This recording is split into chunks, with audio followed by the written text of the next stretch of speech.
Hey guys, tonight we journey back to a time when the world wasn't just uncomfortable, it was actively trying to erase you. You're in a city with no name because they're all the same. Now cobblestone streets, timber houses, and something terrible hanging in the air. It's not just fog or chimney smoke, it's the silence. That low humming stillness that only happens after too many people have stopped making noise.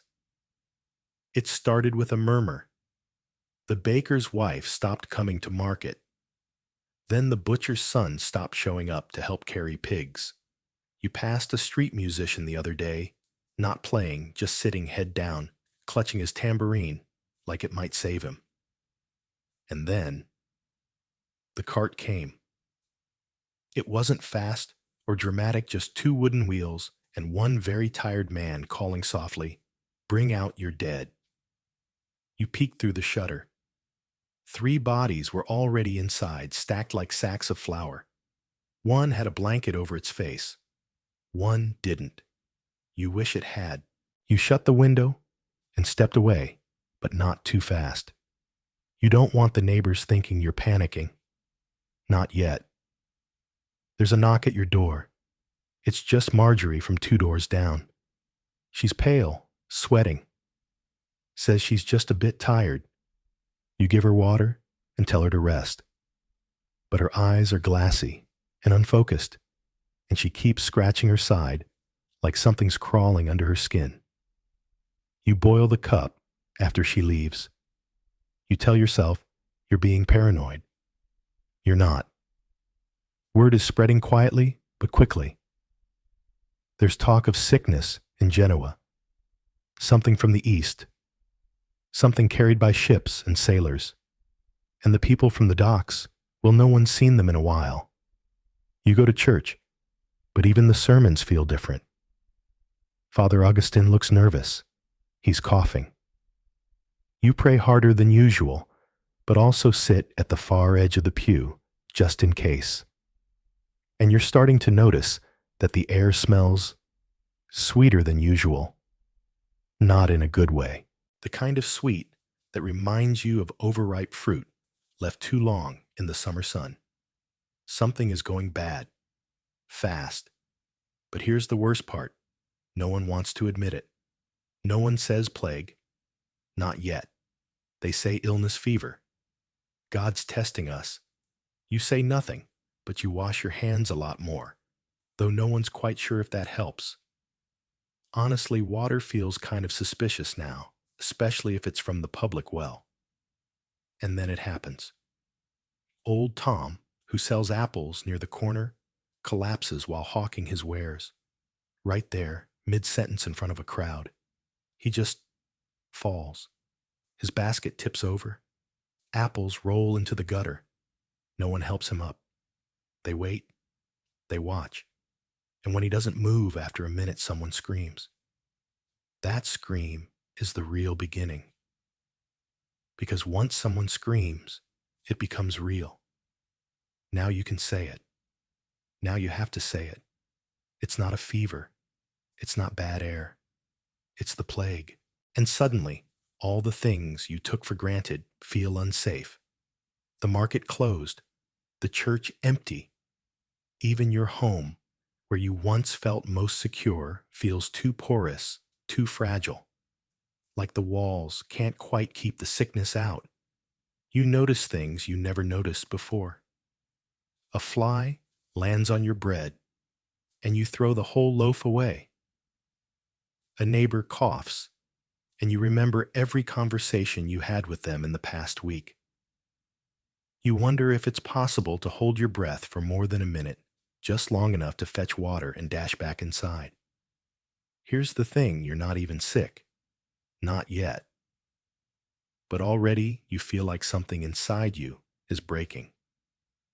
A little voice that used to say, "It'll be fine," has gone quiet. Now it just whispers, "How much longer can I pretend this is normal?" Historians still argue whether people in the earliest days of the Black Death truly understood what was coming. But from where you're standing in your drafty wooden house, clutching herbs you don't know how to use, listening to the silence grow louder you already know. Something terrifying has arrived, and it's only just begun. You start noticing the scratching. At first, it's faint, just a rustle in the thatch above your bed, or a soft skitter near the pantry at night. Could be mice, you think, or birds nesting, or maybe you're imagining things again, like when the fog outside starts to look like people moving. But then you see it. One morning, just after dawn, you open the cupboard, and there it is, a rat. Thick, black, and glossy, sitting calmly on your flour sack like it owns the place. It doesn't run when you hiss at it. It just looks at you, and you swear it blinks. You grab a broom. It vanishes, but not before you catch a glimpse of something worse fleas. Tiny, hopping, impossibly fast specks, disappearing into the shadows behind the barrels. You scratch your arm. Maybe it's just nerves. You scratch again. Maybe it's not. People are talking now, not just about the sick, but about the rats. No one ever liked them, of course. But now they seem different. Bolder, fat, with something you can't quite name. You hear stories from the dockside sailors, sick with swollen lumps, vomiting black bile, dying within a day. The captains blame the rats and fleas, always the fleas. You try to ignore it, but the signs are creeping closer. Old Joan from across the way says she saw a pile of rats just dead in the alley. Piled like they'd been trying to escape from something, then gave up all at once. No blood. Just stiff little bodies, eyes glazed, claws curled.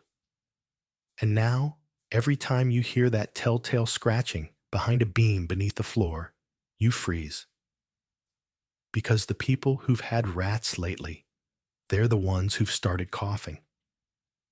You ask the herbalist what to do. She gives you rosemary to hang at the windows and marjoram to scatter on the floor. You do it all carefully, like a ritual. You even recite a little rhyme you half remember from childhood, just in case words still have power. It smells nice. It doesn't help. You try to kill every rat you see, but they multiply, quicker than logic allows. One night you hear a commotion down the street. Someone's gone mad, running barefoot, shouting that the rats are in the walls, chewing at the bones. You stay inside. You pretend you didn't hear. Here's something weird. There are cats everywhere now. Feral ones. Thin and glowing-eyed. People used to chase them off. Now they feed them scraps, desperate for any creature that might keep the rats at bay. Historians still argue whether people in the 14th century really understood the connection between fleas rats and the plague. Some say they thought it was punishment from God. Others believe they noticed the pattern rats, then boils, then death. Maybe it wasn't scientific, but it was hard to miss. You start leaving your shoes outside. Why? Because that one guy said his sister stepped on a flea and got the plague. You don't know if it's true, but you'd rather not find out the hard way. The paranoia becomes a rhythm. Scratch, pause, listen. Scratch, pray, light another bundle of sage. You dream about rats. Waking dreams. You see their shadows on the walls, hear their feet on the rafters. One time, you think you hear one whisper your name. You laugh. Then you cry. Your cousin says the fleas live under your skin, that they lay eggs in your blood. She shows you a bruise on her leg, insists it's moving. You don't want to believe her, but the look in her eyes keeps you awake that night. And worst of all, you're getting used to it. You see a rat, and you don't scream. You just note the direction it ran. You hear the scratching, and reach instinctively for the broom. It's routine now, a terrible small part of life. But deep down, you know the truth. The rats don't fear you anymore. They're waiting. It starts with a fever, always the fever. You feel it in your temples first, a dull heat pressing behind your eyes. Then it spreads down your neck, through your chest into your limbs, until you're drenched in sweat, but shivering like it's midwinter. Your skin feels too tight. Your joints ache. You blink, and the walls seem to sway. But the fever isn't what terrifies you. Not yet. What terrifies you is what comes next. You notice a tenderness near your armpit. A small lump, maybe the size of a cherry. No big deal, you think. A swollen gland. You've had one before? You press it. It hurts. You press again. It hurts more. By nightfall, the lump has doubled in size. By morning, it's the size of an egg. Hard red, angry. You don't show anyone. You just keep it covered and hope. But there's no more hiding it when your cousin comes down with the same thing, except hers is on her neck. She can't turn her head. She winces every time she breathes. You help her lie down, tuck the blanket under her chin. She smiles weakly and says it's probably just the common swelling. You both pretend to believe that. By the end of the day, she's unconscious. Her face is flushed purple. Her breathing comes in sharp, rattling wheezes. Her lips have cracked, and under her arms, beneath her jaw, at the tops of her thighs, boils. Huge, blackened, oozing things that weren't there just hours ago. You soak a cloth in vinegar and place it on her forehead. It steams. You pray again. Then the smell hits. Not the usual sickroom staleness. This is different. It's sour, metallic, like a butcher's stall in July, mixed with moldy bread and wet leather. It clings to the room. You can't wash it off your hands, no matter how hard you scrub. Word gets around, the black boils are the mark. They're not just signs of illness. They're a countdown. You hear that the apothecary's son died within a day of his first swelling. They tried lancing the boil, said it hissed and bled black. Didn't help. Now everyone watches each other more closely. A cough gets you shunned. A red spot on your neck earns nervous glances. One boy was thrown out of his house for sneezing too loud.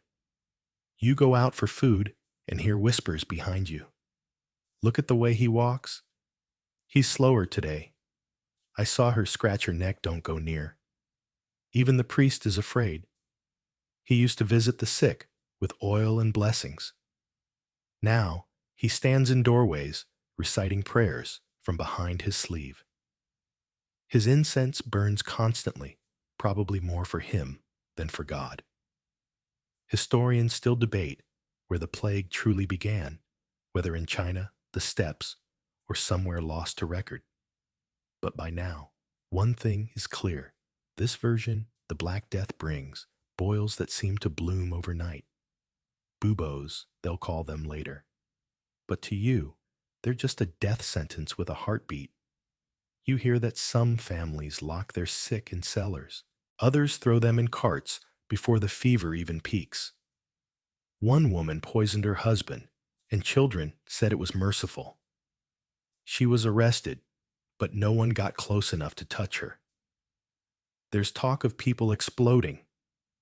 Not like a firework, more like rupturing.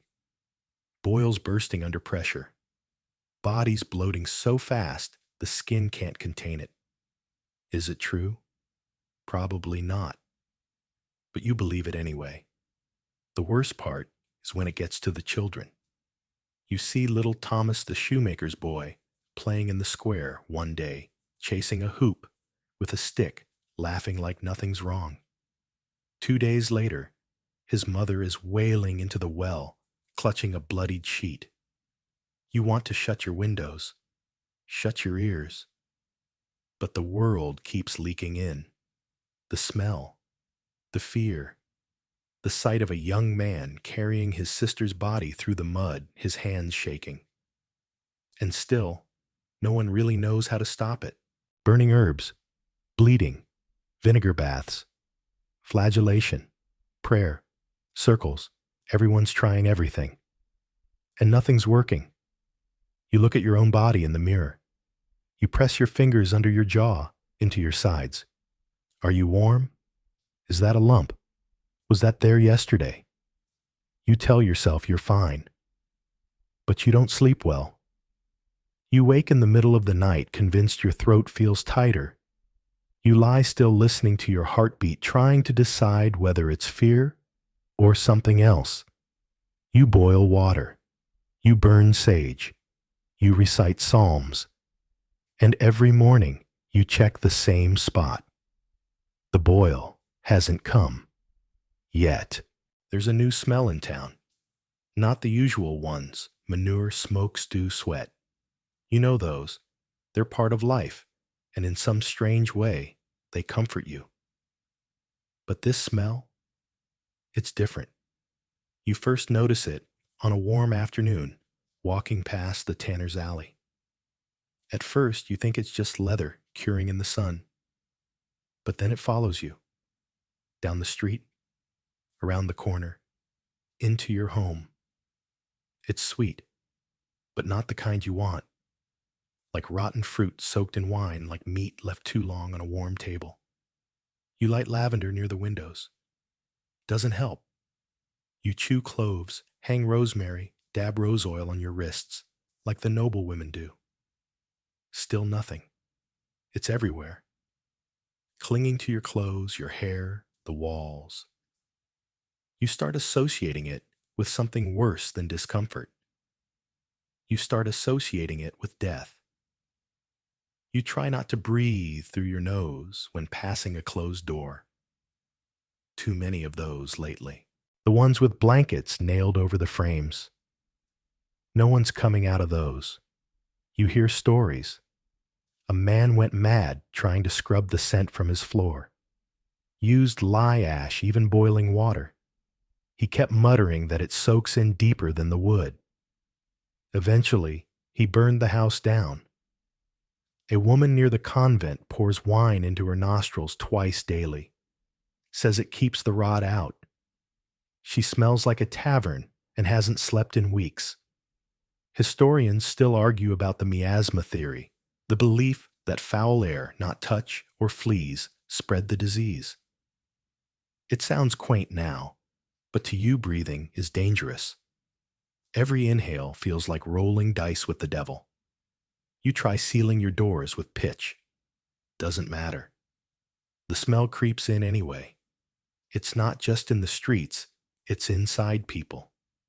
Your neighbor Agnes, who used to bake honey rolls and sing to her chickens, stopped coming outside.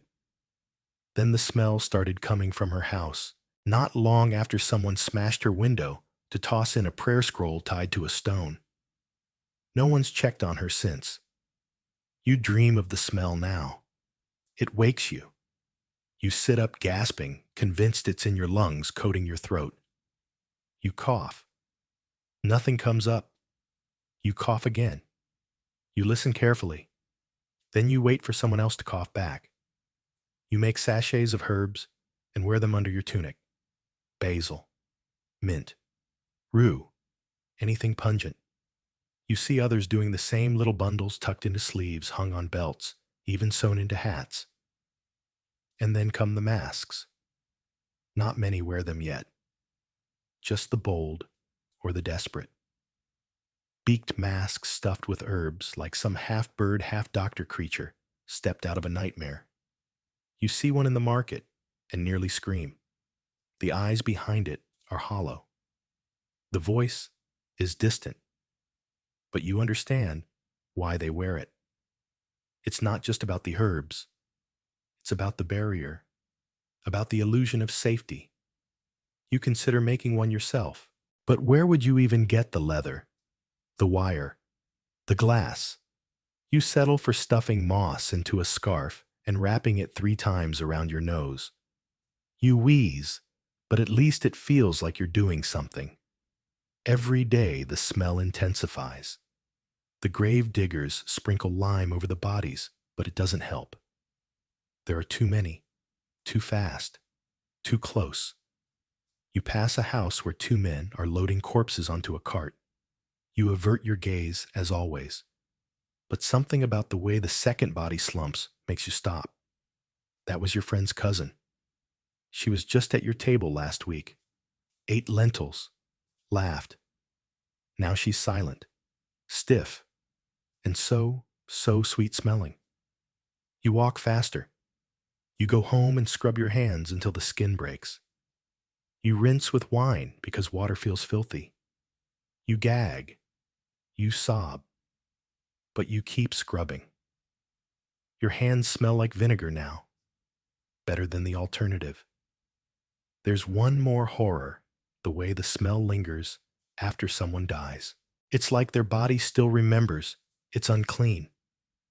Like it's trying to warn you even in death. You see a child crouched by a gutter, holding his nose, sobbing. He says his mother smells wrong. You pull him away. There's nothing else to do. Some people start burning furniture. Beds, chairs, anything a sick person touched. One man torched his entire stable because a horse sneezed. You think that might have been excessive, but again, who's judging? You sniff your clothes hourly. You've started sleeping in the same shirt, afraid the fresh one might have the smell, clinging invisibly to the seams. One afternoon, your cousin says something strange. She says, maybe the scent is what death leaves behind like a trail. You ask her what that means. She says she doesn't know. She dies 2 days later. You light every herb you own and sit in the smoke like incense yourself. You look at your home, your blankets, your floor. And all you can think is, what do I smell like to them? He wears a mask shaped like a bird's beak. At first you think it's a joke, a cruel costume, something a jester might wear to make nobles laugh about the poor. But then he steps closer, and you realize this is no comedy. The man calls himself a doctor. His cloak is black, his gloves thick, his cane long. He doesn't touch anything or anyone directly. The beak is stuffed with herbs, he tells you. Lavender myrrh, mint camphor, to purify the air. His voice is muffled, mechanical, like he's speaking from the bottom of a well. He says you shouldn't worry. He also says your feverish cousin has less than a day. You try to ask him what the illness is, what causes it, how to fight it. He answers in vague Latin phrases, and then jabs a long pin into your cousin's boil nods and walks away. The cane taps behind him. You're left to clean the linens. No one trusts the doctors anymore. To be fair, there weren't many to begin with. Most trained physicians fled weeks ago.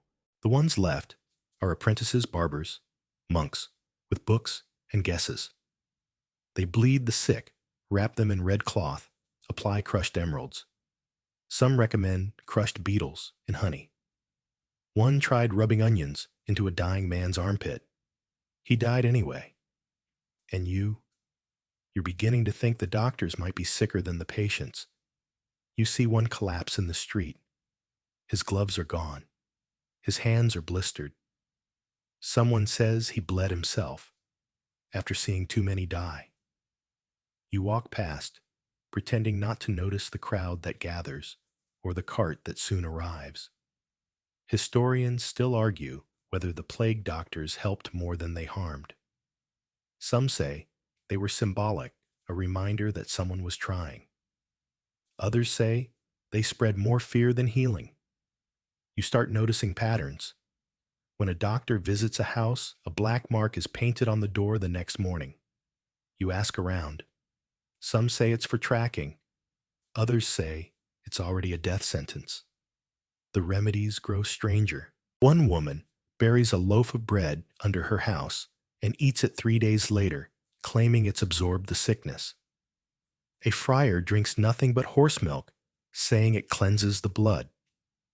A young man snorts ash and nettles, then sneezes until he passes out. They're all dead within a week.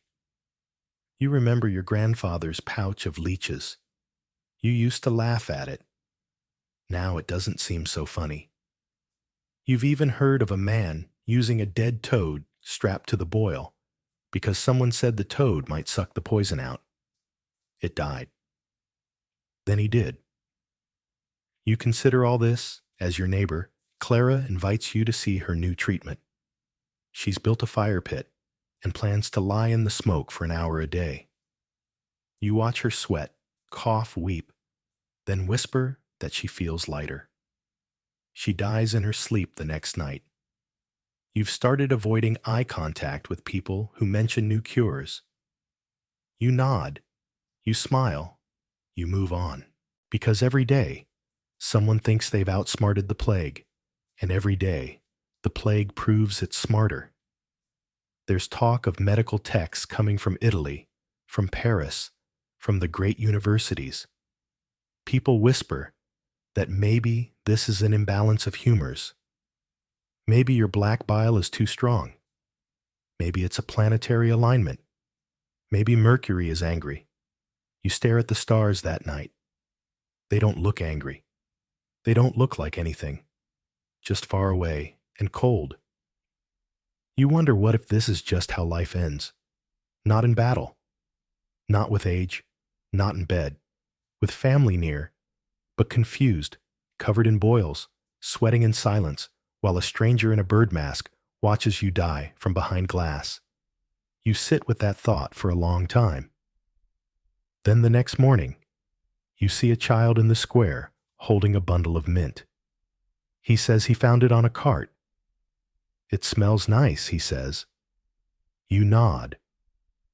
Later that day, you see his body in the gutter. His herbs are still clutched in one small hand. You no longer keep herbs near your window. You no longer ask for doctors. You just wait breathing softly, wondering what the next mask will say.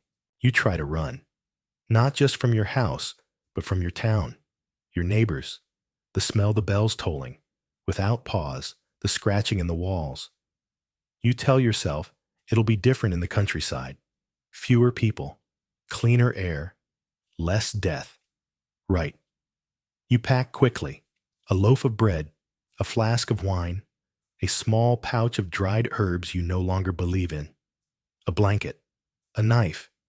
You wear 2 shirts. You don't say goodbye. You don't want to watch anyone's face fall when they realize what you're doing. As you slip out before dawn, the streets feel more dangerous than ever, not because of people, but because of absence. A sleeping town is one thing. A silent one is another. No dogs barking. No babies crying. Just the creak of wood and the faint wind carrying the smell of something wrong. You walk fast, then faster. You pass a row of homes with crosses painted in white chalk on the doors. You pass a man praying in the gutter.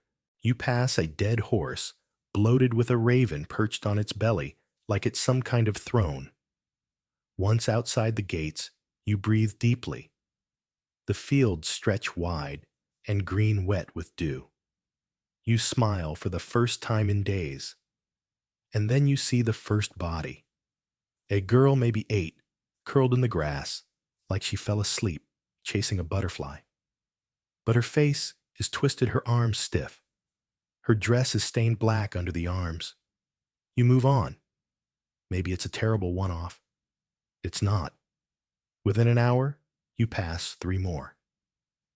A farmer slumped against a fence. A cart toppled in a ditch. A woman and child wrapped together under a tree, still holding hands. The plague beat you here. You reach a village just after noon. It's barely more than 10 cottages and a well. A man greets you with a suspicious glance. "Outsider?" he asks. You nod. "We've already burned 2 wagons," he mutters. "You're not bringing anything in, are you?" You raise your hands. Empty. He stares. You sleep in the barn. You speak to no one. You touch nothing. You nod again. That night you lie in hay and watch the stars blink above the cracks in the roof. A cat curls near your feet. You think you hear a girl crying in the next room. You don't investigate. The next morning, they give you water, but not food. You try to help chop wood. They say no. You offer to fix a fence. They say nothing. By evening, a boy offers you a crust of bread and then runs off before you can thank him. You wash your hands again. With wine. With salt. With ash. Doesn't feel like enough. Historians still argue whether fleeing the cities actually improved survival chances. Some escaped.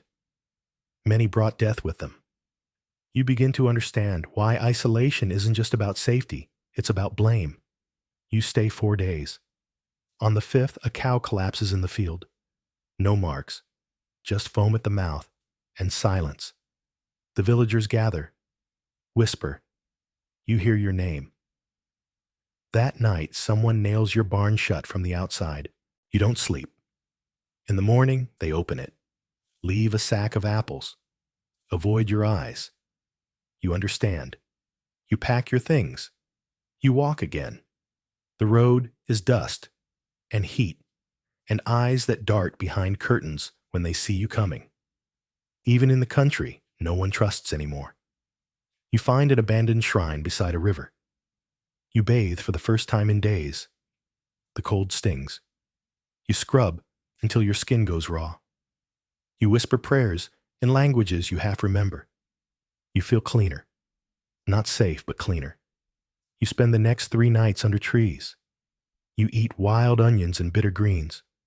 Once you catch a fish and nearly weep from gratitude. Then one morning you wake to find boils on your leg. Small. Purple. Warm. You sit beside the river and stare at them. They don't hurt yet. You have 2 choices: return to town, beg for help, or vanish. You walk deeper into the woods. The birds sing. The river murmurs. The wind rustles in the leaves. No coughing, no bells, no whispers. You lie down in the shade. Maybe the trees will remember your name. You wake up to silence, but a different kind this time. Not the fearful kind. The holy kind. You're back in your village. Or maybe it's a dream. Either way, the sun is rising pale and cold, and a slow bell is ringing. Not the frantic tolls of plague deaths, but long even peals. The kind they use for processions, or for mourning. You follow the sound. It leads you past shuttered homes, burned carts, an empty bakery still dusted in flour. And then you see them. The clergy. What's left of them? A few priests in threadbare robes, hands shaking under the weight of incense censers. Their faces are pale lips, cracked eyes red with exhaustion. Some wear scarves across their mouths. One has wrapped his hands in linen. Another walks barefoot, his feet stained red from cracked soles. They aren't going house to house anymore. They stand in the center of town, offering blessings to whoever dares approach. They hold no books, just rosaries or crosses carved from driftwood. Some carry water that might be holy or might just be clean. One woman kneels before them. She sobs and kisses the ground. One priest tries to comfort her, but doesn't touch her. Just holds a crucifix toward her trembling hands. You step closer. They glance at you. You nod. They nod. No one says your name. No one needs to. You think about confession, about last rites, about how many died without them. You wonder if that matters. You wonder if your cousin who died coughing into a blanket you later burned got her soul carried anywhere at all. You whisper a prayer under your breath. It's the only thing that still feels yours. Historians still debate how many clergy died during the plague. Some say a third, others say more. Many fled. Many stayed. Many died doing their duty. But one fact holds for every priest still walking. A dozen have already fallen. You remember when Father Augustine used to walk through the market square, blessing apples and scolding children. He's gone now, or maybe not gone. Maybe just silent behind one of those black shuttered windows. You hear that some towns have run out of priests entirely, that people now baptize their own children, whisper final prayers over dead relatives, and burn bodies without ritual. Not from disrespect, but because waiting would mean more death. You see a young monk, barely older than a boy, trying to chant the liturgy alone. His voice cracks. He stops halfway through. Someone from the crowd finishes the verse for him. There's something heartbreaking about the reverence still lingering in these rituals, even when no one is sure they work. A man confesses aloud in the square that he stole his neighbor's goat, that he didn't bury his sister, that he hasn't prayed since his wife died. He weeps. No priest steps forward, so you do. You put a hand on his shoulder. You don't know the right words, but you say them anyway. Something about mercy, about forgiveness, about how none of this was his fault. He cries harder, then hugs you. You freeze. You let him. That night, you lie awake, thinking about grace, about guilt, about what kind of sin it is to survive when others didn't. You wonder if salvation depends on proximity or purity or just plain luck. You've never been especially pious. But now, under these skies, with this silence pressing down on every rooftop, you whisper prayers you didn't know you remembered. The next morning, you visit the church. It's mostly empty. The pews are dusty. A few candles flicker at the altar. The crucifix is tilted but still standing. You kneel. No one comes in. You don't ask for miracles, just strength. And maybe one more day. You never thought you'd have to dig your own grave. It starts as a precaution, something to do with your hands, something to control. You tell yourself it's just in case. You don't feel sick, not exactly, but your breath is shallow, and there's a tightness behind your ribs that wasn't there yesterday. You find a spot behind the church, not too close to the others.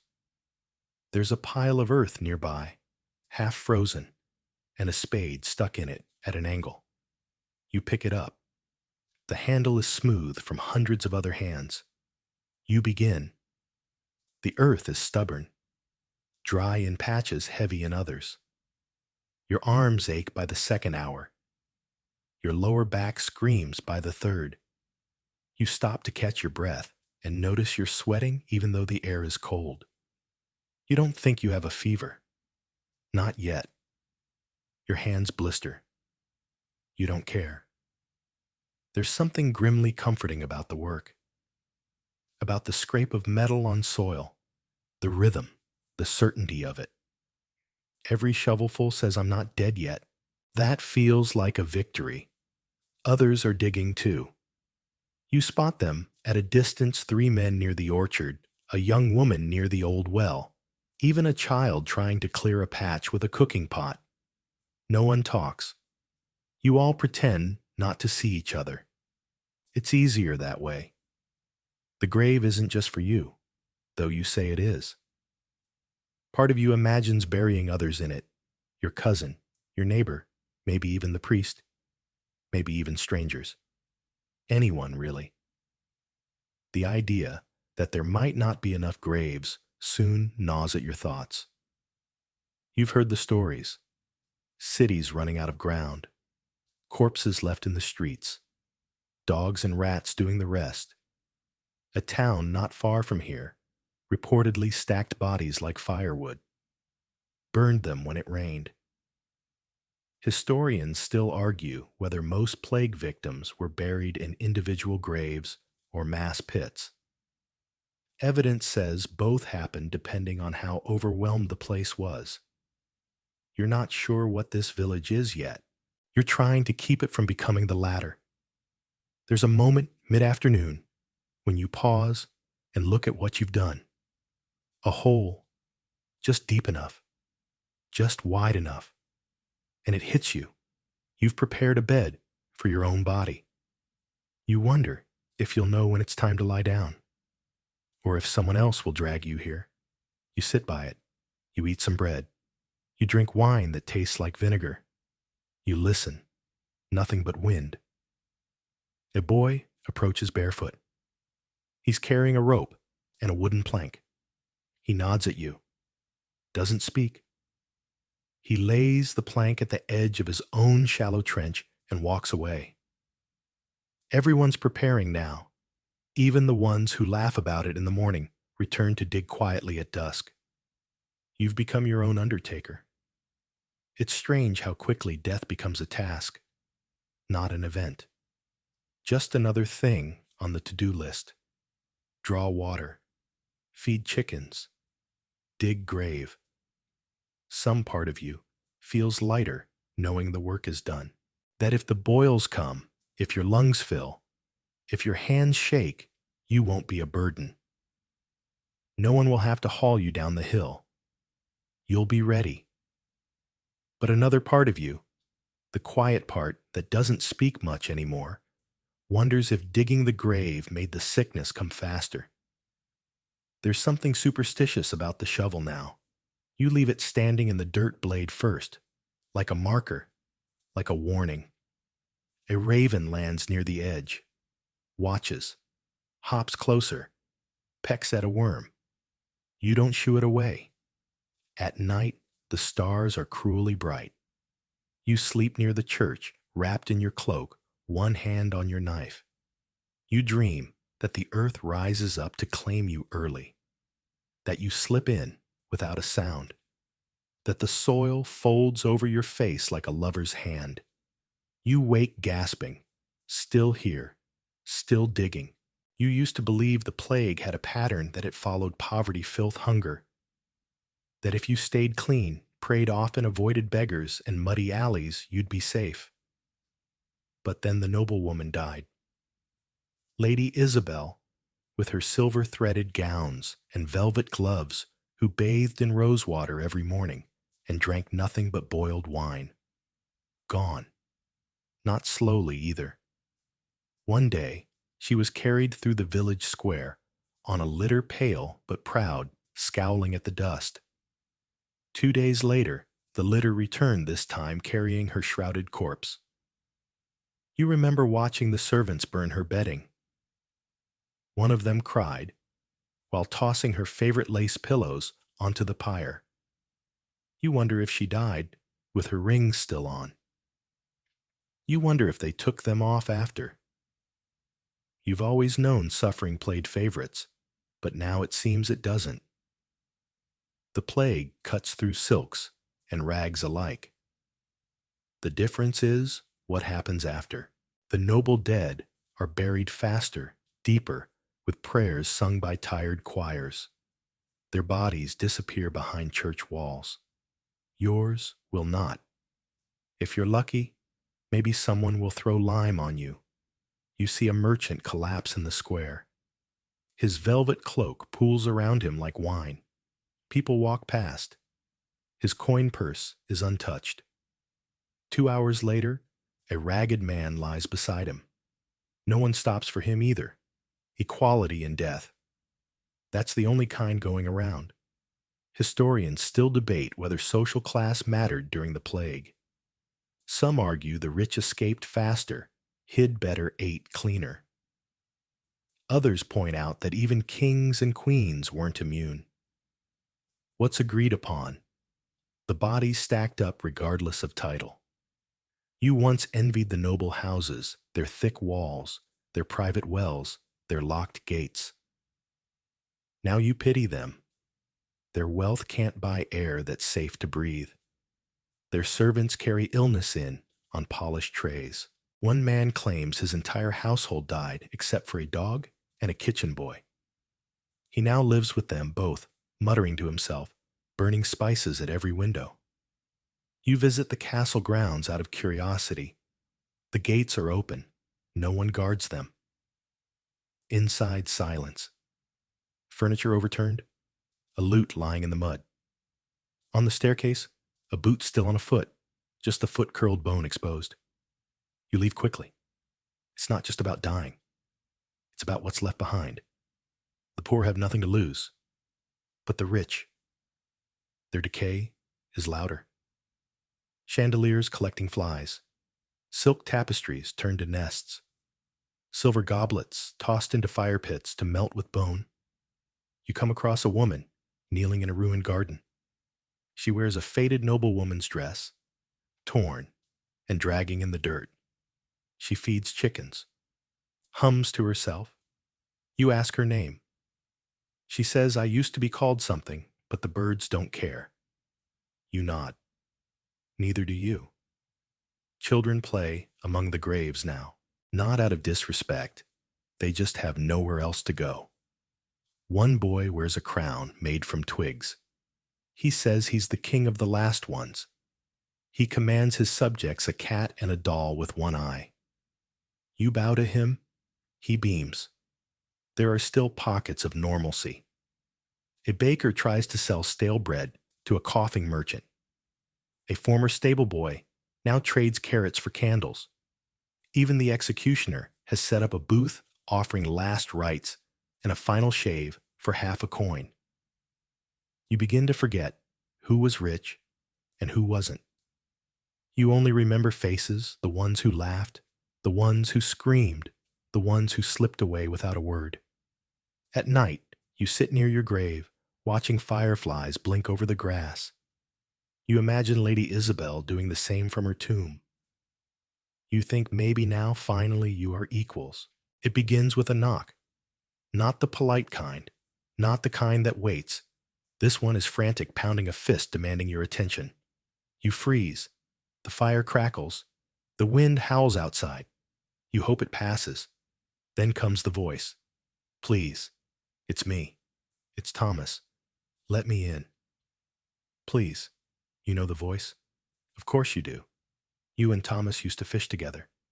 He brought you bread last month. He helped you bury your cousin. You move toward the door, then stop. Because the voice isn't quite right. It's breathless. Wet. There's a rattle in it that wasn't there before. You press your ear to the wood. "I'm not sick," he pleads. "I swear it. Just a little cold. I just need to rest." You picture his face, freckled kind, always smiling. You also picture the last time you saw someone say, "I'm not sick," just before they collapsed and started coughing black blood into their own hands. You say nothing. "Please," he says again. Then quieter, "I don't want to die alone." You back away, not because you don't care, but because you do. This is what the plague has done to you. You've started measuring people's lives against your own. You've started choosing silence over compassion. You've started locking the door when someone begs for help. Thomas stops knocking. You wait. Then you hear him shuffle away, slow and unsteady. You don't follow. You sit down. You shake. You don't cry. You're past crying. You just breathe, shallow and slow. Historians still argue whether the breakdown of familial bonds during the Black Death was the exception or the rule. Some say love endured. Others say fear turned families into strangers. You now know which side of the debate you believe. Later that day, you find his body slumped against your door. Eyes open. Skin flushed purple. Blood dried around his lips. You bury him. Not because anyone asked you to, but because it's the only way you can apologize. You carve his name into the dirt with a stick. You place a stone over it. That's all the grave markers anyone gets now, if they're lucky. A week later, your sister arrives. You didn't even know she was alive. She looks thinner, sunken like she hasn't slept in a month. She hugs you tight. You hesitate, then hug her back. She doesn't seem sick. Not yet. You feed her, offer her your blanket, let her sleep in the corner. You stay up all night watching her breathe. The next morning, she coughs. Just once. You pretend not to notice. That evening, she coughs again. 3 times. You make her tea. She thanks you, smiles. You smile back, but something twists inside you. You remember Thomas. You remember the pounding. You remember how it felt to walk away from the door. You spend the next night on the floor, close to the exit knife nearby. Not because you don't love her, but because you're not sure what love means anymore. She doesn't get worse, but she doesn't get better. Her skin is warm, her eyes tired. You feed her, clean her face, hum lullabies. You both forgot you knew. She says she doesn't want to be alone. You promise she won't be. You don't believe yourself. When she sleeps, you press your forehead against the window. You wonder how many other people are doing the same. Wondering if love can survive a cough, a boil, a fever. You want to believe it can. You want to believe you're still human. But deep down, you know this. The plague teaches you to lock your door. Even when your family is on the other side. It's garlic this time. Your aunt insists it wards off illness. Not just any garlic, either cloves soaked in goat's milk and then hung around the neck in a linen pouch. She makes one for herself, one for you, and ties them with trembling hands, muttering a prayer with each knot. You smell like soup. But that's the idea. The whole house stinks now of garlic vinegar, ash smoke wine, dried herbs, and damp fear. Your nose is always twitching, your head always throbbing. You can't tell if it's working or just making you sicker. There are dozens of tricks like this, all of them useless, all of them something. Burn this herb, bathe in that root, sleep facing north, hang onions in the corners, wash your feet in elderflower water, rub goose fat on your chest, chew wormwood until your tongue goes numb, and if you're desperate, find a leper and kiss his sores. You haven't tried that one yet. The herbalist, what's left of her, swears by burning rue, sage, and sulfur. The smoke is acrid, heavy thick enough to make you gag. She lights it in her shop every morning. Now she just sits in the middle of it, eyes closed, humming to herself. Her skin is yellow. She hasn't spoken in days. You hear about new cures from everyone. A monk claims soaking your head in brine keeps the boils at bay. A washerwoman drinks 3 spoonfuls of honey mixed with crushed bone. A traveler offers to sell you a stone that glows slightly and repels the plague. You don't ask how much. You just walk away. Historians still debate whether any of the folk remedies worked even slightly. Some herbs might have eased symptoms. Others just distracted people from the creeping doom. Either way, belief was the most potent ingredient. If you thought something helped, maybe it did for a moment. Your cousin insists the plague is in the wind. He wraps his head in damp cloth and breathes through a hollowed-out stick filled with pine needles. He sounds like a drowning duck. Your neighbor drinks nothing but wine now, claims it's healthier than water. He's not entirely wrong. He's also not entirely sober. You try a remedy yourself. You soak your feet in warm wine while chewing parsley. You recite a psalm backward. You don't remember why. Someone told you it helped. They died 2 days later. You spit out the parsley. A woman arrives in town wearing a necklace of dried frogs. She claims to be immune. The frogs absorb the evil she says.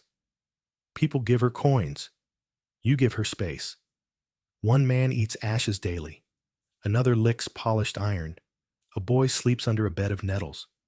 You try to stay open-minded, but it's getting harder. You see a man standing in the river up to his chest, eyes closed, arms raised.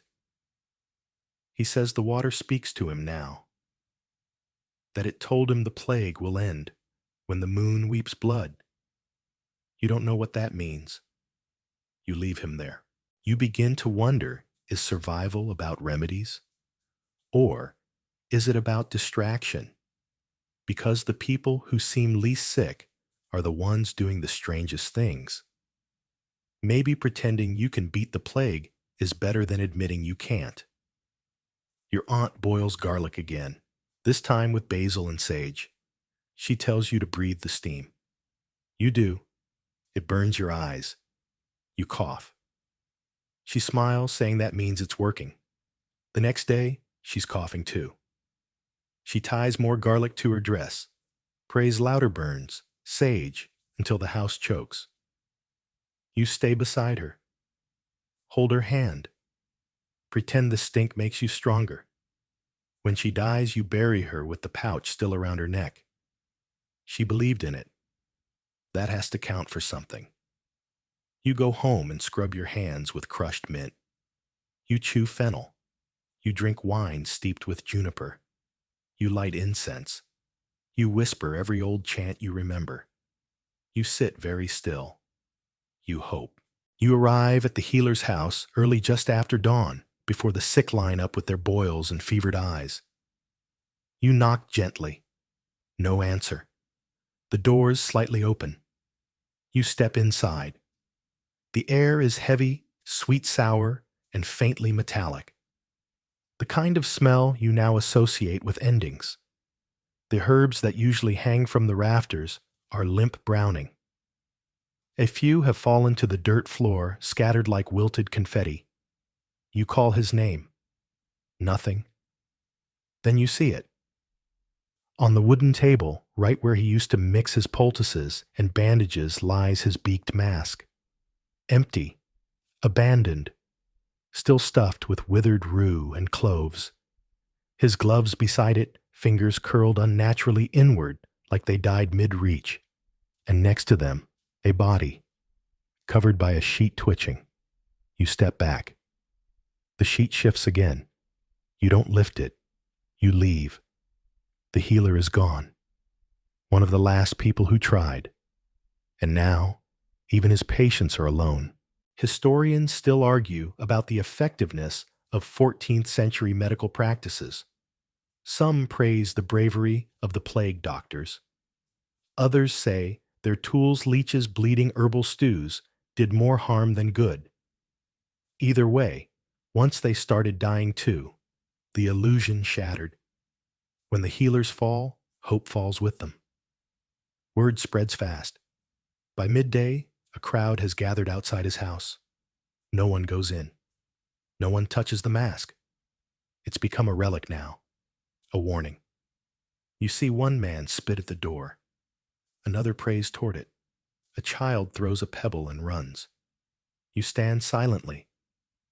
Your sister is coughing again. She hides it now.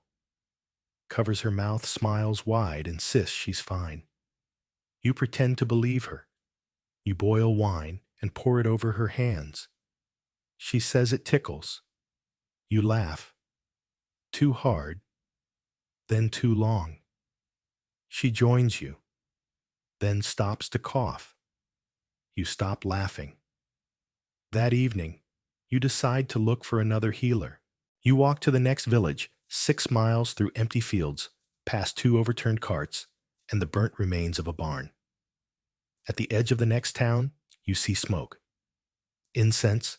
No. Wood smoke. Funeral smoke. The healer there has already died. So has the apprentice. The villagers have nailed the door shut. A white cloth flutters from the window. You turn around. You try to remember what the healer told you weeks ago when he was still alive. Something about vinegar, about breathing in steam, about good humors. You realize none of it stuck, because none of it worked. You return to your sister. She's warm to the touch now. Her lips are dry. She keeps a hand over her stomach, and winces when she coughs. You boil herbs. You mash garlic. You sprinkle rue into her broth and chant over it. She smiles at your effort. You wish it was real. You wish any of it worked. That night the fever spikes. She mutters in her sleep. Her skin glows red in the firelight. You sponge her brow with wine-soaked cloth. She whispers your name like a question. You answer. The next morning, she opens her eyes and says, "I dreamt the healer came." You nod. So do you. He didn't say anything. She adds, "He just stood there, watching." You hold her hand. She squeezes once, then sleeps again. You know what's coming. You sit beside her. You stay quiet. You don't pray anymore. You wait. You hear them before you see them. A low hum like thunder, too far away to be real. Then a chant, rhythmic slow, in a language that sounds half familiar. Latin maybe. It mixes with the sound of drums. Not war drums. Something more haunting, like a heartbeat echoing off stone. Then come the chains. Clink, clink, clink. And then the whips. You step out cautiously, shielding your eyes from the sun. And there they are. Dozens of them. Bare-chested, barefoot hoods pulled low over their faces. Men with cords tied around their waists and ropes knotted tight across their backs. Some are bleeding, others already scarred. They walk in two lines, in unison, chanting. Some carry crude wooden crosses. Some drag iron chains behind them, letting them scrape along the cobblestones like bones in a crypt. They stop in the square and begin. The first man steps forward, raises a whip, and lashes his own back. Once, twice. The sound is sickening flesh against leather, then leather against air, then again against flesh. Then the next man does the same, and the next. Blood spatters the ground. Dust rises. No one speaks. You stand frozen. These are the flagellants. You've heard of them. Everyone has. They travel from town to town preaching repentance. They say the plague is God's punishment, and this is the only way to atone. Not prayer, not herbs. Pain, open pain. They sing as they bleed. Hymns warped by exhaustion and sorrow. You catch phrases peccavimus Domine, miserere nobis. We have sinned, O Lord. Have mercy on us. A child in the crowd clutches his mother's dress. A dog barks once then hides. An old woman crosses herself so fast her fingers blur. You've never seen anything like this. One man drops to his knees, arms outstretched, and begs God to strike him down instead of the innocent. Another cries as he beats himself, mumbling names his wife's, his children's you don't know. They leave scrolls behind, handmade covered in smudged ink. Warnings, prophecies, instructions. Repent or die. Cleanse the soul. 40 lashes each day for 40 days. Someone reads aloud, "When the last lash falls, so shall the pestilence be lifted." No one believes it, but everyone listens. Historians still debate whether the flagellant movements helped or harmed. Some say they gave people hope. Others say they spread the plague as they moved bleeding in every village, touching, chanting, bleeding again. What's certain is this: they made an impression. You can still hear their voices long after they're gone. That night you dream of blood falling like rain, of song mixed with screaming, of lashes that echo through time.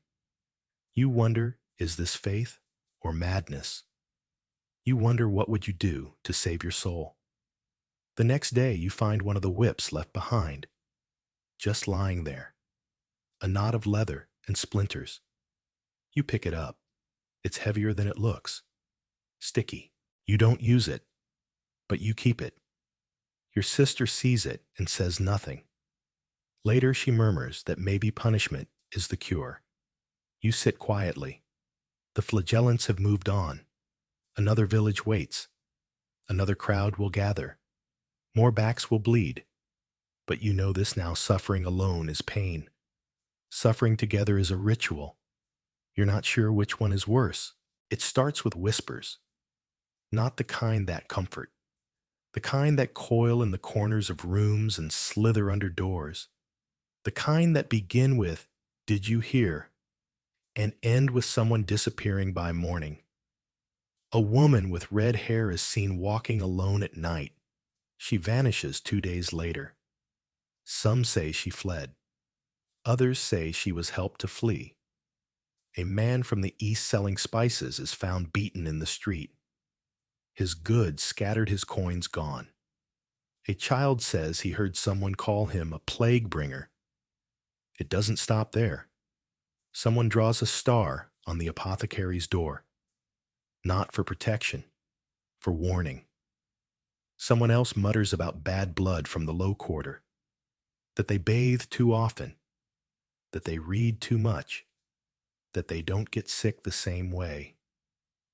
Fear needs a face, and right now, it's choosing all the wrong ones. You hear it in church, what's left of a sermon twisting into suspicion. The priest talks about purity, then glances toward the back pews where foreigners once sat. You notice those pews are empty now. Your friend Mara says her midwife is a witch. She kept birds in her cellar, feathers everywhere, probably summoned it. You ask what happened. Mara shrugs. The house caught fire. You ask if someone said it. She doesn't answer. Historians still argue over how deeply the Black Death fed into Europe's worst instincts, how it supercharged scapegoating and suspicion. But in your world, it's not an argument. It's unfolding right outside your window. A man is dragged through the mud, accused of poisoning the well. He screams that he only cleaned it. His teeth are knocked out before he can explain. A healer is found with dried herbs and ash stains on her fingers. Someone calls her a sorceress. She's gone by nightfall. You wonder who will be next. You keep your windows shuttered now, not just against the plague, but against your neighbors. Once you saw a boy with freckles throw stones at a girl because she looked too clean. She wore perfume. That was enough. People say those who smell good are hiding something. You used to love lavender. Now you bury your sachets in the garden. Your sister is pale. Her cough is quieter now, but more persistent. She tries to help boiling water, wiping down the walls, but people glance at her like she's already gone. You tell her to stay inside. One evening, you return to find a mark on your door, a smear of ash, crooked, uneven, too high for a child, too deliberate for weather. You wash it away, but you sleep with a blade. That night, your sister dreams of fire. She mumbles names. You hold her hand. Your own palm burns with guilt. The next day, the market is silent. A woman sits behind a stall of apples staring. Her cart was full yesterday. Now it's tipped over, the apples crushed underfoot. She says flatly, "They said I sold cursed fruit." You take one. Bite into it. It tastes like dirt and defiance. You want to believe this will pass, that people will remember their kindness, their patience, their sense. But fear is louder. A group forms near the well holding torches. They talk about cleansing the streets. You don't wait to hear what that means. You go home. You bolt the door. You sit beside your sister and whisper stories of places where the world is still soft, where people leave bread at one another's doors and bless the rain. You try to believe it's true. Outside, someone screams. A window shatters. A dog howls. And the whispers return. The trench is already half dug when you arrive. You don't ask who started it. No one does. Some holes appear like mushrooms, overnight, quiet, necessary. This one lies just behind the chapel wall, where the grass once grew thick and children played without fear. Now, the earth is broken soft and open. A man stands nearby, holding a shovel. His clothes are stained. His eyes are dull. He doesn't speak. He just nods when you approach and hands you another spade. You begin. There are 5 bodies waiting, wrapped in linens and cloaks, in whatever fabric hadn't yet been burned. Some are still warm. One has a braid trailing from the bundle, long and blonde, stiff with blood. You recognize it. You pretend you don't.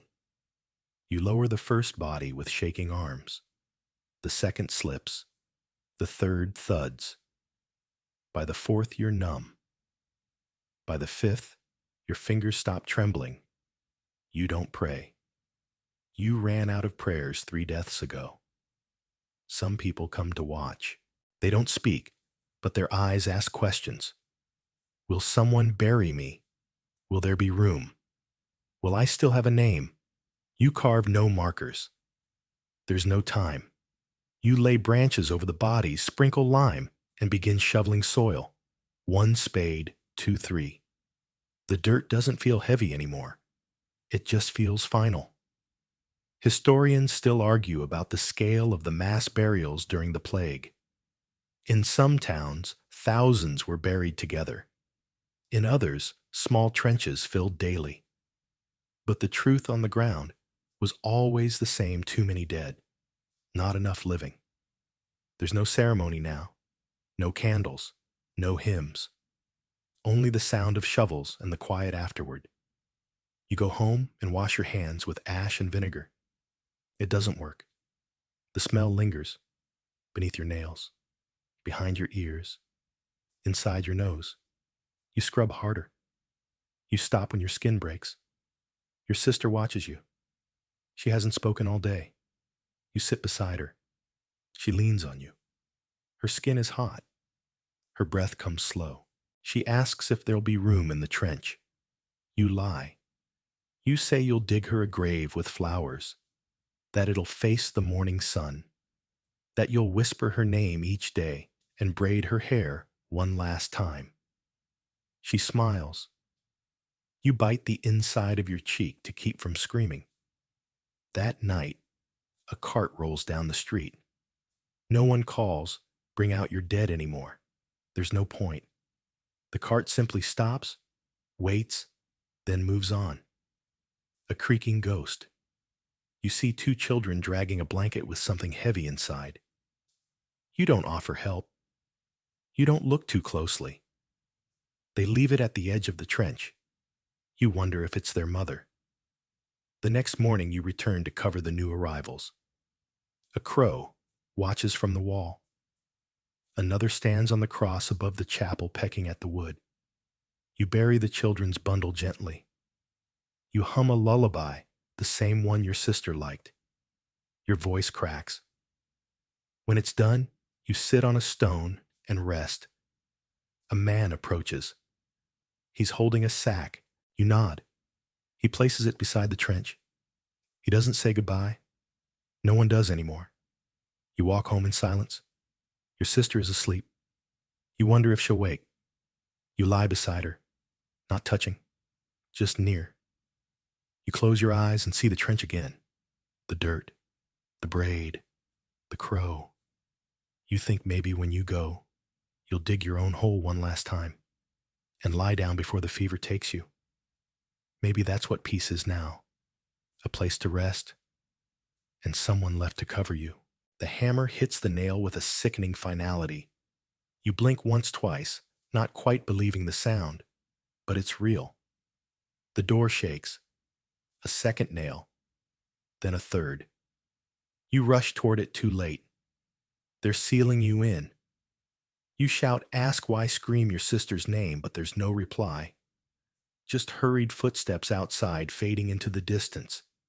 You pull at the latch, shove the wood pound with your fists. Nothing gives. The boards are thick. The frame reinforced. Whoever did this meant it to hold. You are in quarantine now. Not the kind with medics and careful protocols. Not the kind with comfort and compassion.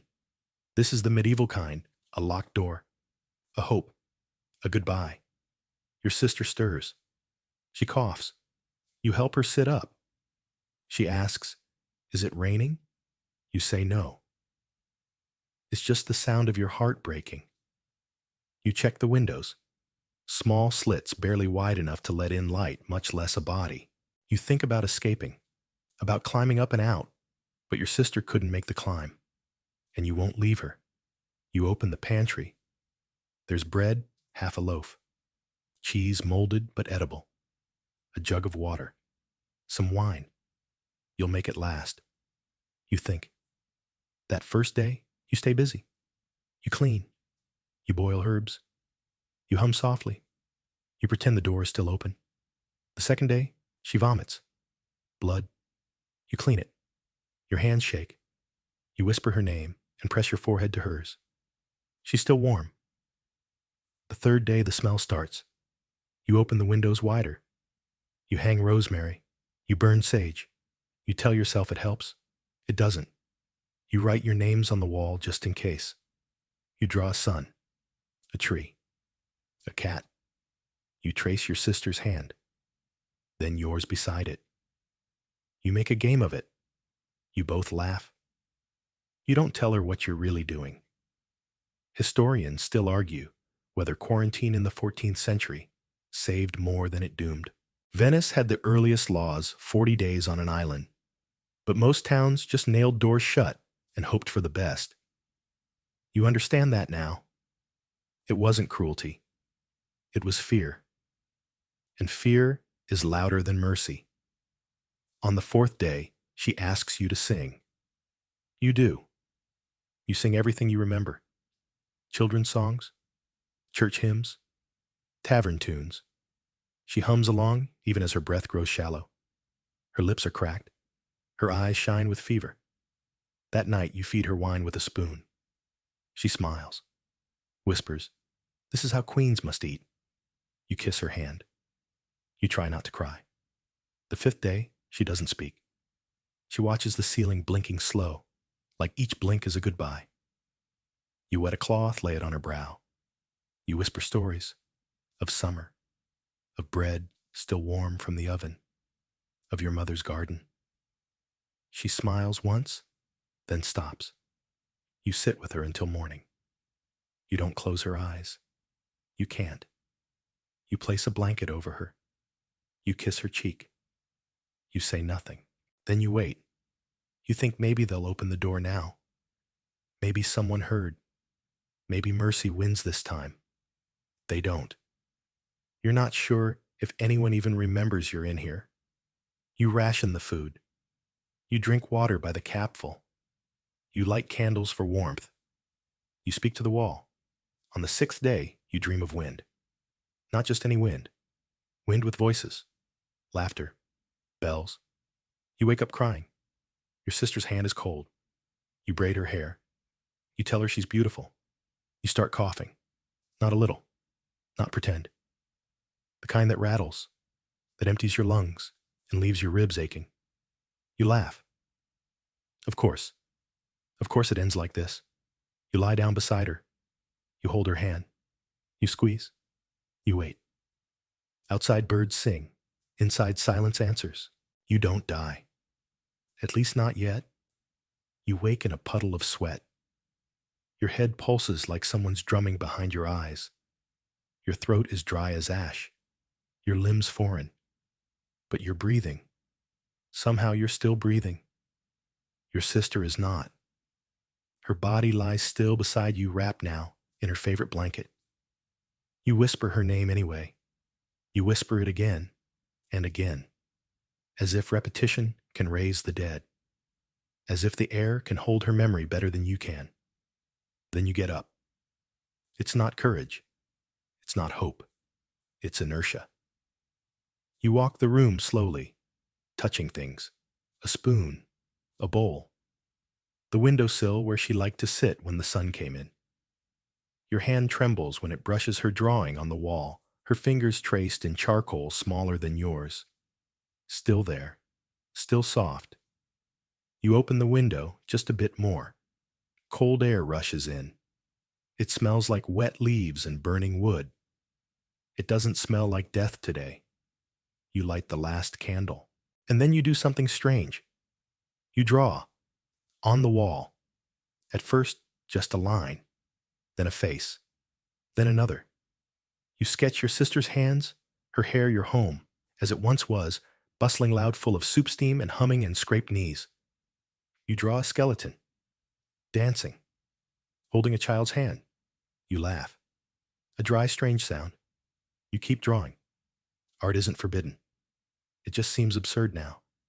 But you remember before all this, how people used to paint the end of days. Skeletons playing flutes, grim reapers with coy smiles, entire walls filled with the dead and the living eating dinner together. Historians still study these dance macabre murals, death dancing with every class, every age. Plague changed art. It had to. When the world loses its balance, expression tilts too. You understand now. You draw because it's the only way to make sense of this. You run out of space. You move to the table, then the floor. You burn bits of wood to make charcoal. You smear wine for blood herbs for color. It's messy. It's ugly. It's real. You forget to eat. You forget to cough. Outside, life tries to return. You hear voices again, wagons creaking, a baby crying, a rooster. Someone knocks. Not like before. Not panic, not anger. Just a knock. You freeze. You approach the door. Slowly. A voice. We're unsealing the houses. You say nothing. We're sorry, the voice adds. You still say nothing. They hammer gently this time. The nails give. The boards creak. Then light, real, unfiltered light pours through the opening. You squint. You blink. And then you step outside. The world looks the same, but it isn't. The street is emptier. The air colder. The chapel bell swings but makes no sound. A dog sniffs near the well and bolts when it sees you. You wonder how long you've been inside. A woman waves. Her face is drawn, hair shaved. She's holding a loaf of bread. She gestures to you. You shake your head. She nods. You turn around and look at your house. Your sister is still inside. You walk down the hill and pick some wildflowers, what's left of them. You carry them back in both hands. You bury her in the trench you once dug. You hum while you work. A tune from childhood. A lullaby. You place the flowers. You say goodbye. Then you walk back inside and start drawing again. You start seeing ghosts. Not the moaning, translucent kind, but echoes. Footsteps where there are none.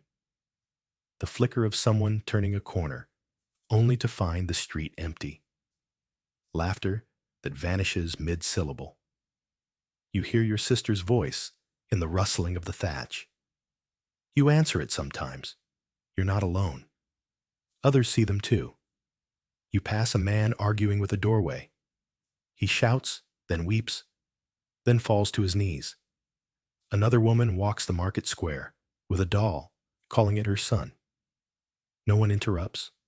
No one mocks. The lines between the living and the dead are blurred now.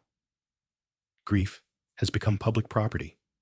The city, if it can still be called, that is quiet. Not dead. Just quieter in the way forests are quiet before a storm. Whole neighborhoods are gone. Doors hang open. Shops are half looted, then forgotten. One tavern has a single stool left upright. You sit on it for a moment. Then you leave. Birds nest in the church rafters. A goat wanders into the sacristy. A cow has made a comfortable bed in what used to be the mayor's home. The line between people and animals is fading too. You begin to notice the trees again. They've kept growing quietly throughout. Grass is reclaiming the market. Ivy creeps up walls. You see a bee. It buzzes past your ear like it's lived here all along. You wonder if it noticed. You wonder if nature mourns. Historians still argue how long the psychological shadow of the plague lingered. Some say a generation, others say centuries. You think it never really leaves. It just settles into the bones and waits. You speak to fewer people now, not because you're afraid, but because conversation has grown heavy. No one knows how to begin anymore, or how to end. You meet a woman who says she paints bones on her door to remind herself she survived. You ask if it helps. She says no, but it's something. You try planting vegetables, carrots, onions. Most don't sprout. But the act of digging a hole for life instead of death feels holy. You boil herbs, not to ward off sickness, but because the smell is nice. You sweep the floor. You sing to no one. You write your name in the dust. You visit the trench less often now. Not out of forgetfulness, out of preservation. Your drawings continue. You've filled every surface of your house. Skeletons dancing with nobles.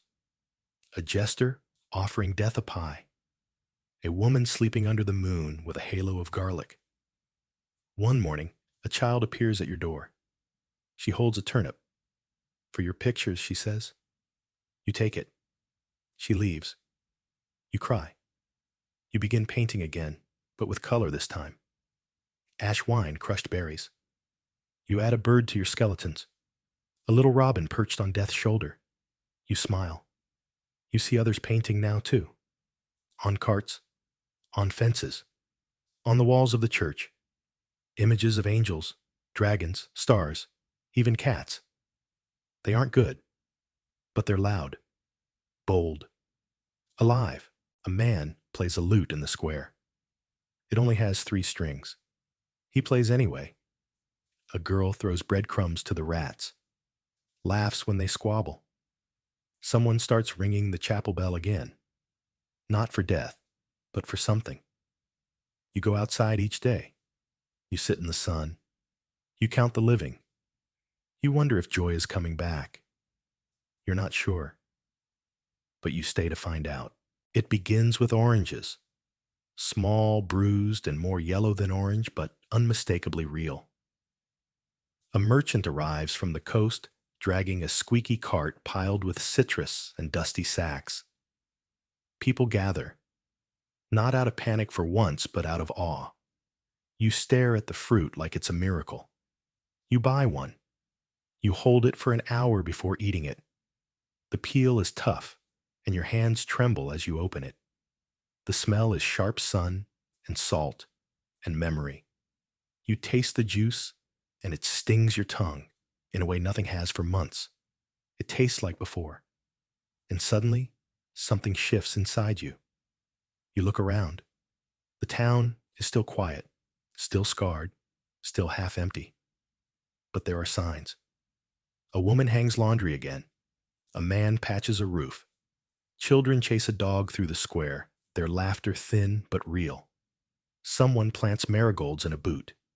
You hear music one night, not ghostly music, but a reed flute off key and persistent echoing between the houses. You don't know where it's coming from.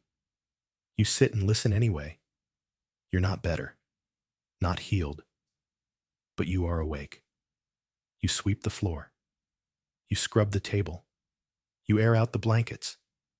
You open the windows wide and let the wind move through the rooms, clearing out the memories like cobwebs. You bury your sister's scarf, not to forget, but to release.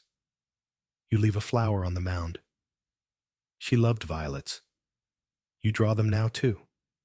You stop coughing.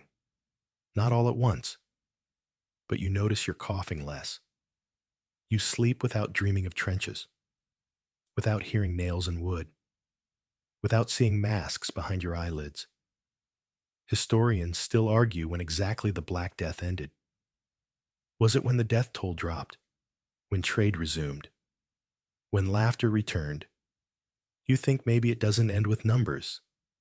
Maybe it ends with small things, like peeling an orange, like breathing and not thinking about breathing. like trusting the silence. One day someone knocks on your door. This time, it's not a stranger or a priest or fear. It's a girl holding a basket. Do you want to come help in the fields? She asks. You hesitate. Then you nod. You walk with her. Down the same road you once crawled to escape. The fields haven't changed, but your steps have. You pass a tree with ribbons tied to its branches, red, white, blue, green. Prayers, reminders, names. You tie one too. You whisper your sister's name as you nod it. You walk on. The wheat is short this year. The soil still soft from too many tears. But the sun is out. The breeze is warm. The earth does not ask who it lost. It just keeps growing. You kneel in the dirt. You dig. But this time, it's not for a grave. It's for planting. You breathe. You don't flinch when someone coughs nearby. You hear someone laugh. You join in. Later at home, you find yourself humming. You don't even realize you're doing it until you stop to take a sip of water. It tastes like water, not fear. That night, you draw a robin in flight. You draw the sun. You draw your sister, standing smiling, holding an orange. You hang it above your door. You step outside. You look up. And for the first time in forever, you wonder what the weather will be tomorrow. You still flinch when someone knocks. Even now, when it's just the baker with bread, or the girl with wildflowers, or the boy who wants to show you the pigeon he caught. Even when it's laughter on the other side of the door, your breath catches. You reach instinctively for the old knife beneath the bench. But the door opens anyway, and this time it doesn't bring death. It brings life, awkward, limping, quiet, but life nonetheless. People talk again, not about remedies or bodies or saints that failed them, but about weather, about crops, about the man with the crooked nose who dances when he thinks no one's looking. There's gossip, jokes, arguments about chickens. You listen, you speak sometimes, you even smile. You're rebuilding one word at a time. The chapel bell rings every Sunday now. Not for Mass, there's no priest, but for gathering. You go not to pray, but to sit in the back and hear people breathing, shuffling, living. The well has new carvings, initials, hearts, a drawing of a cat with wings. Someone added your sister's name. You trace it with your finger. You don't cry, not anymore. You paint again, not just bones and shadows, but gardens. Faces a girl standing in a field, arms raised toward the sky. You hang the paintings around the town. No one stops you. Some nod. Some weep. One boy calls them weird. You thank him. You dream again. Not of fever or screams or dirt, but of windows, wide open, with wind. You start to laugh, quietly at first, then more. A stranger visits a traveler with sunburn and cracked lips. He says he's been to 3 towns, all smaller than this, all healing, all silent and busy. You ask if it's over. He shrugs. No, he says. But it's quieter now. Like the plague is tired too. You offer him soup. He eats 3 bowls. That night, you and the others light lanterns and send them into the sky. Dozens of tiny stars floating, flickering, then vanishing. You whisper names as they rise. Your sister, your cousin, Thomas, the healer, even the rat that lived under your floorboards and stole your cheese. You whisper for them all. Then you go home. You sit by the fire. You drink tea made from mint that you grew. You draw one last picture, not of death, but of a road stretching forward. You hang it on the wall, and you rest. Now slow your breathing. Let your hands go still. You're not in a plague house anymore. You're not in the trench. You're not standing beside a locked door or watching smoke rise from a distant chimney. You're here. You're safe. The worst is behind you. Let that thought settle in your chest. Breathe again slower. The plague is past for now. The bells ring again, but this time for weddings, for birth, for the market reopening. The people return, their backs straighter, their steps unsure but forward. The ghosts fade, not gone, but gentler now, like memories softened by time. You're part of that, part of the ones who stayed, who waited, who remembered, who opened the windows again and decided that living, really living, was worth the risk. There's something quiet in your chest now. It's not fear. It's not relief. It's not joy quite. It's steadier, older, like a promise. Tomorrow will come, maybe with rain, maybe with sun, but it will come, and you'll be here to see it. Now dim the lights just a little more. Let your body sink into the warmth beneath you. The storm has passed. The fever has broken. The world has changed, but you are still here. Still breathing. Still whole. Sleep if you can. And if you dream, let it be of orange trees and quiet rivers and someone who once held your hand when you were too weak to hold it yourself. Good night. You made it. The most bizarre cures people tried during the plague. Hey guys, tonight we venture into a world where fear oozes from every brick wall, where the streets reek of burnt herbs and rot, and where your neighbor might seriously suggest strapping a chicken to your chest. The year is 1348. The Black Death is sweeping across Europe like a choking fog. There's no germ theory, no penicillin, and certainly no vaccines, just endless rumors, flailing guesses, and a desperate collective human will to survive. You trudge through damp cobblestone alleys, swatting at invisible bad airs, praying to saints you barely remember, and hoping your barber doesn't suggest anything too drastic. Spoiler alert, he does. He suggests bloodletting. You probably won't survive this, but you're going to try anyway. So before you get comfortable, take a moment to like the video and subscribe, but only if you genuinely enjoy what I do here. Leave a comment with the time and place you're watching this, so I can say a prayer for you and your family. May you be blessed with peace and health from above. Now dim the lights, maybe turn on a fan for that soft background hum, and let's ease into tonight's journey together. It always starts the same way. A sniffle, a fever, then the swellings. Dark, tender lumps in your groin or armpits like your body is sprouting poisonous fruits. People say the best way to fight this is to let the bad blood out. You sit nervously in a wooden chair that wobbles every time you shift your weight. The barber surgeon, who also cuts hair, extracts teeth, and sometimes sells eels on the side, rubs his greasy hands together and pulls out a blade that looks like it's seen more pork than people. Don't worry, he says cheerfully. We'll balance your humors. He ties a bit of rag around your upper arm and makes a quick slice at the crook of your elbow. Blood bubbles up immediately. You're supposed to feel relieved, light, as if your body is purging the illness. But mostly, you just feel dizzy. The theory behind this: the body has 4 humors: blood phlegm, black bile, and yellow bile. If one is in excess, illness occurs. Bloodletting is like popping the hood and draining the oil. Except it's your life force, and you're running on empty.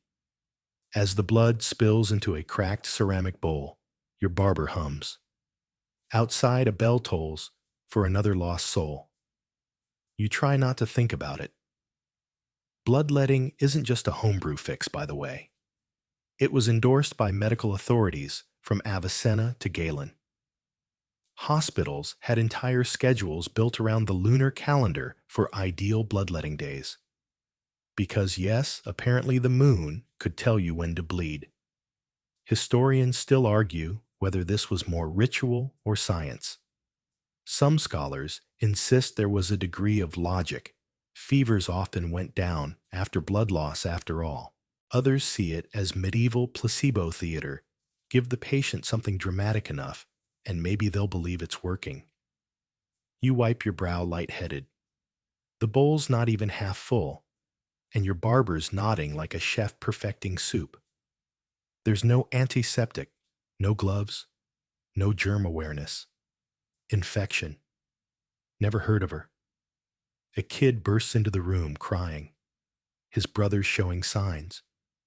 The barber doesn't flinch, just dumps your blood into a slop bucket and waves the next one in. The towns run out of clean blades, so they start wiping them on shared cloths between patients. You feel special suddenly. First in line. Lucky you. As night falls, you're weak and your fever climbs. You dream of leeches dancing in your veins, of blades whispering your name. In your dreams, the barber sings lullabies that sound suspiciously like you might die in the morning. Some families don't stop at one session. They schedule daily bleedings. A few even try to preempt the plague preventative purging, they call it, just in case. You can spot them by their sunken eyes and constant nosebleeds. A few towns ban bloodletting during peak outbreaks, not because it's dangerous, but because it's using too many rags. Priorities. You wake up the next morning feeling awful, but not dead. Yet. That's good enough. The barber's blade has moved on to someone else, and the line outside his door now includes a dog. No one knows what they're doing, but at least they're doing something. And you shuffle back to your straw mattress, pressing a rag to your elbow, wondering if your soul leaked out along with the plague. You hope not. You'd rather keep it just a little longer. You're trying to sleep. Honestly, you are. But your armpit is swelling like a balloon someone forgot to tie off, and your fever makes the ceiling spin in slow, sweaty circles. Then someone knocks your aunt, maybe, or the baker's wife from 2 doors down. She's got a live chicken under her arm. You know what's coming. Don't worry, she says, gently lifting your arm with one hand and positioning the chicken with the other. It worked for my cousin's neighbor's brother's apprentice. And just like that, you've become a roost. The chicken squawks claws at your leg and tries to escape, but she holds it firm. Its feathery belly presses directly onto your painful boil. Your skin feels like it's on fire, but the chicken's just confused. This isn't a prank. This is medicine, at least according to the 14th century folk medical canon. The theory goes that the pestilence, this terrible, inexplicable plague, is a poison of the blood, and the chicken, with its living warmth and vital essence, can draw it out like a sponge soaks up wine. Some even claim that the bird will die shortly after absorbing the illness, which, if true, could also be explained by suffocation and sheer panic. The practice comes from humoral theory mixed with sympathetic magic, the idea that one thing can influence another through proximity or resemblance. If your body is sick and the chicken is healthy, maybe the sickness will leap across the skin like a flea in the dark. The chicken wriggles, and you feel the sharp poke of its wing. You smell barnyard and sweat, and something darker fear maybe. Or maybe the scent is coming from you. Mainstream physicians, of course, scoffed at this, at least publicly. In private, some tried it themselves. The lines between learned medicine and folklore weren't as rigid as we imagine. Historians still argue whether this method originated in country traditions or crept in through formal channels of learned medical schools. Your aunt replaces the first chicken with another, this one quieter, probably because it's terrified. The first bird gets tossed aside, feathers ruffled, staring at you with what you swear is judgment. The second one presses to your other armpit. This is balance, apparently. The scene is ridiculous. You propped up on an itchy straw pillow, arms out like a scarecrow, one chicken under each armpit like medieval deodorant. Somewhere in the distance, you hear a priest chanting Latin. You wonder if he's available for house calls. They say it's important to keep the chicken alive during treatment. If it dies too early, the cure is void. If it survives, and you don't, well, that's awkward. In one notorious case recorded in plague annals from southern France, a healer treated 7 children with a rotation of 2 chickens. The birds eventually died, so did the children. The healer moved on to mules. There's no consistency. In one town, people swear by geese. In another, it's ferrets. The idea is to use something alive and squirming something that might plausibly look like it's doing something, even if it isn't. You drift off into a fever nap, half dreaming, half aware, the chickens, a dull pressure on either side of your chest. You hallucinate one of them speaking to you in rhyme, something about plague and breadcrumbs. You wake up drooling into your sleeve. There's a blotch of blood and pus on the linen, and one of the chickens is now strangely still. Your aunt looks pleased. "It's working," she whispers, crossing herself. You can't argue. You can barely speak. The chicken is wrapped in cloth and buried behind the house because, of course, it has now absorbed the sin and sickness. To dispose of it improperly would be to risk reinfection, or divine punishment, or both. Later that evening, a neighbor stops by and asks if you'd be willing to lend your second chicken to her husband. He started coughing. You decline, generously. The ache in your arms lingers, but your swelling hasn't worsened. That's a small win in a sea of awful.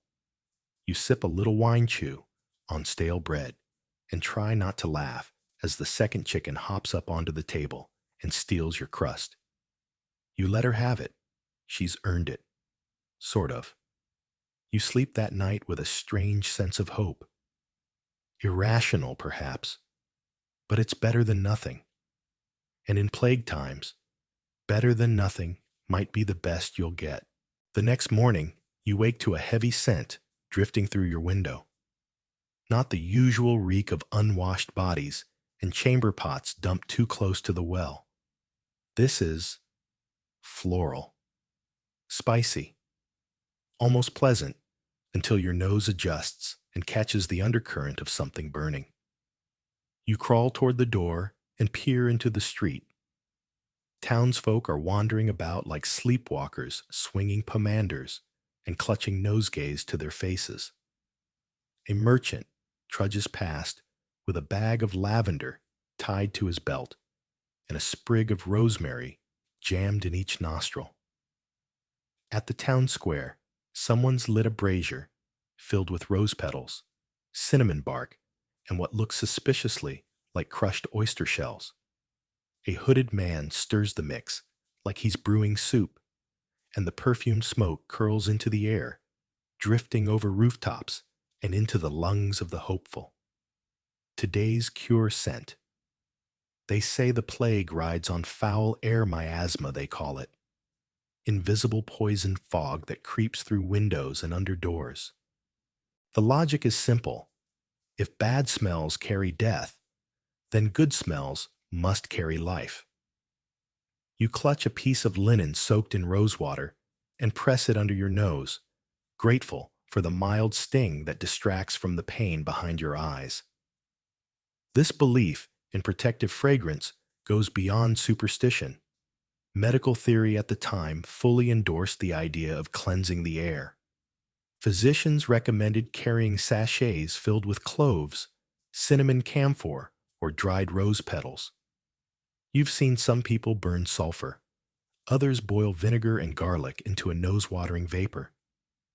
One neighbor, in a fit of innovation, crushed dried lemons into powder and sniffed them so often his nose bled. Historians still argue whether any of it helped. Perhaps these practices reduced flea bites. Fleas, after all, hate certain smells. Or perhaps they simply masked the unbearable stench of rotting bodies and human waste which blanketed every city like a cursed fog. Inside your own family is getting creative. Your cousin hangs bunches of sage and marjoram over every doorway. Someone rubs your feet with clove oil. A small pot of vinegar and crushed rosebuds simmers over a low fire, its steam turning the room into a fragrant swamp. Don't blow out the flame, your uncle warns. The air must stay clean. You nod, sweating through your blanket, breathing in a bouquet of desperation. The church even gets involved. Priests walk the streets, swinging censers filled with frankincense and myrrh, a holy cloud to ward off the devil's breath. Sometimes they stop to sprinkle rose water on doorsteps, whispering prayers into the mist. There's also a man with a theory about onions. He slices dozens and places them in bowls around his home. They're supposed to trap the poison. By morning, the onion is blackened, which clearly means it worked. Clearly. Never mind that it's sitting in a room filled with soot and sadness. You hear a rumor that in Venice some families rub crushed mint leaves into their armpits or wear perfumed wax around their wrists to keep the plague wind at bay. In England, a nobleman reportedly fills his entire fireplace with juniper branches and burns them night and day. The most extravagant remedy, musk. Imported from Asia at great cost, this oily perfume made from the glands of deer is dabbed behind ears, smeared on chests, even mixed into wine. You tried it once. It smelled like sweat and grave dirt. You find some comfort in your own little stink cloud. The smell of cloves reminds you of a pastry you once had in better times. You imagine a bakery warm and safe, and the thought lulls you toward sleep. Then the bell tolls. Another death. Someone down the lane. A man runs past your house yelling, "Burn your linens." The stench brings death. He's carrying a torch. You hope he doesn't mean it, literally.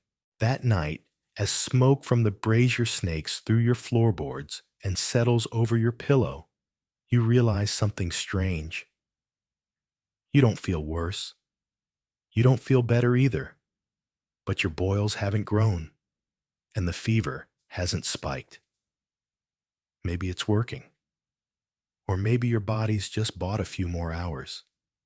You whisper a small thank you to the scent cloud hovering above your bed, just in case. And as your eyes flutter shut, the rose water-soaked cloth still pressed to your face, you think, if I die, at least I'll smell like spring. You're outside now. Not because you're better, but because someone convinced you that toads are the answer. Not cooked, not dried and ground into powder. No, this time, you're being told to apply a live wiggling toad directly onto your body. You blink slowly, still woozy from fever, as a man with a crooked hat and half a mustache gently places a fat, warty creature onto your chest. It shifts its little limbs and stares at you with glassy indifference. Your skin prickles. The toad is cold and clammy. So are you. This does not feel promising. But here's the thinking plague is caused by internal poisons venoms that bubble up into buboes. These lumps, they say, can be drawn out by sympathetic creatures. Toads were seen as naturally toxic, and some believed their bodies had an affinity for poisons like attracts like. It's the same logic behind drawing venom from a snake bite by applying a snake's flesh. Well, maybe. The man presses another toad to your armpit. You're rapidly becoming a lumpy buffet table for confused amphibians. Leave them on until they die, he says very seriously, as though that's a perfectly normal sentence. And he's not alone in this belief. Medieval medical manuscripts contain recipes for toad plasters, sometimes mashed up with vinegar and flour, sometimes just dried and powdered. The idea was to make a poultice and slap it onto the sores. But others insisted the toads must be alive because only a living creature can absorb a living plague. It's weirdly poetic and deeply unsanitary. Meanwhile, your neighbor prefers leeches. He's got them all over his ankles, sucking contentedly as he chants some garbled Latin. He swears by them. They're cheaper than toads for one, and reusable. Gross, but thrifty. Historians still argue whether these practices came from folk wisdom or sheer desperation. Were these creatures seen as magical medicinal, or just the only thing left that hadn't already failed? You can't say. You're too busy trying not to shudder as the toad shifts its weight on your feverish skin. At least the toads are quiet. Chickens were noisy and bloodletting left scars. The toads, they just sit there like damp little medics, watching, judging, maybe plotting. Some variations of the cure are more theatrical. One French remedy involved killing the toad, removing its stomach, filling it with crushed garlic, and tying it to the affected area with red wool thread. Another suggested placing a lizard in your shoe. You're not entirely sure what that one was meant to do, but the man who tried it now walks with a limp. You try to nap, but can't get comfortable. The toad on your stomach shifts again. You name him Hubert. You hate him. A few hours pass.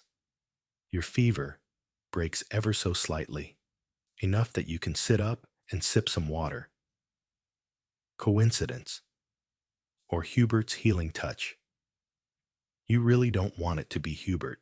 Eventually, the toads are removed, mostly because one of them peed on your bedsheet, and your mother finally snapped. They're tossed into the garden, dazed and possibly traumatized. You watch them waddle away under the moonlight like tiny plague survivors. And for the first time in days, you laugh. It hurts, but it's real. That night, you overhear someone outside talking about using spiders next. You close your window tightly and whisper to Hubert now, presumably hiding under the cabbage patch, "Don't come back." The next morning, your swelling is the same. But so is your breath. You're still here. And while the toads didn't exactly sing you to sleep, they didn't kill you either. You can live with that. Probably. You're pulled from your restless sleep by the sound of chanting. Not a hymn, not a lullaby.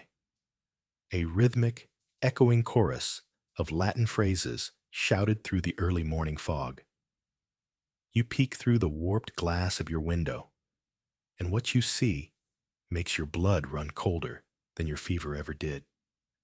A long line of people, dozens, maybe hundreds, marches slowly down the cobbled street, barefoot, hooded, shirtless. Their backs are raw and bloodied. Some carry wooden whips tipped with metal. They swing them over their shoulders, lashing their own skin in synchronized waves. Welcome to the repentance parades. This, they believe, is how to stop the plague. Not with herbs or toads, or the sweet stench of cinnamon smoke, but with punishment. Punishment so sincere, so public, and so painful that God will be moved to pity. Because surely the plague is punishment for sin, for pride, for lust, for dancing on Sundays, or eating too many grapes when you should have been fasting. And now the logic says, if you punish yourself first, Maybe heaven won't have to. You step outside and feel the air thick with incense and tension. A man in the procession makes eye contact with you, his eyes wild and glassy. Blood drips from the whip in his hand. He doesn't stop. No one does. This group you've heard is part of the flagellants roving bands of penitents who travel from town to town spreading their gospel of pain. They sleep in fields fast for days and beat themselves bloody in churchyards and plazas. Some towns welcome them. Others ban them outright, fearing the hysteria they bring. Historians still argue about their impact. Did they actually help stop the spread? Did they make it worse by moving from city to city, possibly bringing the plague with them? Or were they just the emotional release valve of a collapsing society? Your cousin, swept up in the fervor, joins the line. He strips off his shirt and takes a borrowed whip. His face is pale, but determined. You try to stop him, but he pushes past, muttering something about redemption and God's mercy. You've never seen him pray before. Behind the procession, a priest follows, holding up a cracked wooden cross and shouting encouragement.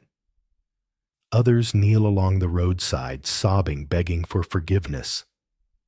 A child clutches a wax figure of Saint Sebastian, the plague saint pierced with arrows, bleeding like the marchers. It's not just the spectacle. There's a schedule. Some groups beat themselves in 33-beat sets, one for each year of Christ's life. Others chant entire psalms between lashes. Some even recite the names of the dead with every swing. You watch until the last of them disappear into the countryside, leaving behind red droplets on the stones and a silence so thick it hums. That night, your uncle confesses he once beat himself in secret behind the barn during the last outbreak. It didn't work, he says, but it made me feel better. There's something terrifying in that honesty. Because this isn't just about medical cures anymore. It's spiritual triage. People are trying to heal not just their bodies, but their souls. And there's power in that, in the belief that pain might earn mercy. That blood, if it's your own, and not spilled by the plague, might buy you another sunrise. A few townsfolk swear the plague lessens after a parade. Others report outbreaks intensifying. One chronicler notes that in a German village, nearly half of the flagellants died within a week of arriving. Still, they kept coming. You wrap yourself tighter in your blanket, unsure if your refusal to join has cursed you. You wonder if there's a tally being kept somewhere above a divine ledger where every missed lash is noted in red ink. Later, in fevered dreams, you see yourself in the line. Your whip drips with roses, not blood. The chanting becomes laughter. And God, if he's watching, doesn't say a word. When you wake, there's a welt on your back from where the straw mattress twisted beneath you. You touch it and wonder, would it be worse if someone else put it there? The sun crests over the rooftops in a watery haze, and you wake with something gritty in your mouth. Not dirt, not sand. Something sharp, cold, smooth and hard like a pebble. But you know exactly what it is. It's a gemstone. Specifically a sapphire, though no one's entirely sure it's real. You roll it around on your tongue like a lozenge from the gods, and try not to think about where it's been, or how many mouths have held it before yours, because this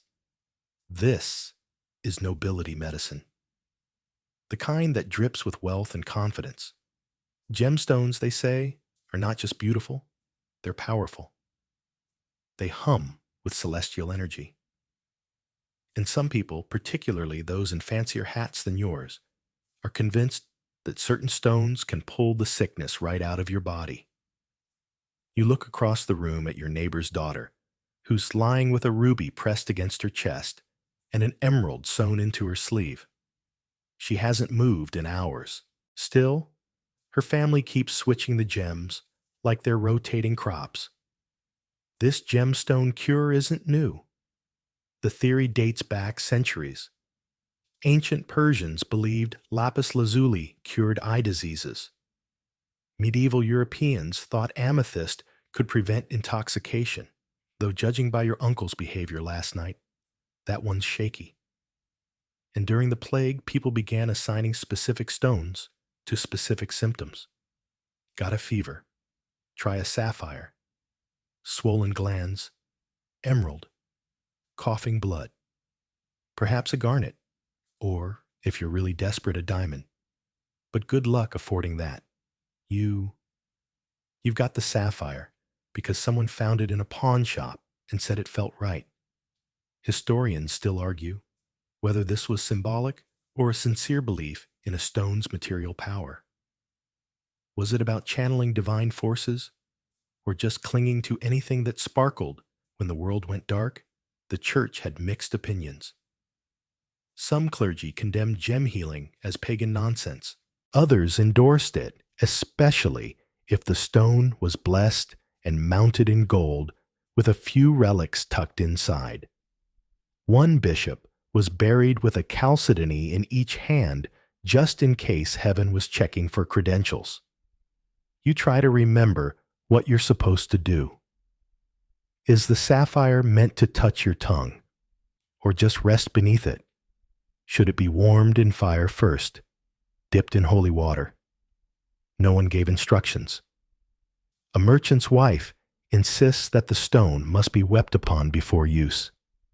Another claims you should sleep with it inside a walnut shell under your pillow. A third says you should swallow it entirely, but she's missing 3 teeth and smells like burnt onions, so you politely decline her advice. Some nobles go further. There are accounts of powdered emerald being mixed into wine or crushed pearls added to honey. You'd think drinking gemstones would do more harm than good, but when death is at the door, logic tends to hide under the bed. You spit the sapphire into your hand. It's warm now, slightly sticky, and strangely comforting, like a good luck charm or a lie you've told yourself enough times to believe. Your brother tries it next. He doesn't even gag. Just closes his eyes and breathes deep, like he's inhaling moonlight. You almost envy him. Almost.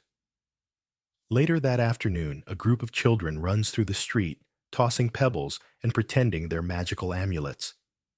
One declares his stone plague-proof and throws it like a skipping rock into the fountain. You watch it sink. You wonder how many real gemstones now line the bottoms of wells and rivers across Europe, tiny glittering wishes for health. You don't feel better, but you don't feel worse either. And in plague time, still here is practically a miracle. So you clean the sapphire, wrap it in a bit of cloth, and tuck it into your pocket. You'll probably try it again tomorrow. Or maybe sleep with it in your mouth if you can convince yourself not to choke. That night, you dream of a cave filled with glowing stones, each pulsing like a heartbeat. You reach out to touch one, and it turns to ash. Another melts into your skin. The last one whispers your name in a voice you don't recognize. You wake up chewing on your blanket, mouth dry. The sapphire is still tucked safely in its cloth. You're still alive. That's something. You've made it through another night. Your fever is steady high, but not boiling over. Your boils haven't burst. You're starting to believe you've turned some kind of corner. Until the healer shows up with a wooden spoon and a lump of something. What is that, you ask, though part of you already knows? She smiles gently, like a mother handing a child cough syrup. Dung. And not just any dung. Human dung. Dried, powdered, and mixed with honey wine or sometimes egg yolk, depending on how refined your palate is. You gag before the spoon even reaches your lips. This isn't a prank. This is another one of those time-honored medieval cures passed down from the sacred margins of old manuscripts and whispered by people who have run out of ideas. Dung remedies were more common than you'd think, and not just among peasants.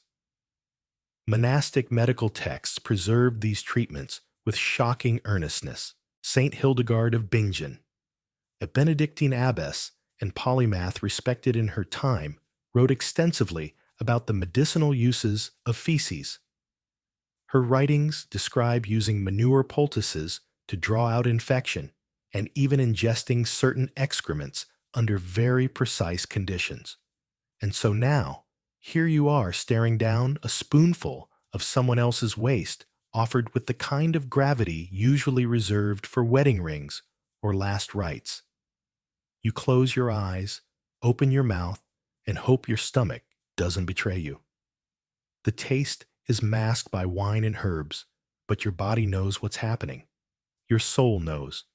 And both of them object. Swallow, the healer says. You do. And you sit very, very still. Historians still argue whether this was born from ancient traditions of fermentation humoral logic or sheer madness. Some claim there's a kernel of sense certain gut bacteria preserved in dried waste could conceivably have probiotic value.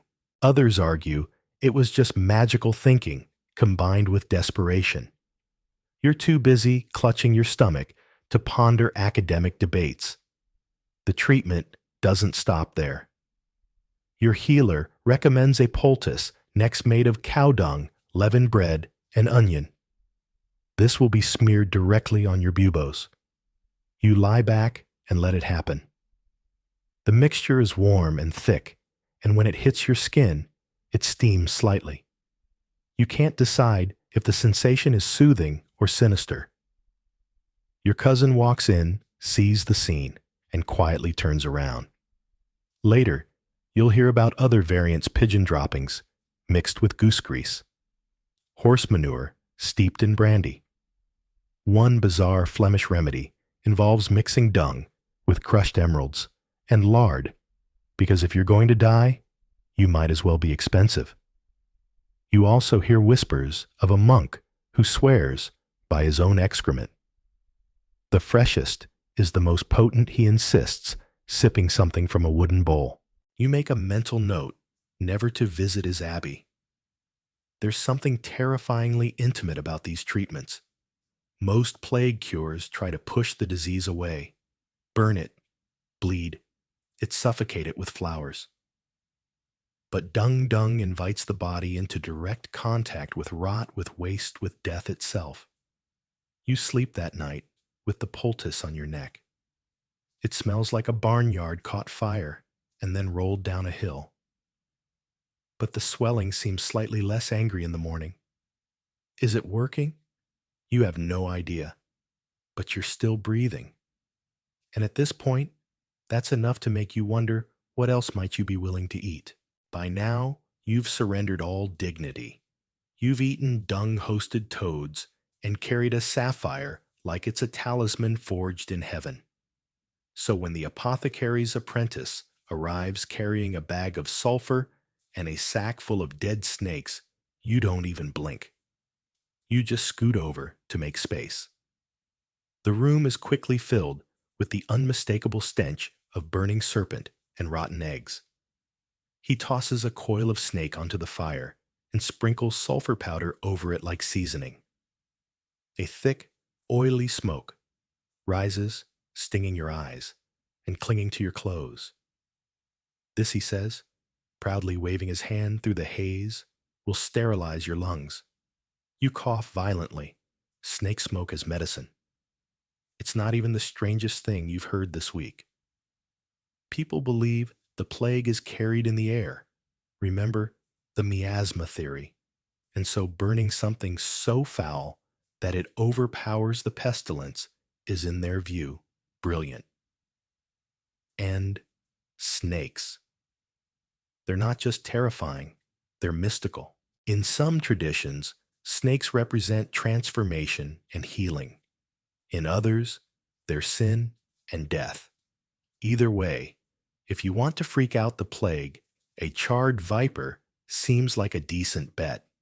The apprentice sets a second pan of charcoal under your bed, this one soaked in pitch and amber resin. The fumes rise around you like a toxic spa treatment. Don't move, he advises. Just breathe. You try. The smoke bites your throat. Your tongue feels thick. Your ears ring slightly. Outside, someone sneezes, and everyone within earshot flinches. Inside, you choke, and no one even reacts. Historians still debate whether sulfur fumigation had any practical benefit. Some suggest it repelled fleas, the real plague carriers. Others argue it merely masked the more familiar stinks of sewage sweat and despair. There are recorded accounts of people fumigating entire houses with sulfur and animal matter. In Poland, burned onions were added. In Italy, people lit pans of hair clippings. In northern France, an enterprising widow reportedly burned a goat inside her home, believing its cries would frighten the devil. You're not sure if it's working, but the room definitely smells powerful. The kind of scent that announces itself and then kicks down the door. The apprentice brings out a small bundle of dried herb sage thyme and something else you can't identify. He grinds them into the sulfur smoke, chanting under his breath. It's not Latin. It might be made up. You honestly don't care. At some point, someone throws in a chunk of old leather.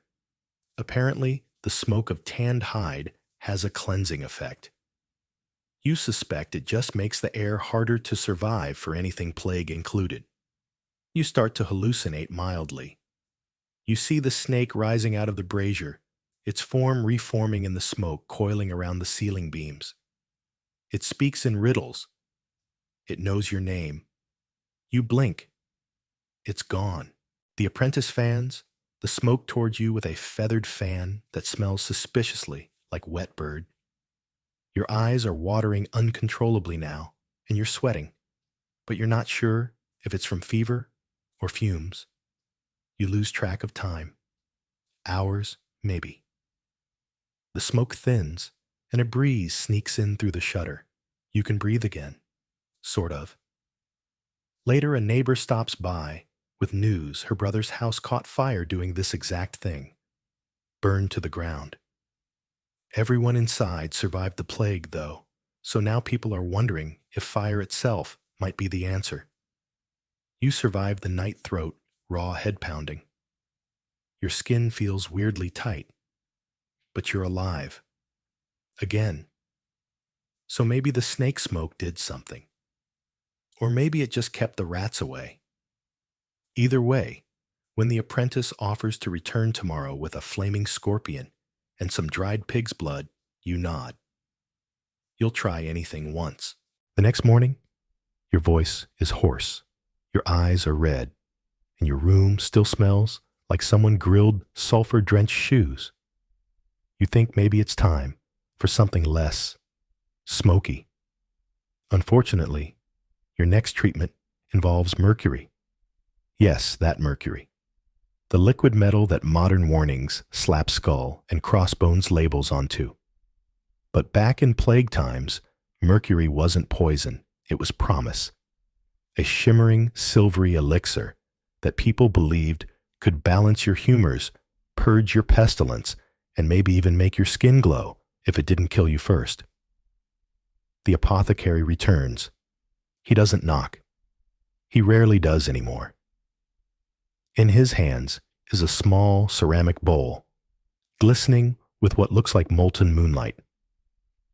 Mercury vapor, he says, like he's describing a scented candle instead of a biohazard. You raise an eyebrow. Or maybe your fever raises it for you. He sets a small brazier near your bed, places the bowl atop it, and starts to heat the mercury. You watch as it bubbles softly. The fumes begin to rise, thin metallic and strangely sweet. You're instructed to lean forward and inhale, slowly, deeply. You obey. What else can you do? Your lungs fill with air that doesn't feel like air. It's heavy, slick. You imagine your alveoli shrinking from it. But the apothecary insists this is the only way to purge the corruption from within. The logic. The plague has taken root inside you deep in your blood, your marrow, your spirit. You can't cut it out. You can't bleed it out. But maybe, just maybe, you can cook it out. The concept isn't entirely foreign. Sweat was considered curative. Induced fevers, controlled burns essentially were thought to scorch disease from the inside. Mercury, with its heat and volatility, fit that worldview beautifully. So now you're boiling gently in your own skin nose over a bubbling bowl of vaporized poison. Historians still debate where exactly this practice started. Some trace it to ancient Persian alchemical traditions, others to Greco-Roman ideas of purging. In plague times, it got bundled up with boil-basting yes. That's a thing where a thick salve of mercury fat and plant resins would be rubbed directly onto buboes. You're not that far gone. Yet. The Apprentice fans the vapor toward you with a rag. You start to sweat. Profusely. The world tilts a little to the left. Your lips tingle. Mercury, by the way, is extremely good at absorbing through the skin, which is unfortunate because some patients are wrapped in mercury-laced cloths and left in hot rooms like meat in a smoker. The goal? Force the sickness out through the skin, dripping in sweat, purged in poison. You try not to throw up. The apprentice pulls out a stick and stirs the mercury. That's when you notice his hand is trembling. His eyes twitch slightly. You've heard whispers of Mad Hatter's craftsmen who work with mercury and lose their minds over time. He blinks, then smiles like everything's fine. You do not find that comforting. At one point, he offers you a pill. Made of mercury and camphor, he says. Only the wealthy can afford these. You decline, mostly because you've grown fond of your intestines. Elsewhere in town, a noblewoman has hired an alchemist to distill mercury into a syrup. She drinks 2 spoonfuls a day. People say she stopped coughing. People also say she forgot her own name and thinks she's married to St. George. There's also a man who bakes his bread with powdered cinnabar mercury sulfide because a little metal never hurt anyone. He's lost 3 teeth in 2 weeks. Still swears by it. The burning continues for hours. You drift in and out of sleep. Your dreams are shiny. You see angels made of quicksilver and rats dressed like apothecaries. One rat hands you a spoon and says, "Open wide." You jolt awake. The room is dark. The brazier is cold. The mercury's gone. You touch your forehead. Still hot. Still here. But something feels different. The pain in your chest is lighter. Or maybe it's just the absence of snake smoke. You don't thank the apprentice, but you don't stop him when he says, "We'll do another round tomorrow." Because at this point, if the cure doesn't kill you, you're probably doing better than most. You're lying flat on your back, staring at the wooden beams above you, trying to count the splinters. Anything to distract from the lingering scent of mercury and singed snake. That's when the midwife shows up with a handful of walnuts. "Don't eat them," she warns. You raise an eyebrow if your fever hasn't melted it off yet. "They're not for eating," she continues. "They're for understanding." She places one walnut in your palm. See how it looks like a brain? It does. A little. A shriveled, nutty brain. Doctrine of signatures, she says proudly. God marked the cures. Put the answer into the shape. And just like that, you're plunged into one of the most charmingly bizarre beliefs in plague medicine, that everything on earth was designed to look like what it heals. According to this idea, if something looks like a body part, it must treat that body part.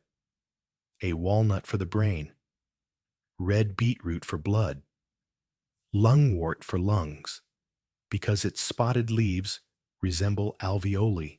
Even leeks long and tubular were applied to wounds and veins. So you're now holding brain medicine in nut form.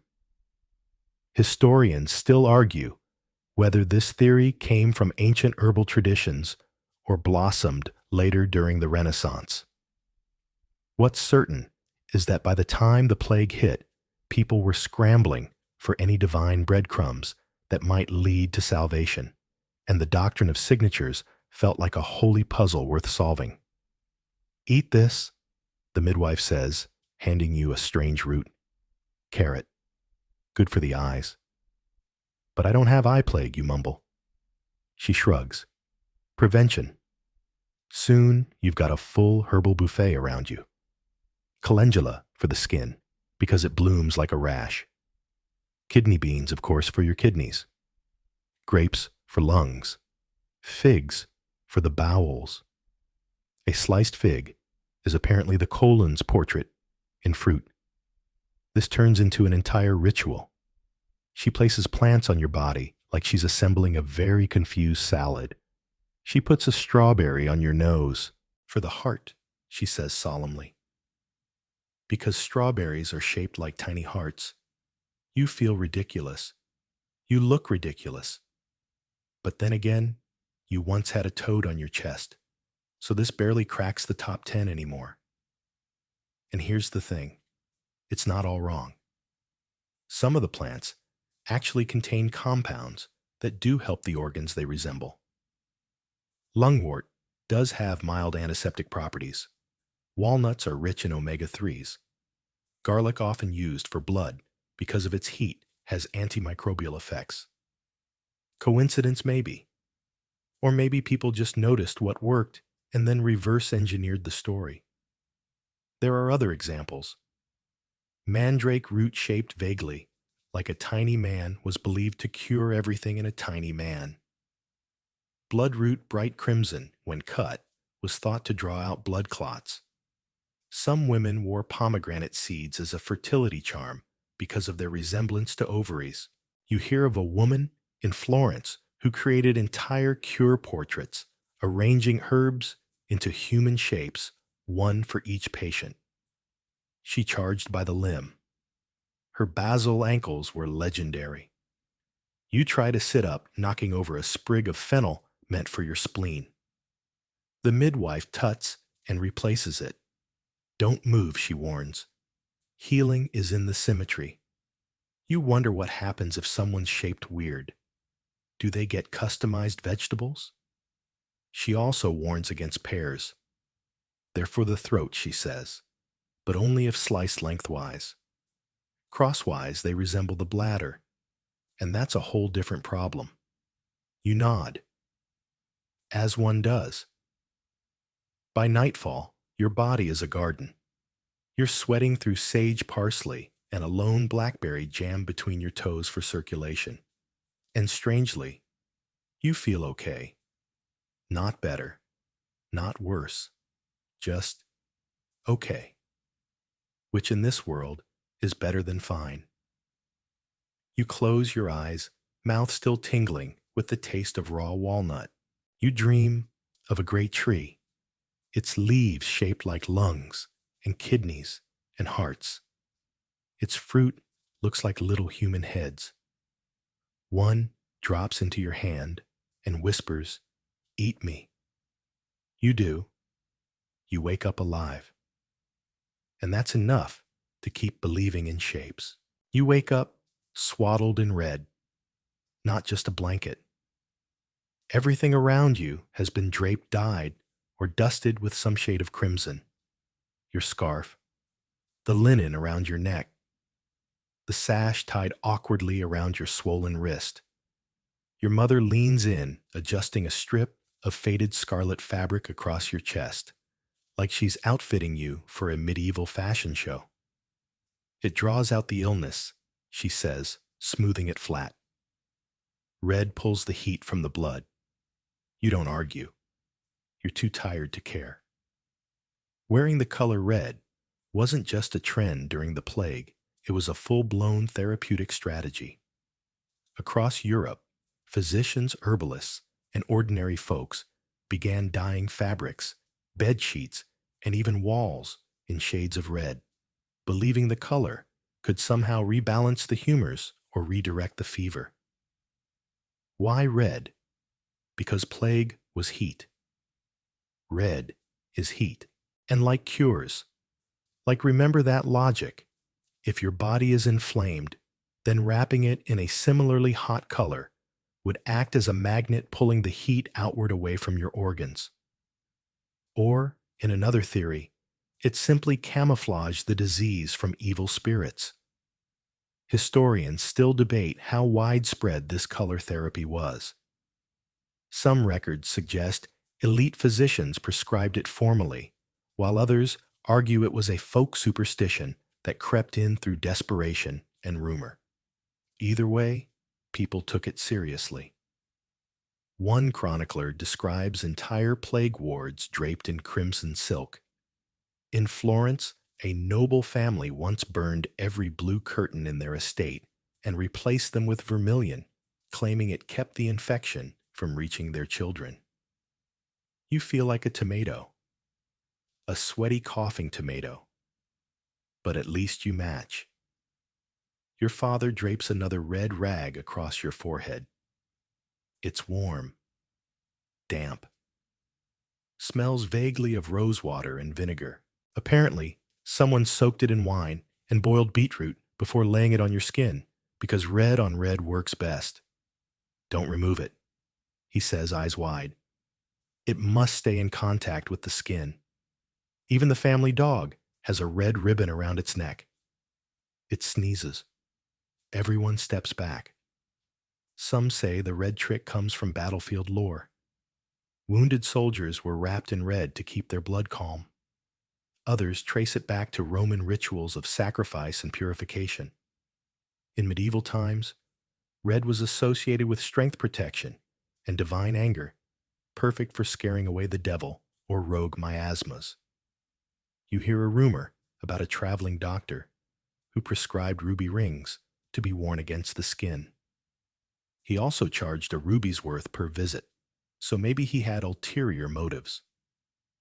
In one town, people paint red crosses on their doors, not to mark death, but to prevent it. It's confusing. It all blurs together. Signal or cure, omen or armor.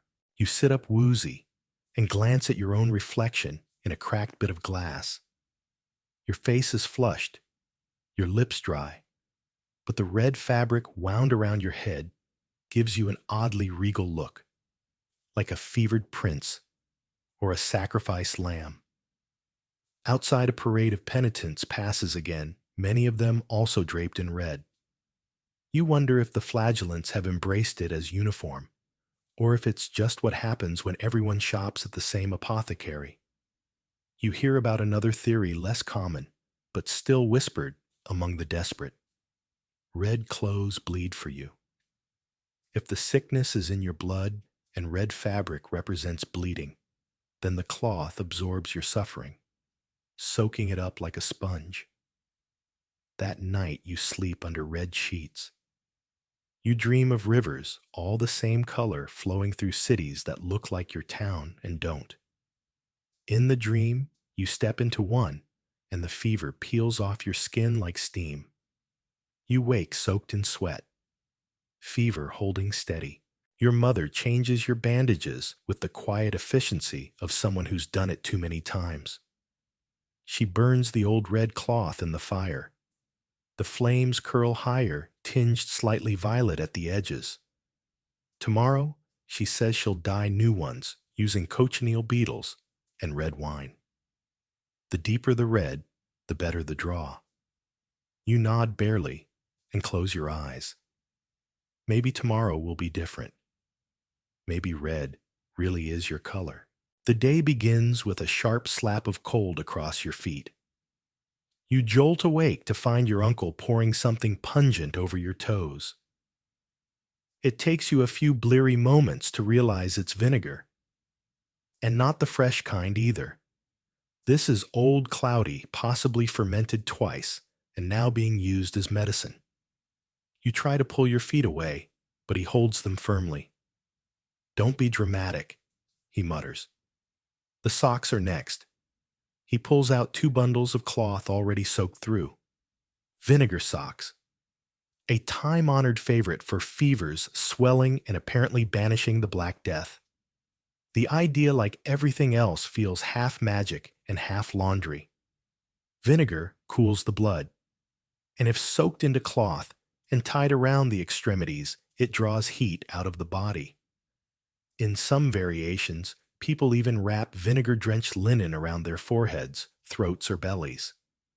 You get the deluxe package socks, wrist wraps, and a cloth across your chest that smells like salad dressing left in the sun.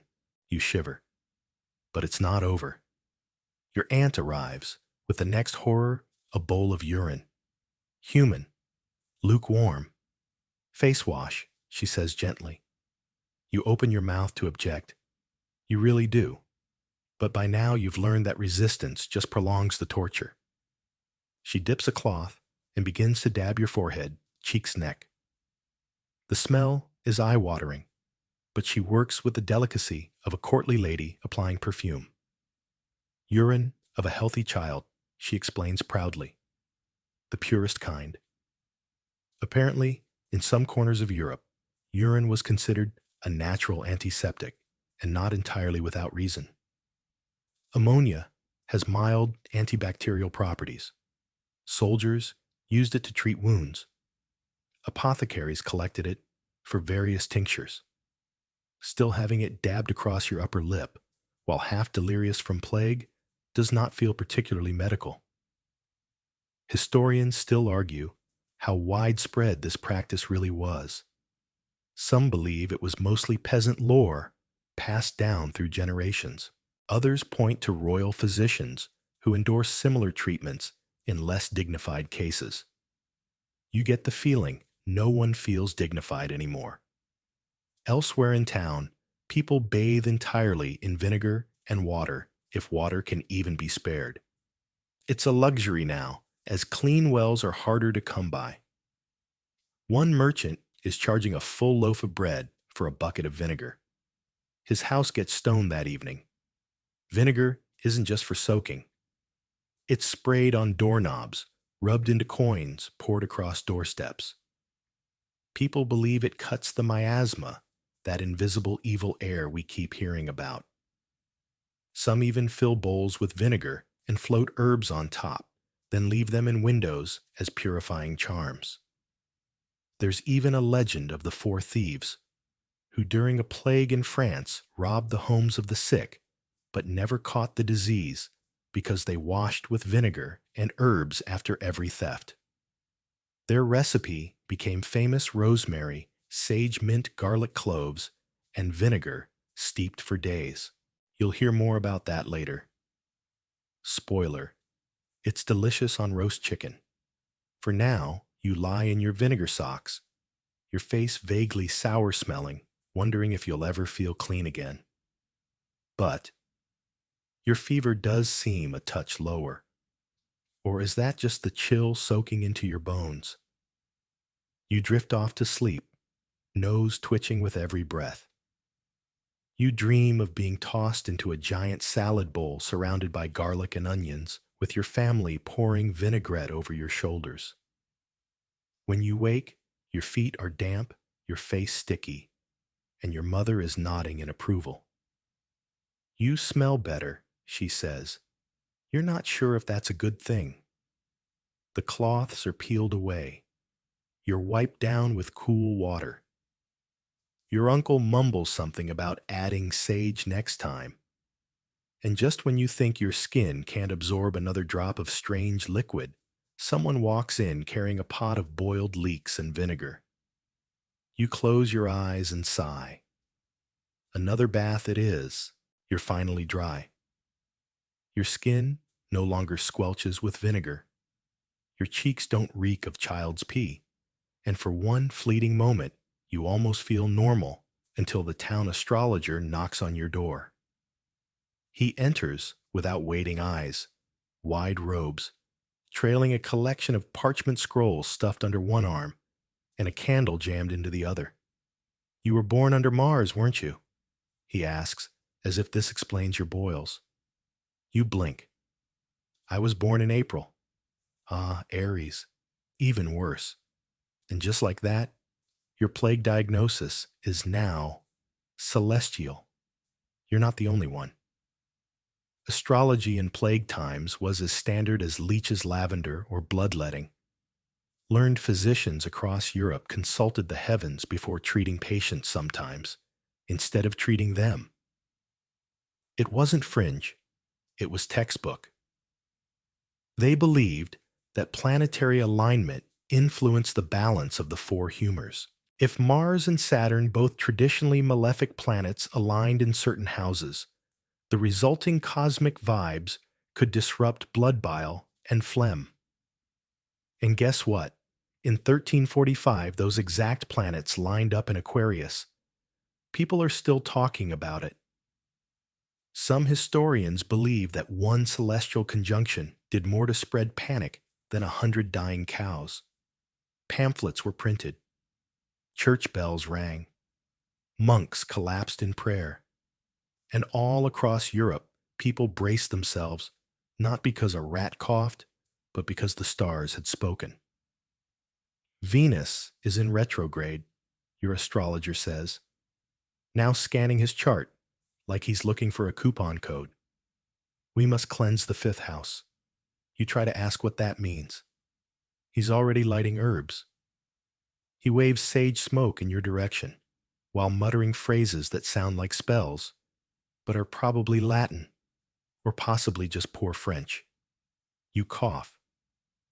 He tells your parents that treatment must wait until a more favorable moon phase.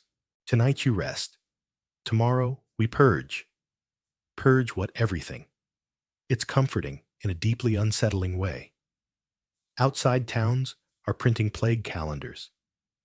These guidebooks tell people when to bathe, when to eat fish, when to abstain from cheese, when to pray, and when to expect an upswing in deaths, all based on moon phases and planetary transits.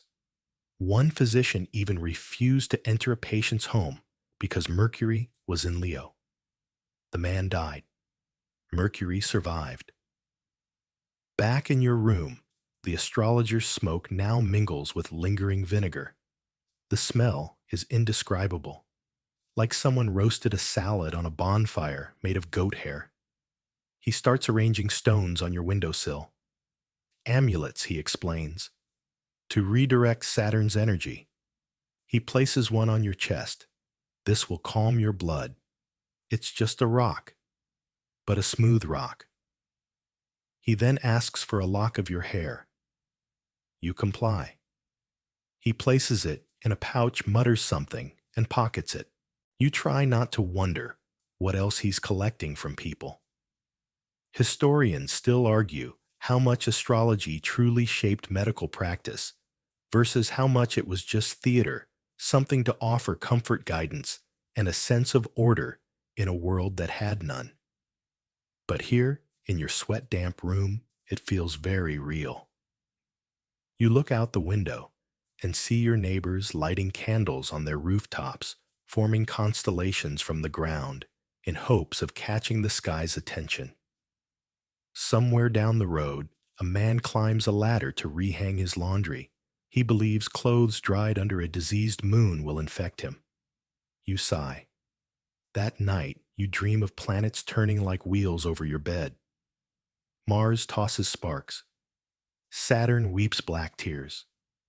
The moon whispers warnings in rhyme.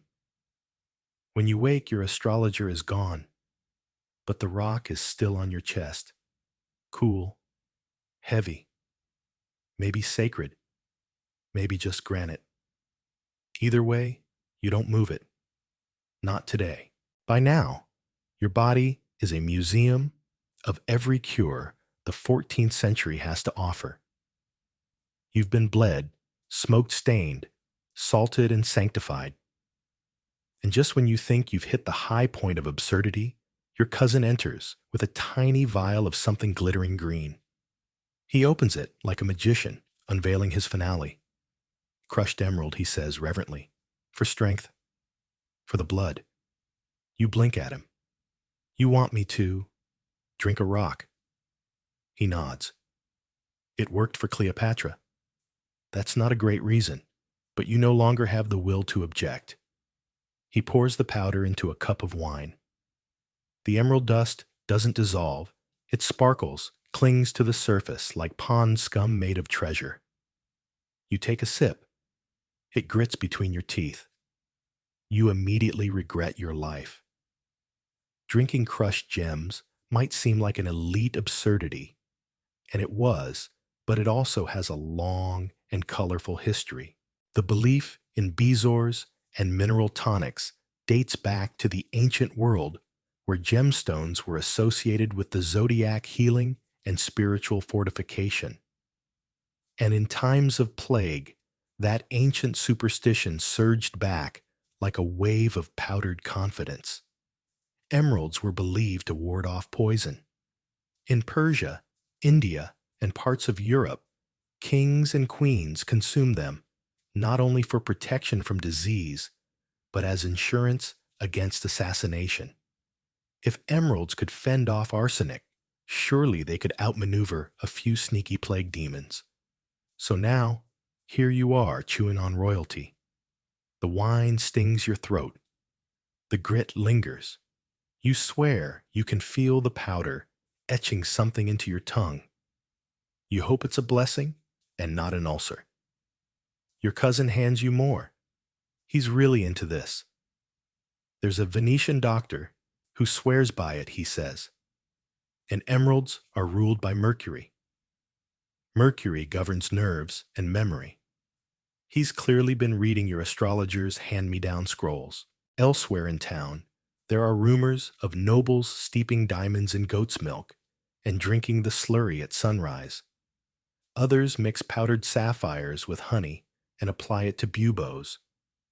One widow reportedly burned rubies into ash and snorted them with dried thyme. You've never met her, but you hope she's okay? Historians still debate whether this gem therapy was a sincere attempt at healing or just symbolic a way for the wealthy to feel protected, blessed, and elevated above the dirty masses. Some say it was both. After all, if the plague doesn't kill you, your jewelry habits might. Your stomach begins to rebel. The emerald, it turns out, doesn't want to stay inside you. You clutch your side and groan. Your cousin pats your back sympathetically. That's just the toxins leaving. Or the enamel. He leaves you with a second vial, in case you want more later. You bury it under your mattress. Later that evening, you overhear your aunt talking to a friend about a jeweler who's become a plague doctor overnight.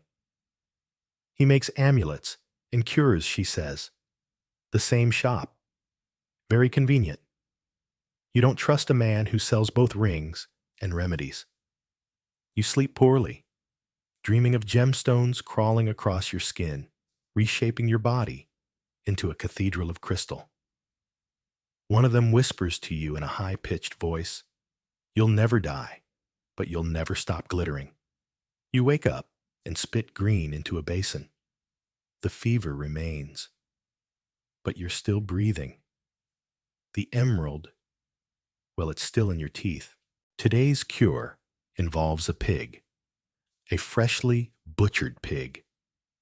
You hear it before you see it, the squelch of wet entrails being moved from bucket to floor, the thump of a warm animal body laid out onto a linen sheet. When they bring it into the room, steam still rises faintly from the carcass. It's big, pink, still smells like life. Your first reaction is disbelief. Your second is to gag. But the man in the apron, he might be a healer or just the local butcher with ambition, waves a hand dismissively. "This is the Vekari method," he says proudly, as if quoting scripture. He doesn't explain further. He doesn't need to. You've heard of it. Everyone has. Here's how it works. A freshly killed pig must be freshly killed is split open, and its warm innards are laid directly onto the body of the plague victim. The idea is simple, gruesome, and disturbingly sincere. The pig absorbs the disease from your body. The healthier the pig, the more sickness it can pull. It's like sympathetic magic crossed with farm-to-table medicine. You don't remember who Vickery was, exactly some barber surgeon from England maybe. Or perhaps the method's name just stuck from someone who tried it, survived, and talked a little too loudly about it. Historians still debate whether Vickery even existed, or if the method was just a medieval urban legend that grew legs and pig parts. What matters is that people believe. And now the pig is on you. Literally. They drape a slab of hot intestines over your chest. It's squishy. It slides slightly. The warmth is real. So is the smell, raw meat iron, and something strangely sweet. You try to breathe through your mouth. That doesn't help. A second slab goes across your stomach. Another on your thighs. They've effectively made you into a grotesque meat sandwich. Some say the method only works if the pig was happy before death. Contented animals pull stronger, the butcher explains, as though this is common knowledge. This one had a name. That helps. You wonder if that's true. You also wonder what its name was. You don't ask. You don't want to know. Then comes the waiting. The meat cools slowly, drawing heat from your skin. They monitor you closely. If your buboes shrink even slightly, it's seen as a good sign. If the pig meat changes color unnaturally, even better. Some even believe the plague leaves marks in the flesh, dark spots or lines like signatures from the underworld. You lie there for hours, stewing in pig and self-pity. Flies gather. The cloths beneath you become damp. The smell evolves from unpleasant to unbearable. Someone brings sage and burns it at the foot of the bed. It does not help. Still others have had faith in this process for generations. There are records from Germany, Poland, and France detailing variations. In some cases, sheep were used instead. In others, they applied raw liver directly to the boils. A nobleman in Bavaria even tried the method with a goose, insisting it had gentler absorption. You don't feel gentler. You feel like you're being cooked alive in reverse. After the sun dips below the horizon, the butcher returns. He lifts the pig flesh, carefully examining the underside. There, he says, pointing at a patch of discoloration. That's where the sickness went. Your family nods like this is meaningful. You can't tell the difference. It just looks gray. But they seem reassured, and that's enough for now. The meat is removed and burned outside in a small pit. The fire cracks as if releasing something. A woman nearby spits 3 times and mutters a charm. You're wiped down with rose water and vinegar. Your skin feels like wax. Every part of you is sore, tender, slightly oily. But the fever hasn't climbed. And in a strange way, you feel lighter.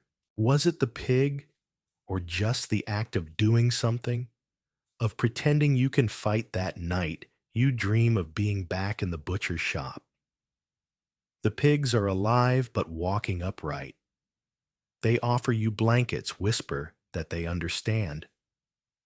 One puts a hoof on your forehead and calls you brother. You wake shivering, but breathing. You wake to the sound of shouting, then the unmistakable roar of fire. Not the controlled candlelit kind, not the cozy hearth-simmering kind either. This is something else. A purge. Outside, a group of men are dragging clothes into the street: dresses, cloaks, children's slippers, anything that once hugged a human body. The pile is growing fast, fueled by wood scraps, linen sheets, and the occasional pair of blood-stained gloves. You shuffle to the window just as someone lights the match. Flames leap to life, devouring cloth and memory alike. The scent that rises isn't smoke alone, it's sweat and fever and the faint sweetness of something old and dying. Welcome to another cure, burning the clothes off the dead, or rather burning everything the dead may have touched. You watch as your neighbor tosses a pillowcase onto the fire, her eyes wide-mouthed tight. It's not grief on her face, it's fear. That the cloth might hold death. That a thread left behind could carry the plague back into her home like a thief. And she's not wrong to worry. In an era before germ theory, people knew something about contagion, just not what. They didn't understand bacteria, but they knew illness clung to fabric, to breath, to the space a person once filled.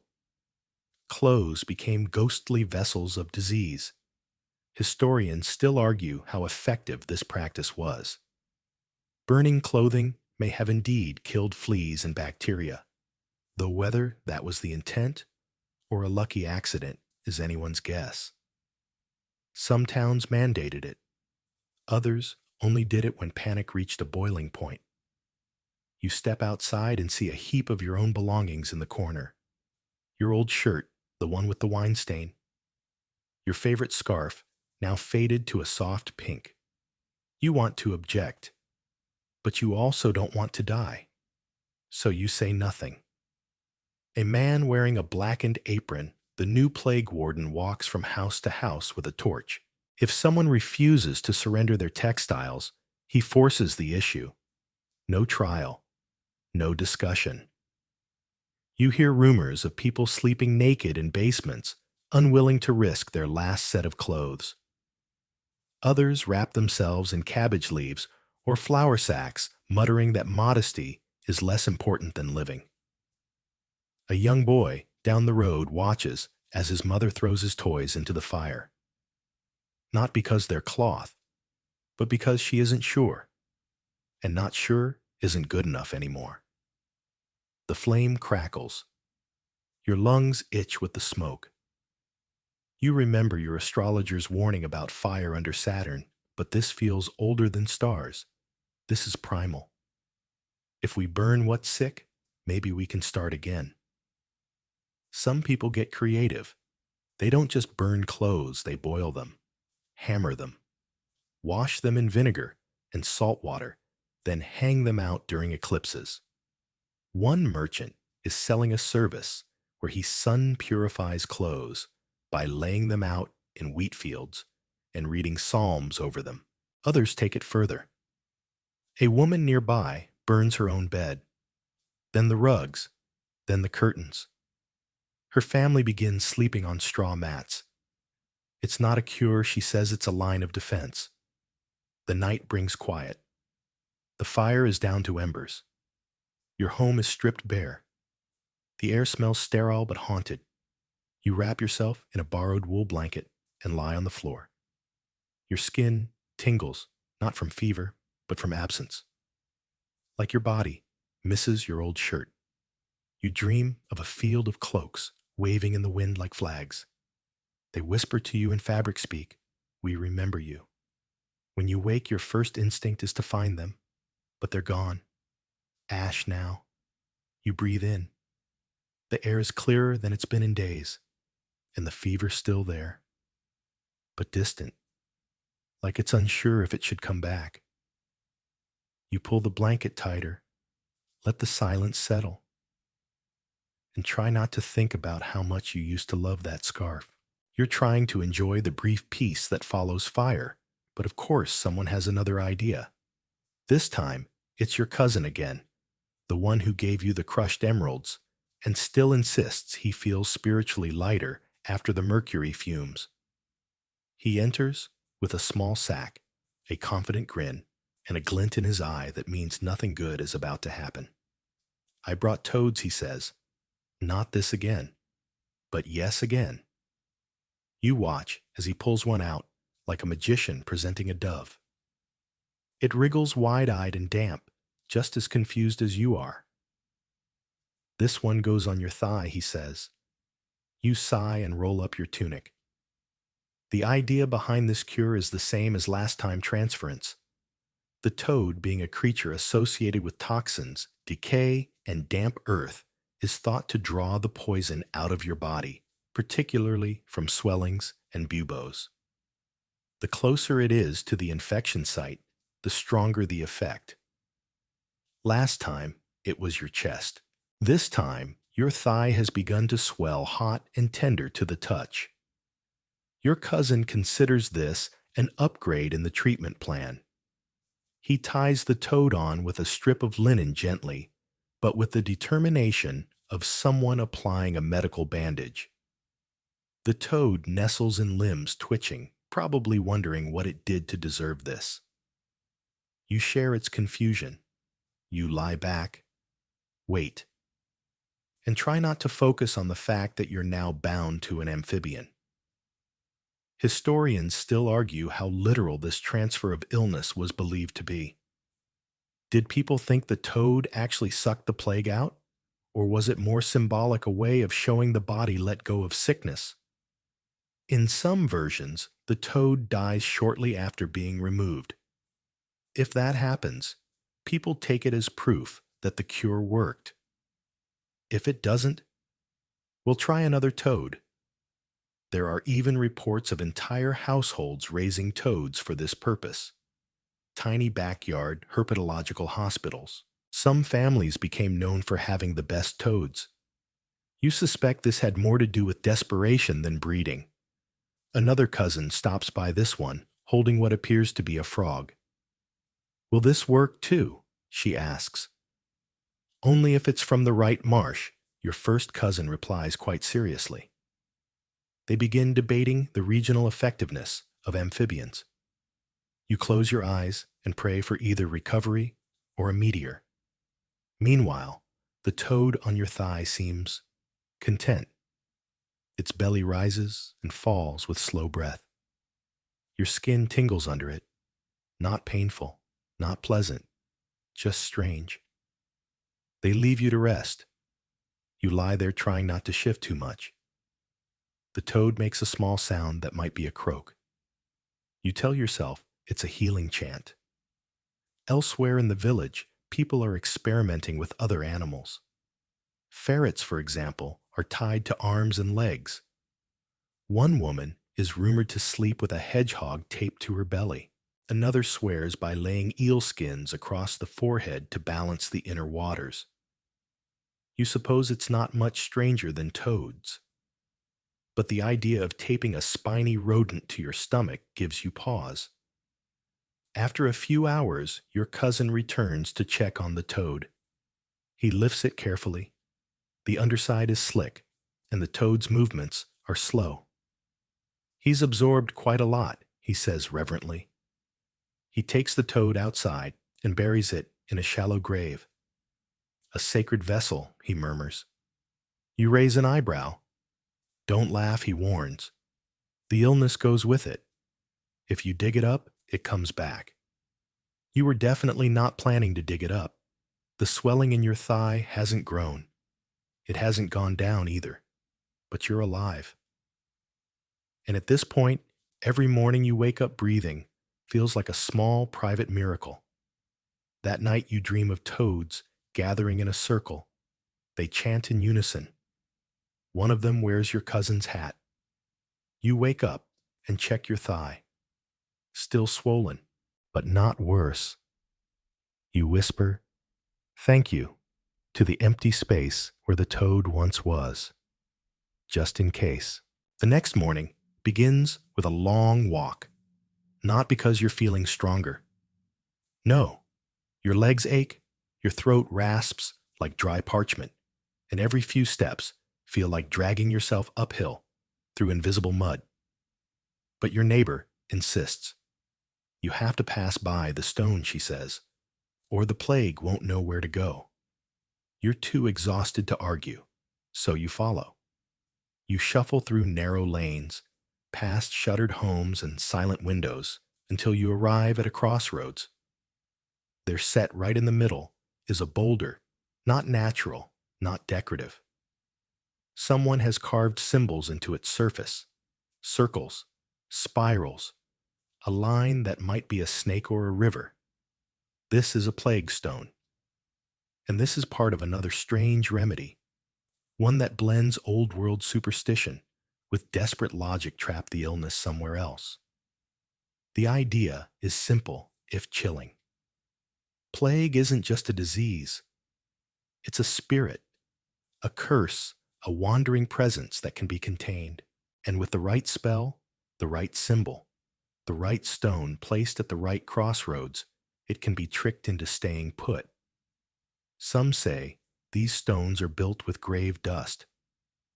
Others insist you must walk around them 3 times while reciting a psalm backward. Your neighbor doesn't specify. She just whispers something and presses your hand against the rock. It's cold, damp, feels oddly alive. You half expect it to pulse. A few feet away, there's another marker, a ring of iron nails hammered into the ground forming a rough circle. You ask what it's for. She answers simply, the circle keeps the dead in. You don't ask what happens if something steps into it. Historians still debate whether plague stones were actually intended as spiritual traps or just practical landmarks. In some regions, they were used as border markers, places where townsfolk could leave coins, vinegar-doused letters, or messages for travelers without coming into contact. In others, they were ritualistic, meant to bind the illness to one location, so it couldn't follow anyone home. A record from Bohemia mentions stones inscribed with the names of the dead buried upright, so the spirits would face downward and sink into the earth. Another from northern Italy describes circles painted in animal blood, temporary versions of the more permanent rock traps. Back at your village's crossroads, a boy arrives carrying a dead bird wrapped in cloth. He places it near the stone boughs slightly and leaves without a word. Offerings, your neighbor, whispers. You begin to notice more ribbons tied to nearby branches, buttons laid in a ring, what looks like a child's drawing, scrawled in charcoal on the rock face. They're trying everything please prayers bribes. A dog wanders too close and is promptly chased off with shouts. It'll break the seal, someone cries. You wonder who made the rules for this stone. Did they dream them? Did they copy them from somewhere else? Or did they just try something, anything, and call it holy because they had no other tools left? You kneel. You touch the stone again. Your hand leaves a faint smear of fevered sweat. Say something your neighbor urges. You whisper a name your own. You're not sure why. The air shifts, or maybe you imagine it. Either way, no one stops you. On the walk back, she points out other plague stones, smaller ones hidden in hedgerows or tucked into old walls. Each has a different shape, a different mark. Some are decorated with dried herbs. Others are ringed in ash. You pass one with the word "stay" scratched across it, deeply and roughly. You don't ask who did it. You don't want to know. When you return home, your cousin asks where you've been. You simply reply, "Left something behind." He nods, doesn't press. That night you sleep more deeply than you have in weeks, and in your dreams, you see the plague stone glowing faintly in the moonlight. Something circles it, tall-robed and eyeless. It reaches out, but the circle holds. You wake with a dry mouth, a steady pulse, and no new swelling. The stone may have done nothing, but you feel lighter. And that's worth everything. You're sitting near the hearth, bundled in every piece of cloth your family hasn't burned when someone bangs on the door. 3 short knocks, then 2, then a pause. Your brother rises, opens it just a crack. A figure in a hooded cloak steps inside, glancing both ways before slipping through like smoke. He carries a bottle and a story. It's time you learned about Four Thieves vinegar.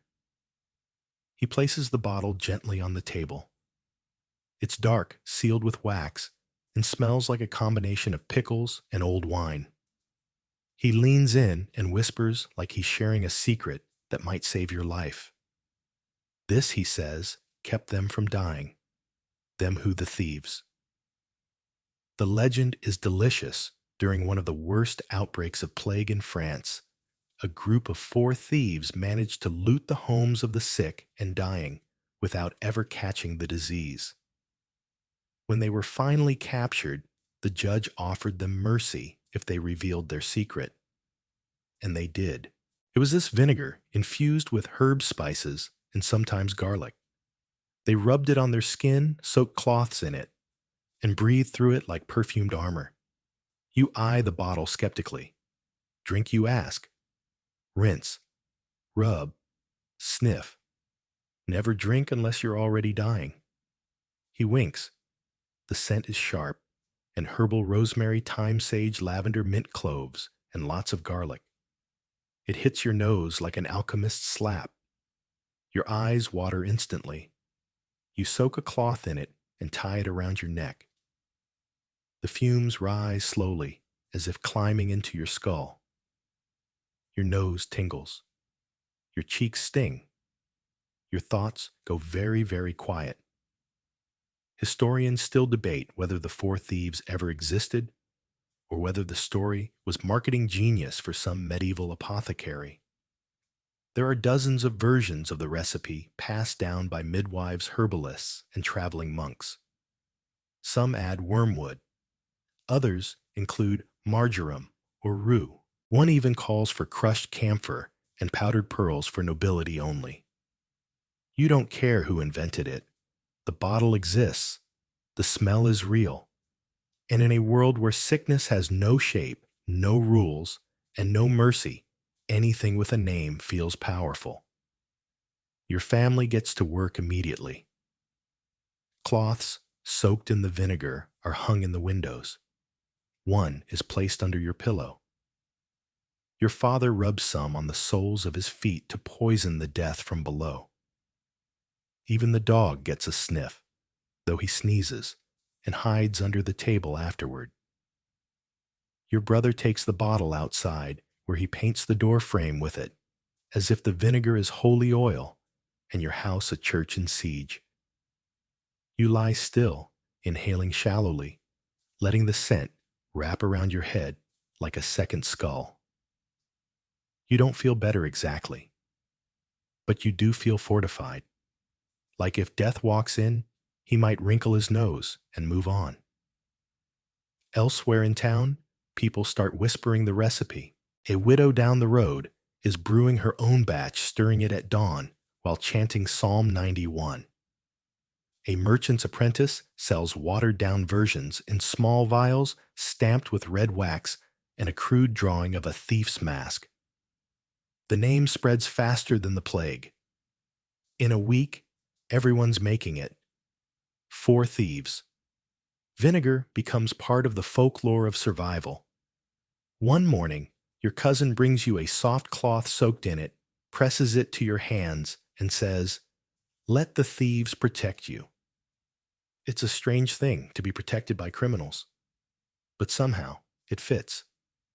That night, you dream of the thieves, 4 shadowy figures, with hoods and bottles dancing between plague carts and coughing corpses untouched. They nod at you. One tosses you a vial, and when you catch it, it pulses green in your palm. You wake up with the taste of garlic on your breath, and for the first time in a long time, the pain in your chest feels distant, like maybe the thieves took a little of it with them. You're sitting near the door, now swaddled in linen, and soaked in so many herbal tinctures that you feel like a marinated ham. The vinegar is working, maybe. Or maybe it's just giving your brain something to focus on besides dying. Then your aunt appears, holding what looks like two short incense sticks and a steel poker. "Time to treat the nose," she says. Your nose twitches in self-defense. She kneels beside you, strikes a flint, and lights both sticks. Smoke rises instantly sweet spicy and just a little nauseating.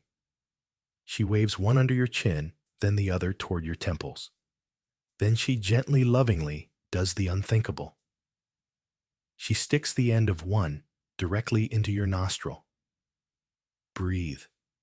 You do. Because at this point, you've learned to question nothing. The scent punches into your sinuses like a mule kick. It's sharp clove, cinnamon dried orange peel, and something acrid, almost metallic. You cough. She jams the other one into your other nostril. This is what medicine looks like now. Burning aromatics inside the nose was a legitimate practice. Some healers believed that since the plague entered through the air, the key to survival was scrubbing the air from the inside. A clean nose meant a protected brain. Simple. So here you are, nostrils billowing tiny plumes like a feverish chimney. Your aunt squints at you proudly, like she's watching a cake rise. Elsewhere in town, people are getting creative. Some shove dried herbs into their nostrils, time marjoram-crushed laurel. Others insert garlic paste on small bits of cloth and let it sit until they cry. One man has corked his nose entirely and now only breathes through his mouth. He insists it's working. You don't know what's worse, the smoke or the tickle. Your nose runs, your eyes sting. But weirdly, the pressure in your head does feel lighter. Historians still debate the effectiveness of nasal fumigation. Some argue it killed bacteria and deterred fleas. Others say it was purely psychological, giving people a sense of control, a kind of olfactory placebo. But accounts of people walking the streets with lit herbs in their noses exist. One English physician reportedly developed a wax cone laced with rose oil and frankincense that could be comfortably worn inside the nose. Comfortably is doing a lot of work in that sentence.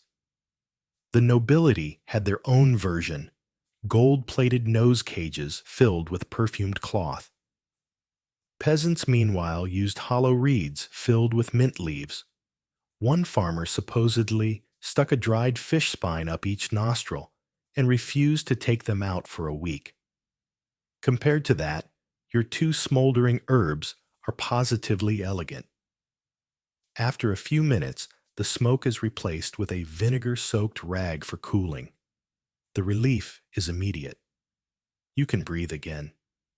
Sort of. Your aunt pats your cheek. "Tomorrow we'll try nutmeg." You're not sure whether that's a warning or a promise. That night, your dreams smell like incense. You see angels swinging censers, like flails scattering plague demons who hiss and recoil with every puff.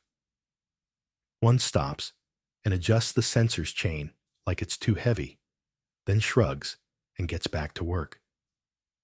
You wake with the scent still lingering in your nose. And more importantly, you're still here. You blow your nose. The cloth comes back greenish. "Good," your aunt says. That means it's working. You decide not to ask what it would mean if it came back red. It starts with the sound of hooves, not horses. Something smaller, faster. A bleating chorus follows, sharp, panicked cries echoing off stone.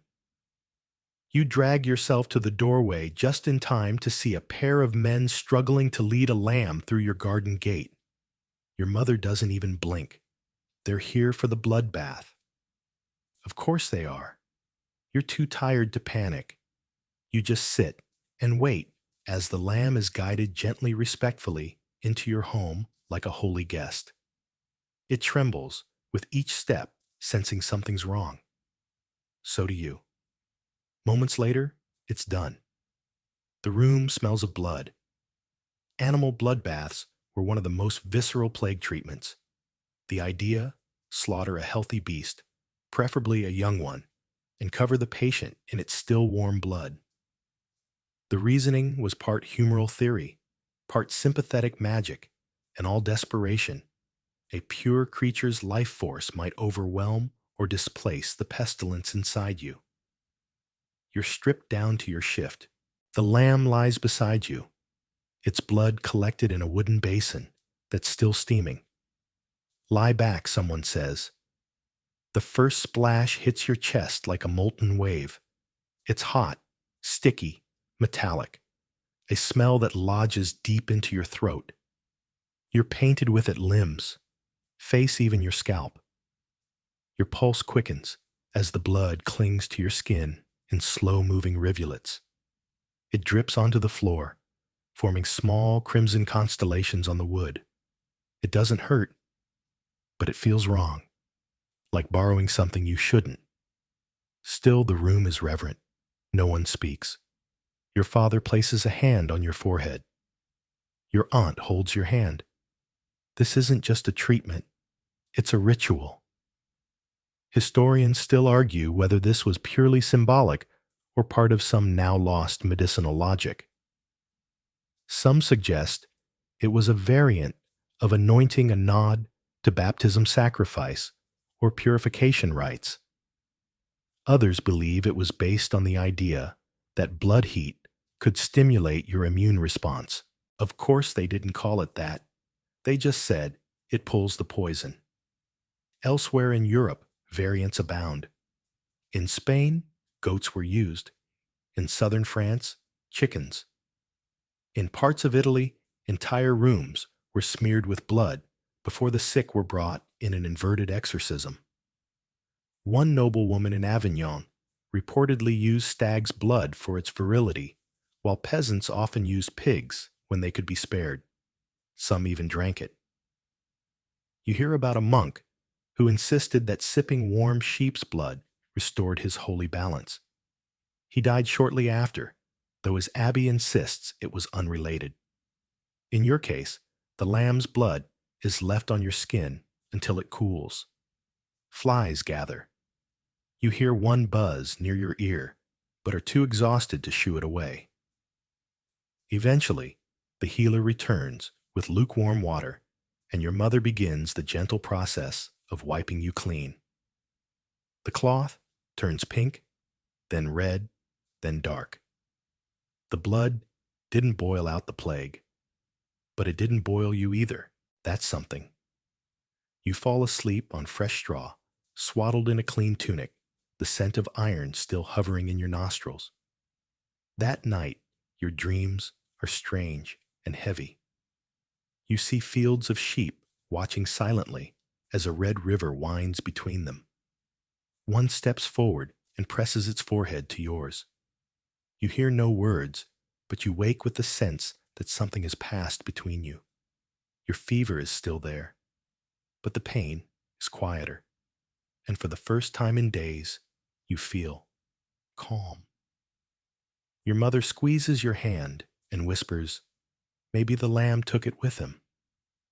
You close your eyes and whisper back, "I hope so." It's hard to say whether you're better now or just drifting. Your fever clings, but your mind has softened. Everything moves slower, like the world's been dipped in wax. That's when you see it, a dark figure gliding through the fog, long coat, swaying boots, tapping against stone, and most haunting of all, a face shaped like a beak. You've heard rumors. Now the plague doctor has arrived. He doesn't speak. He doesn't need to. His very presence sends the street into silence. The children run. The dog hides. The baker's wife crosses herself 3 times and locks the shutters. But you stare.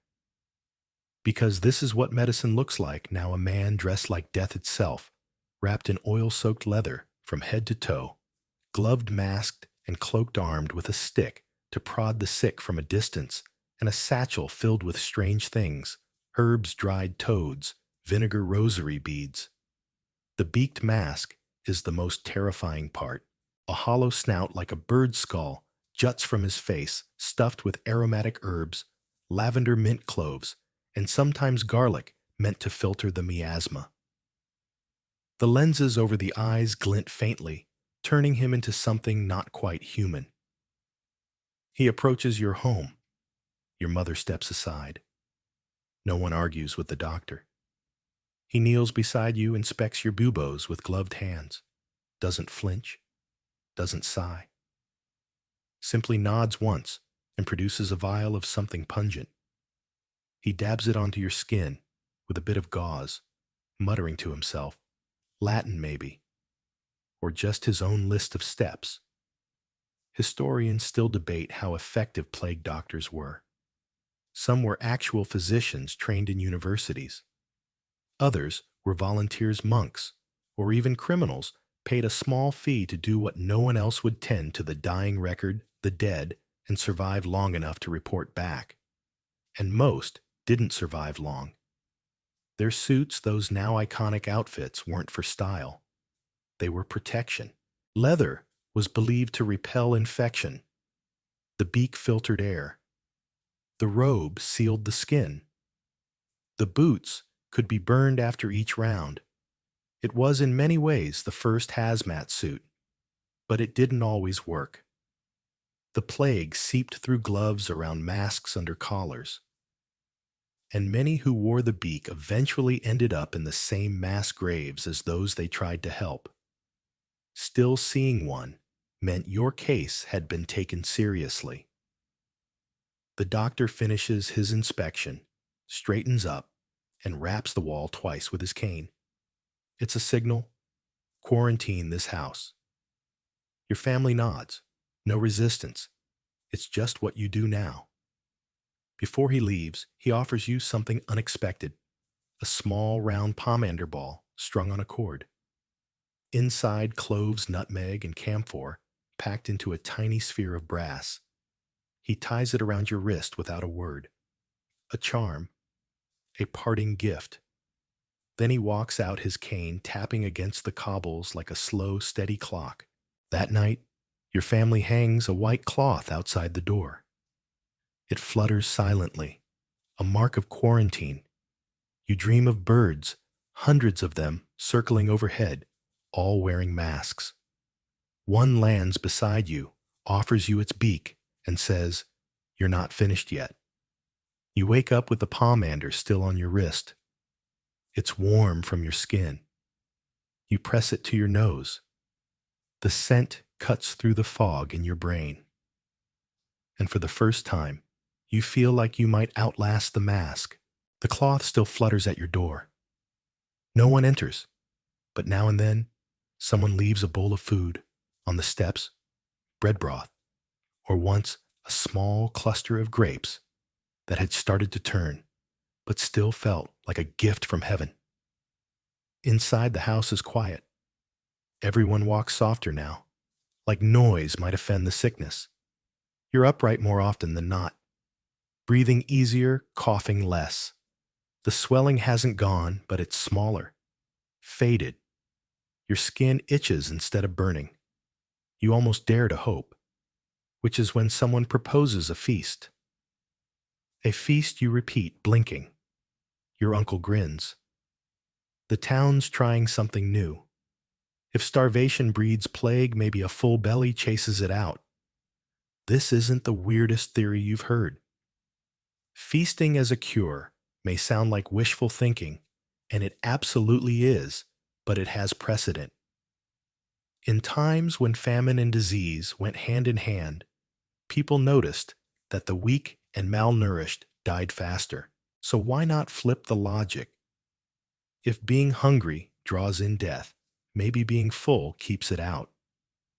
It starts small roasted root vegetables, thick crusty bread, and a wheel of hard cheese someone found buried in the cellar. Then more ambitious dishes appear, pigeon pies, honey-glazed carrots, even spiced sausages that no one questions too closely. For a moment, your home becomes a banquet hall. You sit at the table, legs trembling slightly, and watch as your family sets out the food like relics on an altar. There's no music, but there is laughter clipped and cautious, as though joy might startle the plague. Historians still argue about this cure by indulgence. Was it serious, satirical? Did people really believe meat could mend a fever? Or was it just rebellion?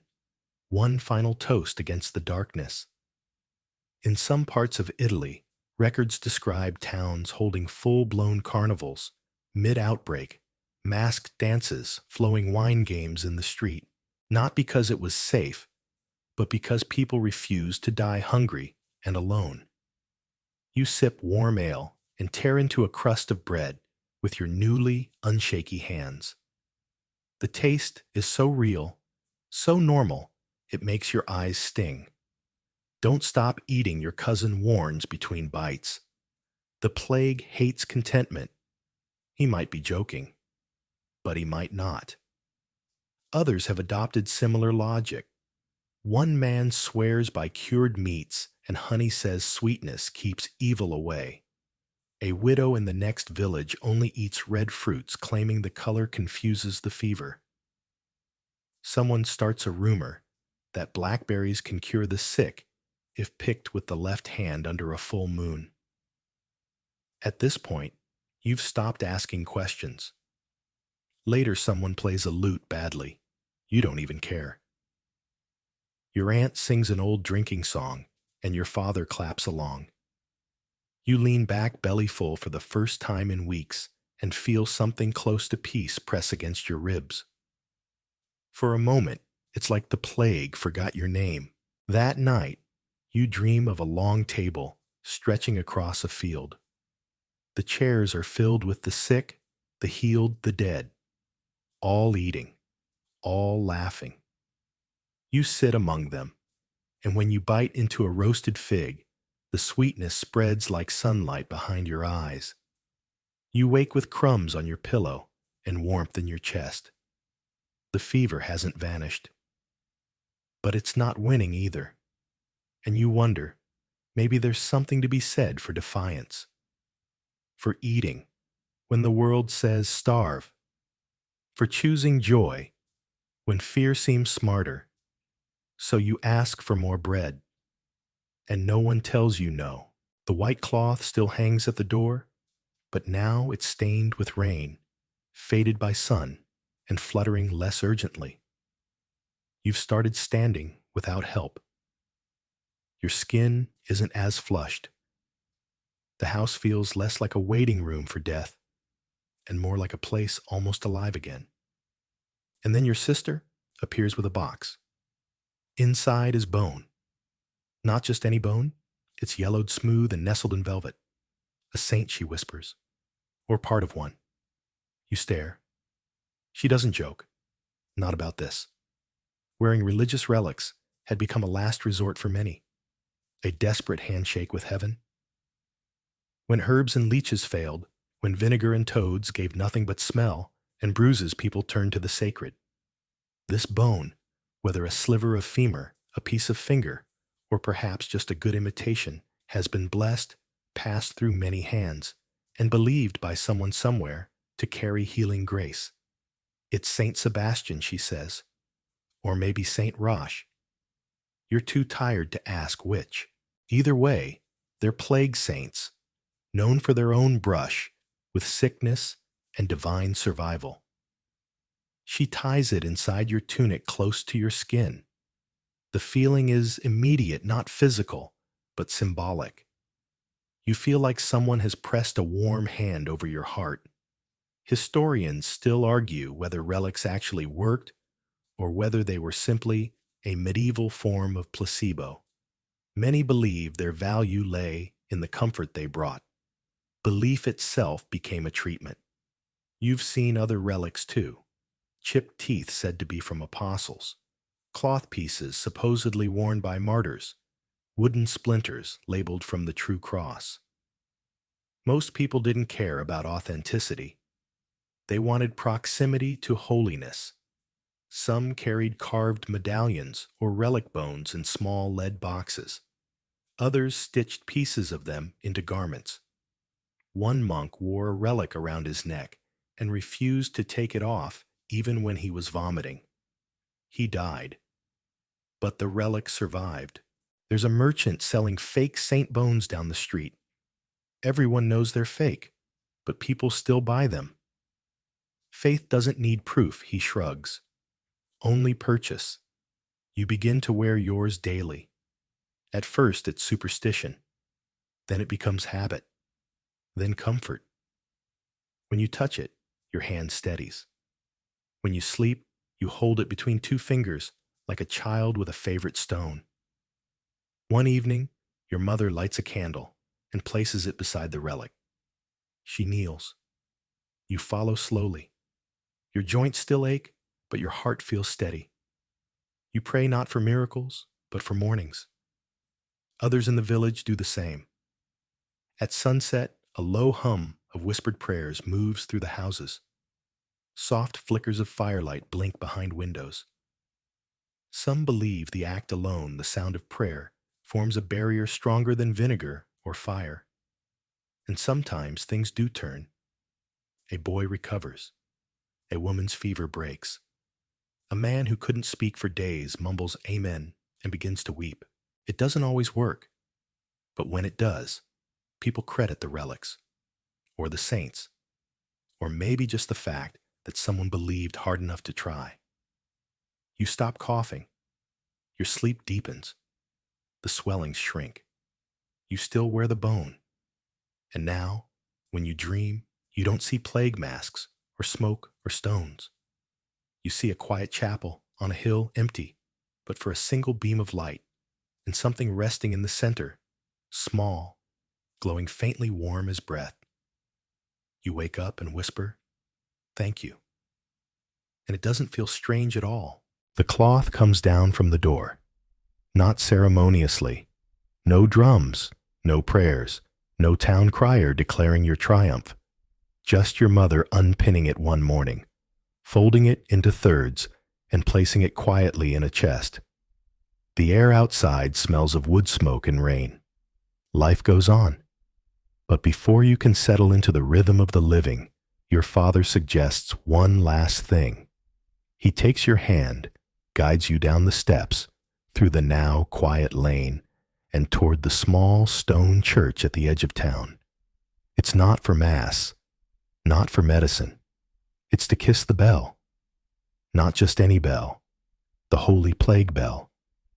It stands on a wooden frame in the courtyard, blackened with soot polished at the lip, where lips have touched it. Hundreds, maybe thousands. You've heard about it. Everyone has.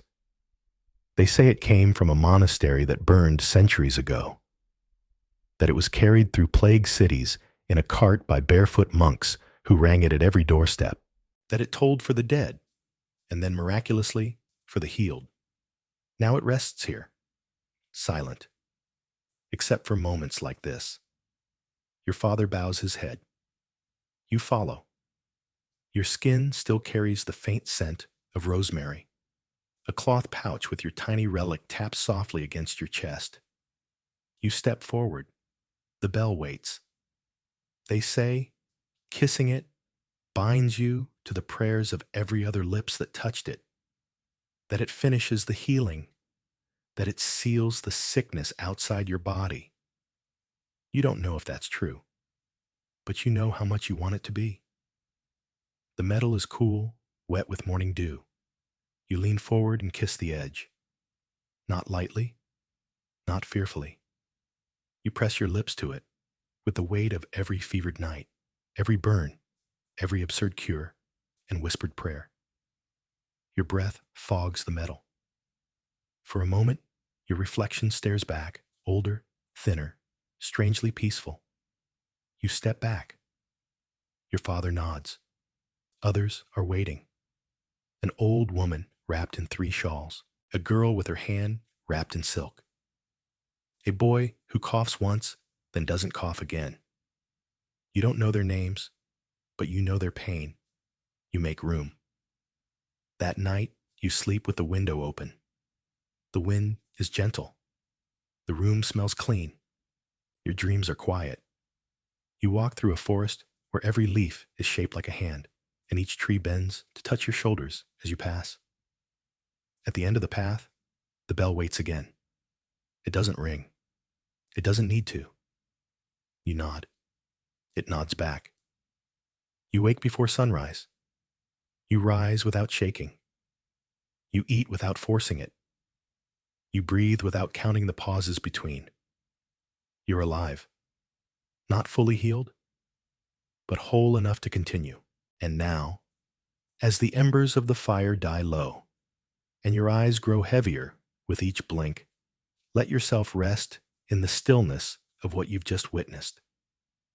You've walked through alleys heavy with smoke and prayer. You've laid beside chickens and beneath scarlet cloth. You've tasted dusted emeralds, slept with relics on your chest, and kissed the lips of a sacred bell. And still, somehow, you've survived. Not every cure made sense.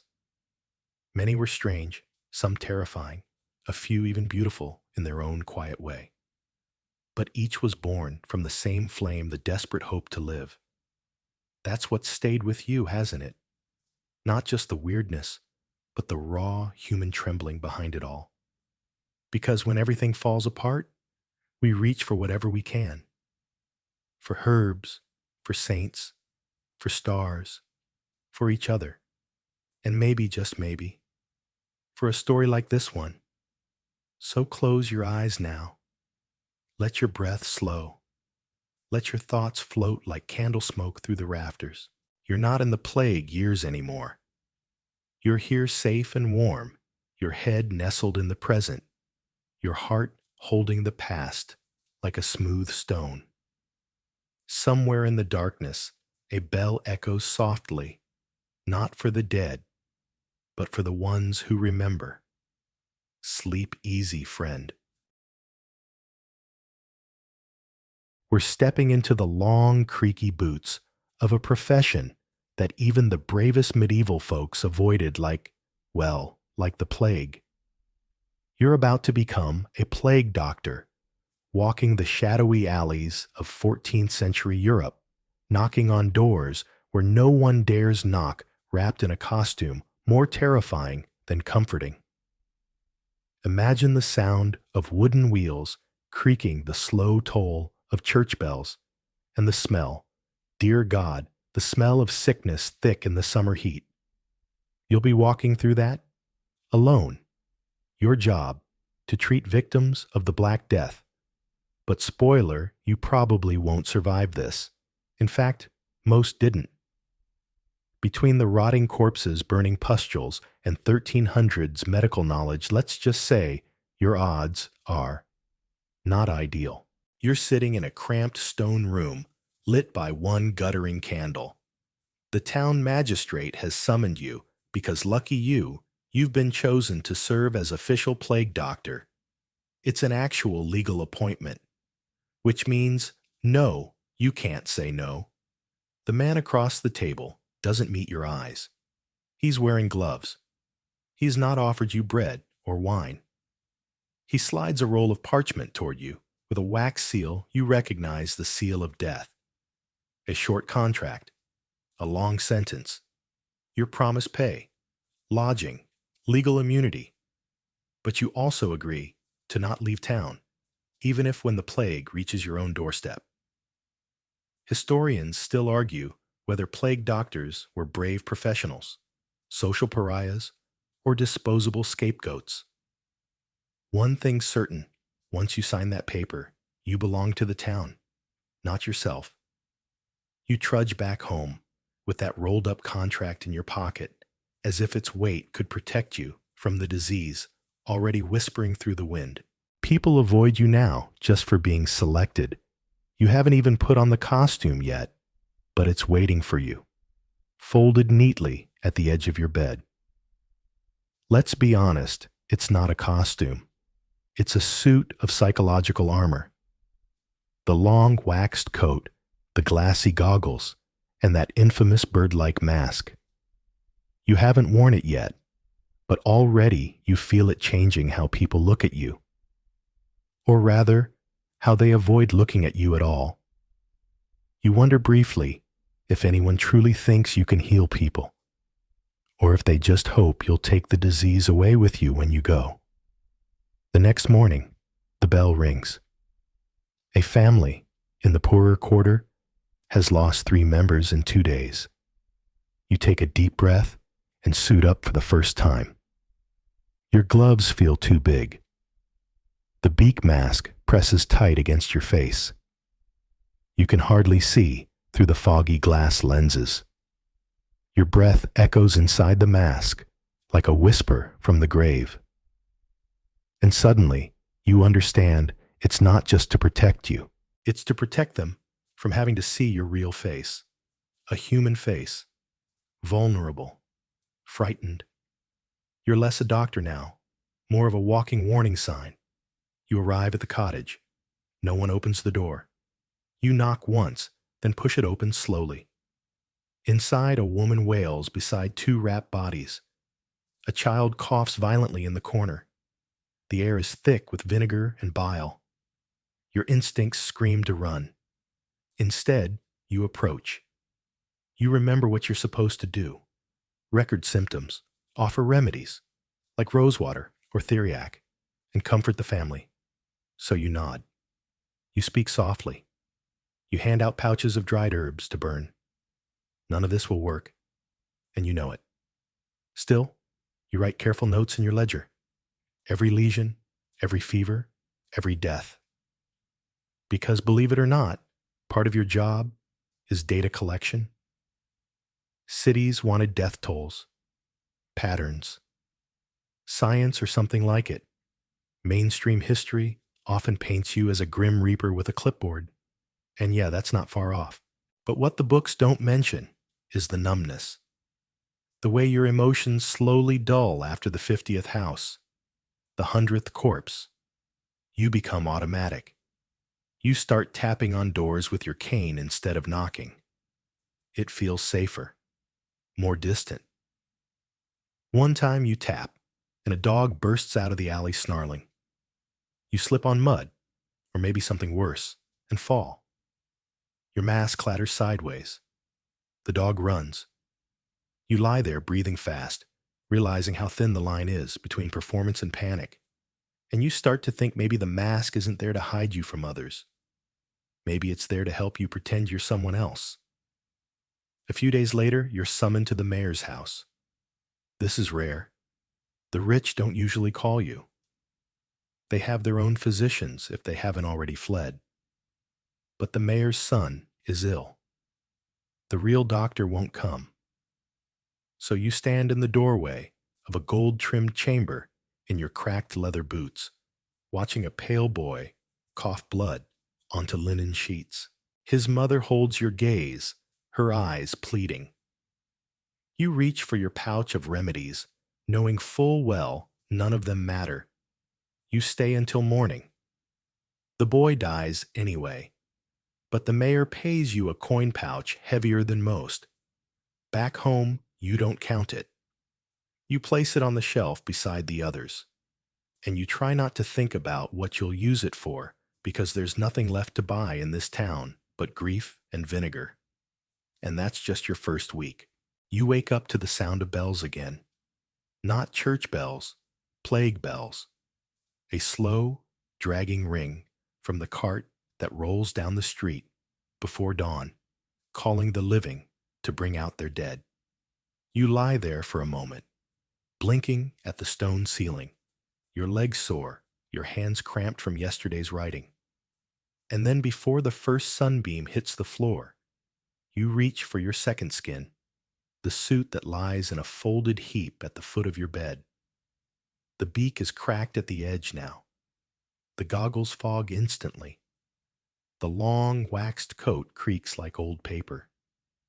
This is the outfit that's supposed to keep you safe, but you already know it's mostly theater.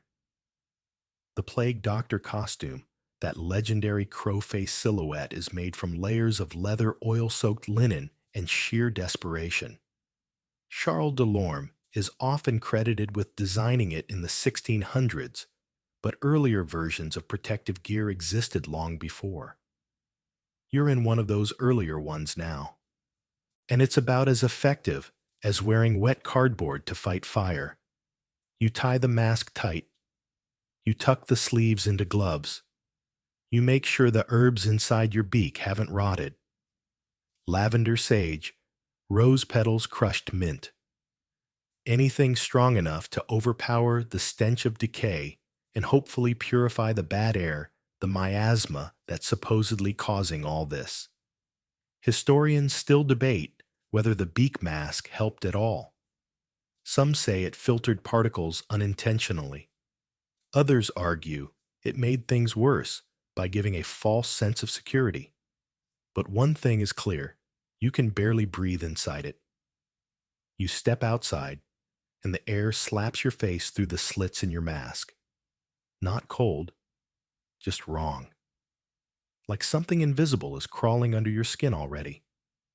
Your first visit today is a workshop. The blacksmith's son collapsed yesterday.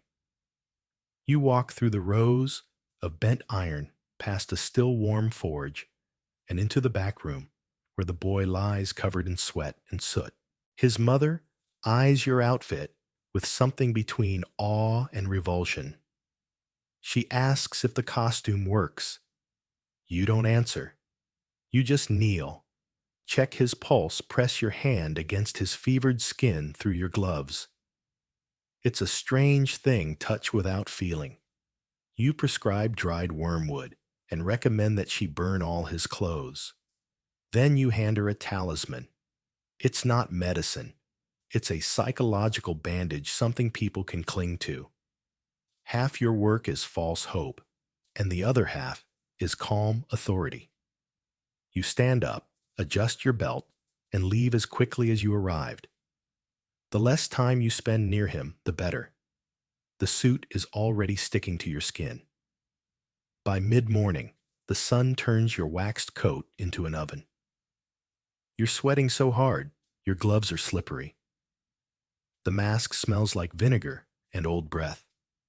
You try not to think about what's growing inside it. You stop for a drink, a flask of wine cut with myrrh and pine resin, which is what passes for disinfectant these days. You hold it to your lips under the mask and tip it back. Most of it runs down your chest. So it goes. Later, you visit the convent. Even the nuns are sick now. You walk past a courtyard full of silent prayer and enter a cell where Sister Madalena lies with blue lips and a rosary clenched in her fist. She tries to speak. You lean in to hear her, and she coughs directly into your mask. You freeze. For a moment, your thoughts scramble. Is the mask sealed? Did the herbs still cover the smell? You reach for your pouch, more garlic, more vinegar-soaked cloths. You press them against the vents like it matters. Sister Madalena closes her eyes and begins to whisper the Lord's Prayer. You stay until she's quiet. You note the time. You mark her symptoms. You draw a little cross beside her name in your logbook, and then you walk out. Back in the street, children run from you. One boy throws a pebble. A woman clutches her baby tighter and crosses herself as you pass. Even in full daylight, you cast a longer shadow now. You're not a person anymore. You're a harbinger. And let's talk about that outfit again, because no matter how many times you wear it, it never becomes comfortable. You can't sit down without hearing seams pop. You can't run. Your legs are wrapped too tight. And the mask, the iconic beak, makes it hard to eat, to drink, to breathe. It smells like sweat mold and desperation. Some doctors stuff theirs with crushed camphor or cloves. Others with tobacco ash dung, or pitch anything that might maybe possibly keep the air clean. One fringe account suggests some plague doctors even tucked dried toads or powdered emeralds into their beaks, convinced it would counter the poison. Historians argue over how widespread those practices were, but when you're watching entire neighborhoods die, you'll try anything. By sundown, your shoulders ache. You've written 16 names. 4 have died. 1 walked out of bed singing hymns. That's the closest you get to a win. You walk home slow. The streets are quiet now, too quiet. Smoke curls from pyres. Somewhere a dog barks and keeps barking. You pass the well and see someone has left a loaf of bread and a note for the doctor. You don't touch it. You don't know who baked it. And more importantly, you don't know what they think of you. Is it a gift, eh? Thank you? Or bait for something worse? Back inside, you peel off the costume piece by piece. Gloves first, then boots, then the coat, finally the mask. Your face is soaked. Your lips taste of old herbs. Your hair smells of burning sage and something like fear. You sit by the fire alone and wonder how many more days you can do this before the beak no longer fits. Because your face is too pale to hide it. You're up before the sun again, because that's the only time the town doesn't look afraid of itself. Even then, you hear shutters close as you pass. No greetings. No candles lit for warmth. Just you, your breath echoing behind glass lenses, and the sound of your cane clicking against wet cobblestone. Your route today takes you to the edge of town, the Tanner's Quarter. You know what that means? Stronger smells, sicker people, fewer witnesses. Even during the best of times, it's where people vanish. And these days, no one has the energy to ask questions. You reach the door and knock. No answer. You knock again, then gently push inside. The floor creaks. Dust floats in the air like ashes. You step over a collapsed stool, past a half-flayed hide still nailed to the wall, and find him the patient on the floor. He's breathing, but just barely. His eyes are open glassy. His belly is swollen. His skin is splotched in purple rings like spilled wine. The bubo under his arm looks like it's about to burst. You know the signs. You know what's coming. You kneel beside him, heart hammering even through layers of waxed cloth. You're not afraid of him. You're afraid of how helpless he is, how alone. You reach for your cane and nudge his shoulder. He groans. That's all. You light a cone of herbs beside him, juniper and pine tar meant to purify the air. Whether it does anything or not is unclear, but it smells less like rot for a minute. That's worth something. You gently roll him to one side and press your fingers along his neck. His pulse is fast. Too fast. You look around for signs of food or care. Nothing. No one else has been here.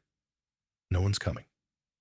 You open your leather pouch and pull out a handwritten charm, an inked scrap of Latin prayer wrapped around a wooden cross. You place it beside him. Not for him, really. For you. You stand and exit careful, to mark his door with chalk. A small X. Discreet. No need to invite looters dead, or dying people still fear thieves more than disease. Back in the street, you see a woman waving from a second-story window. She's pale. She doesn't shout, just points. You look to where she's gesturing, a cellar door cracked open. You nod once and head over. Inside, 2 children. A girl no older than 10 fans her younger brother, with a rag soaked in vinegar. His lips are blue. His eyes don't blink. You kneel, but she holds out her hand to stop you. He's sleeping, she whispers. You pause. She doesn't know. You don't correct her. Instead, you sit with her. You light another cone of herbs. You ask her name, Lena. You tell her she's brave. You offer her your gloves to touch like a game. Will he wake up?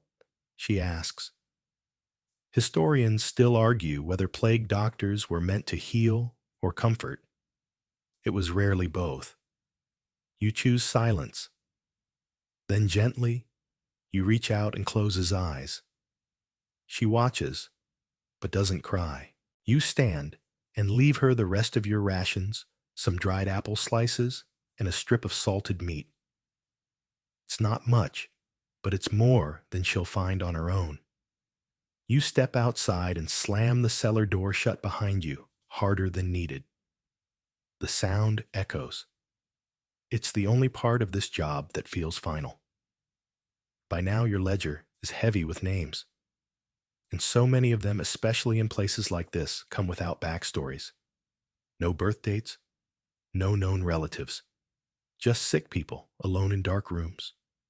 You pass an alley and spot movement. A man cradling something in a cloth. You start to approach, but he bolts, vanishing into the fog.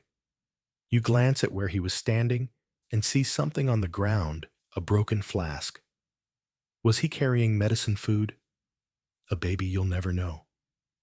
Because sometimes in these parts, people flee the doctor, not the disease.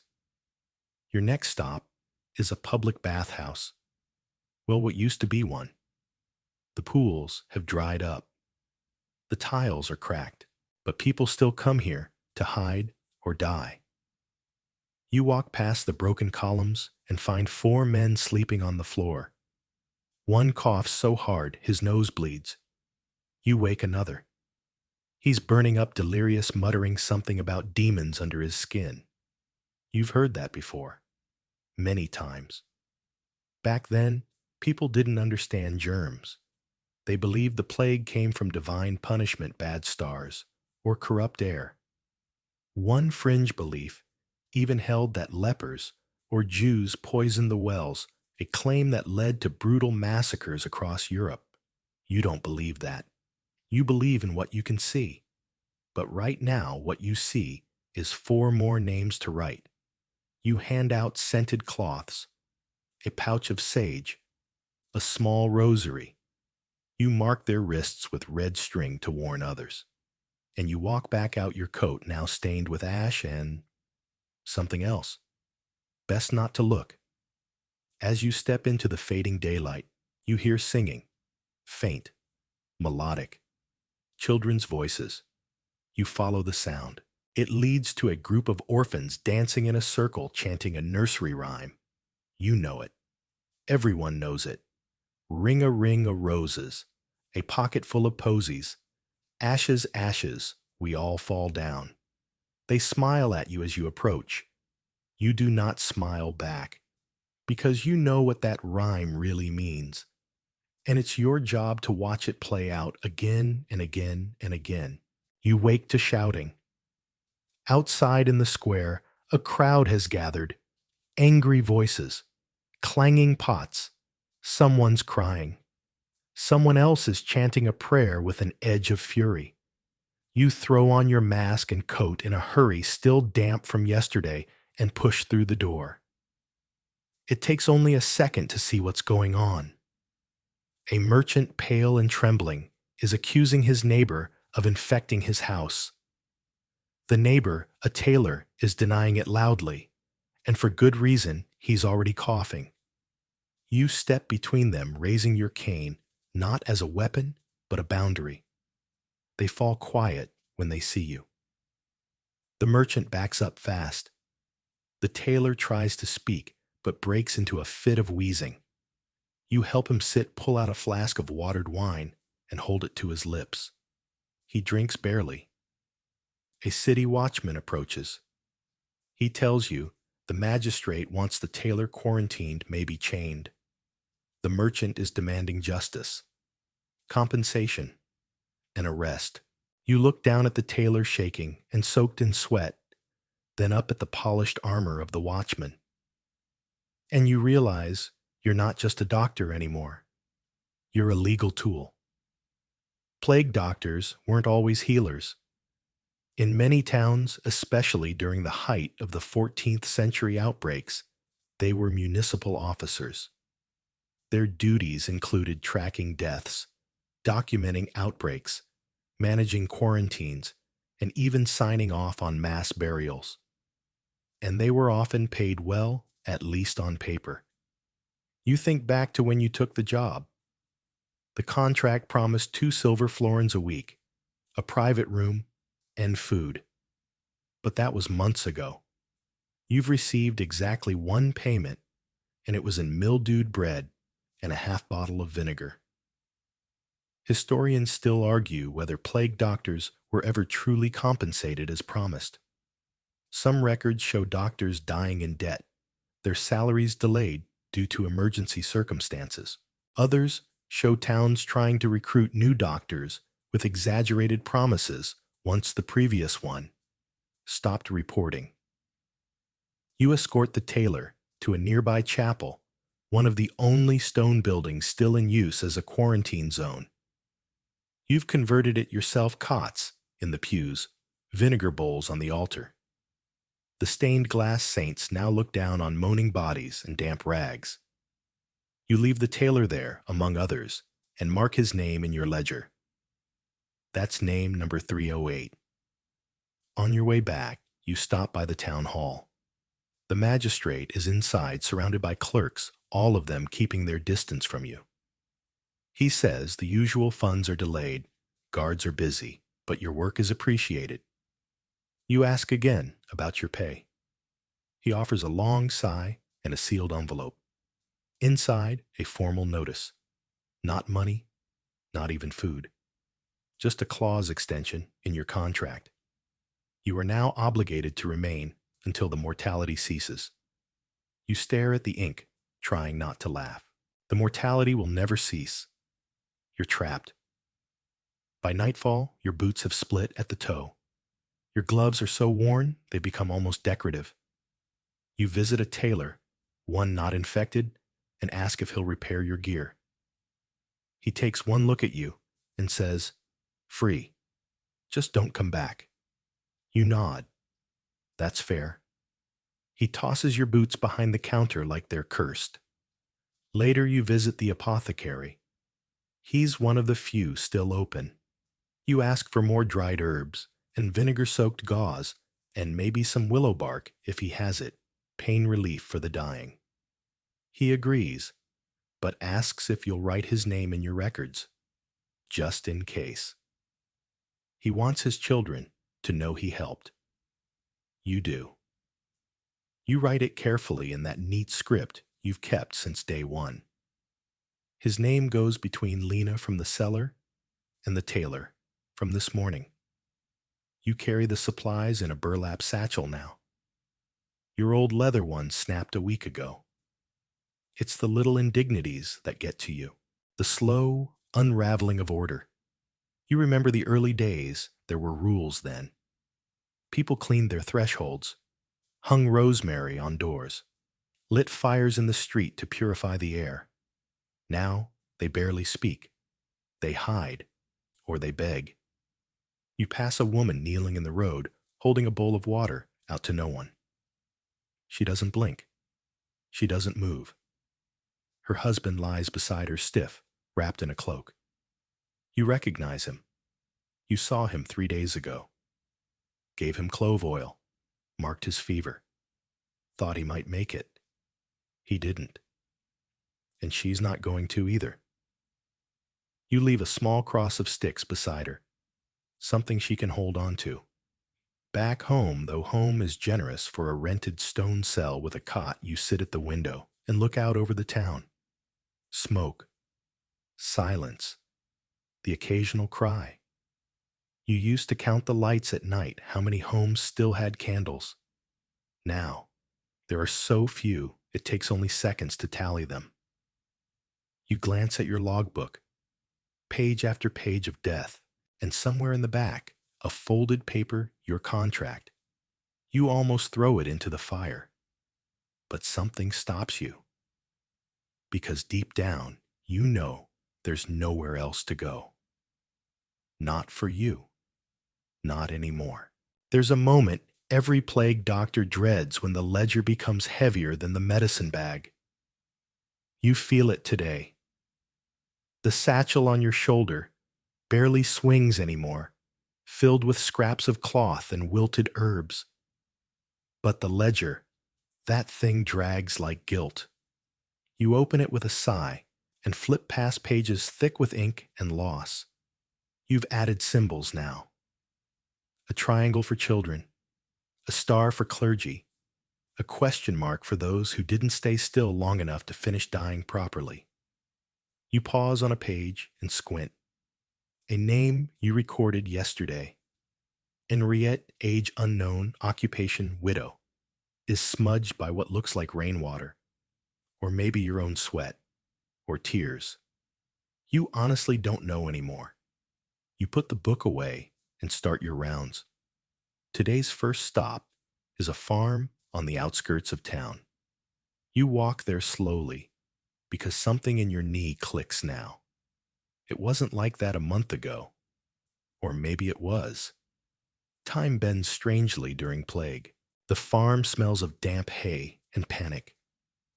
The family stands outside the barn, waving frantically. You recognize the father. He was healthy 2 weeks ago. Now his eyes are sunken, his lips dry, and he's holding a bloody cloth like a flag of surrender. They lead you to the barn where their eldest son lies writhing. The stench hits you like a hammer. You've smelled it before, the sweet rot of internal decay.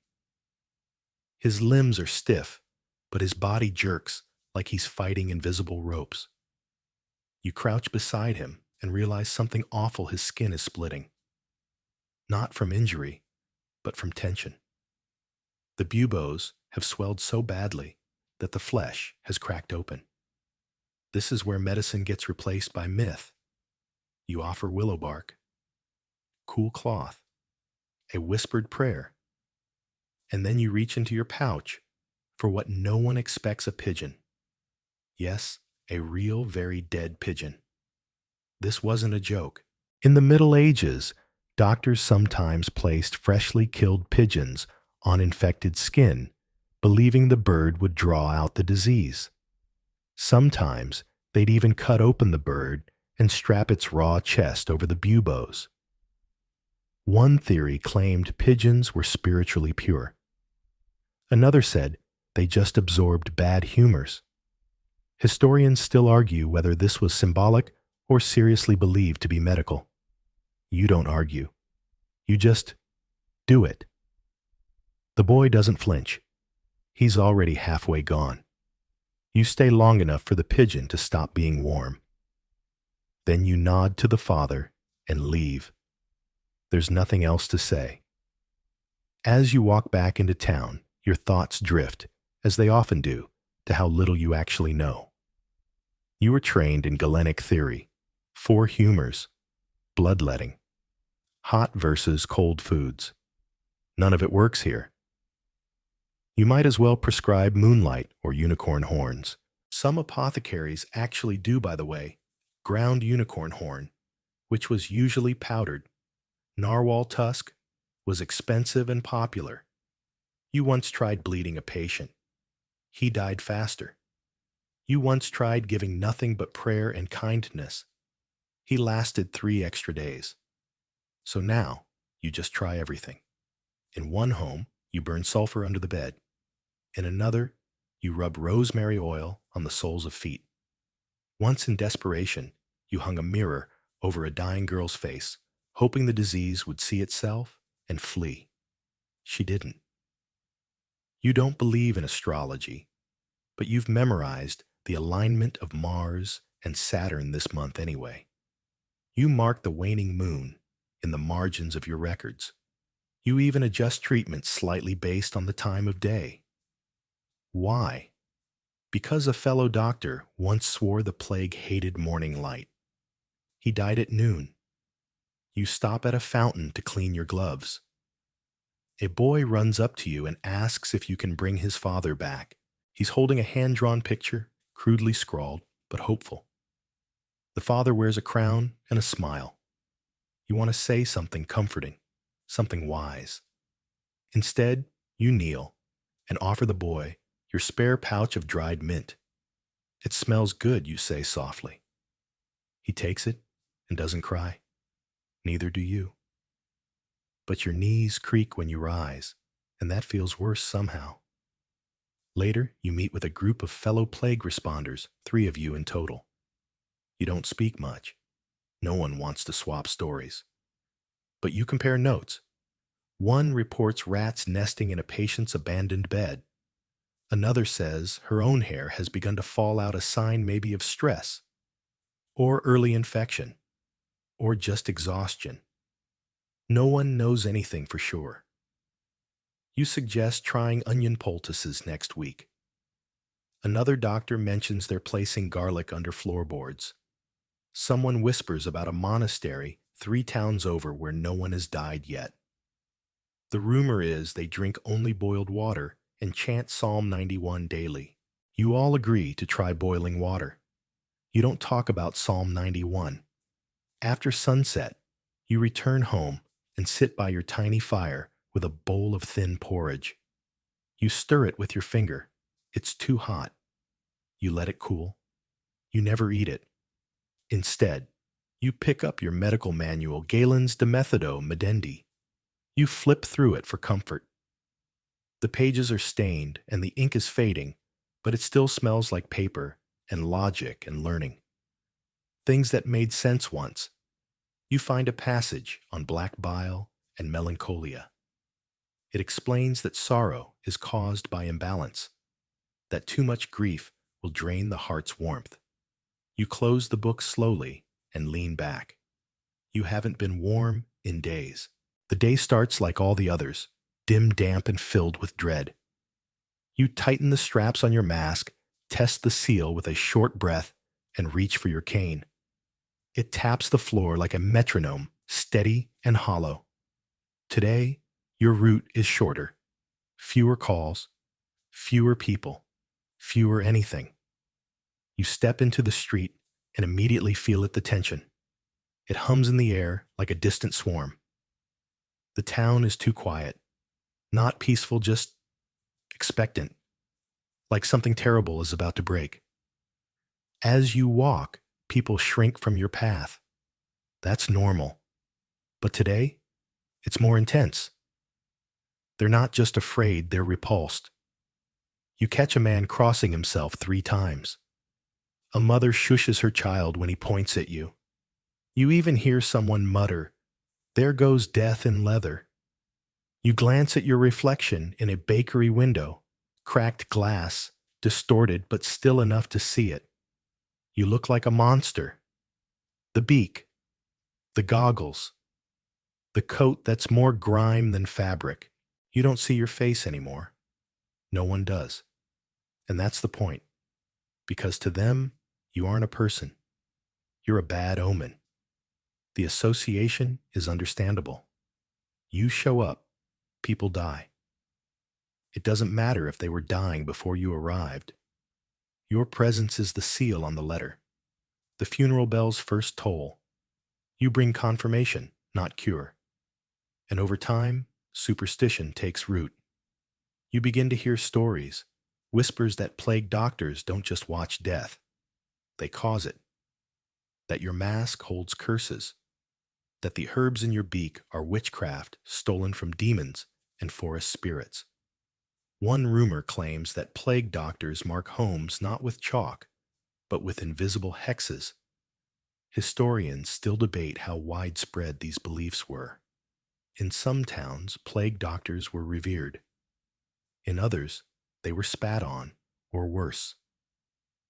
One colleague of yours, Dr. Salvi, from the northern quarter, was found tied to a post with garlic stuffed into his mask. He survived barely and left town that night. His room has been empty ever since. You start to alter your routine. You take alleyways. You stop announcing yourself when you arrive. You spend less time walking in daylight. And when you hear children whispering, "The Crow Man comes," you keep your head down. Still, the looks follow you. You visit a merchant's house and knock gently. His servant opens the door and screams, Not a gasp, a scream like a beast had burst through the threshold. The door slams shut. You hear the bolt slide into place. You stand there for a long moment, hands still raised. You don't knock again. That afternoon, you pass the chapel and find a new drawing pinned to the door. A crude sketch of a plague doctor holding hands with a skeleton.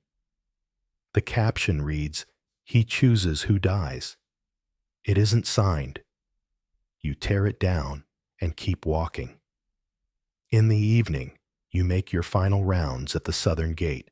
A man collapses just as you arrive, his nose bleeding, his eyes wide. You kneel beside him and begin your routine. But when you look up, a crowd has gathered. They're not grieving, they're watching. You hear murmurs, "Leave him. Don't touch. It's his time." One voice louder says, "Let the crow claim him." You freeze. You want to explain, to remind them you're trying to help. But your voice, muffled by the mask, sounds alien, hollow, wrong. You don't sound like a doctor. You sound like a thing. So you finish quickly and leave. Back in your room, you sit in silence. No fire tonight. Just your boots, your mask on the floor, and your breath. You think about what you used to be. A scholar, a physician, someone who wrote letters in Latin and debated theory over wine, someone who was invited to weddings. Now even gravediggers walk wide around you. You try to remember the last time someone touched you without fear. You can't. Instead, you clean your mask slowly. You polish the lenses with a soft cloth and change the herbs in the beak. Fresh lavender, new myrrh, a pinch of crushed mint. Not because it helps, but because it's the last ritual you have. Suddenly there's a knock on your door. You startle. No one knocks. You open it cautiously. It's a child. Lena, from the cellar, somehow still alive. She holds out a small loaf of bread and says, "For you, so you don't forget what food is." You want to smile, but the mask hides it. So you kneel, take the bread gently, and whisper, "Thank you." She turns and runs before you can say anything else. You hold the loaf in both hands like something sacred, warm, real, human. And you sit there for a long time, not eating, just holding. Because in a world where you're seen as a walking omen, any kindness feels like a miracle. The ledger is full now. You tried to start a new page this morning, but there was nowhere left to write. So you flipped the book over and began working backwards, scribbling names upside down, like that might reverse the outcome.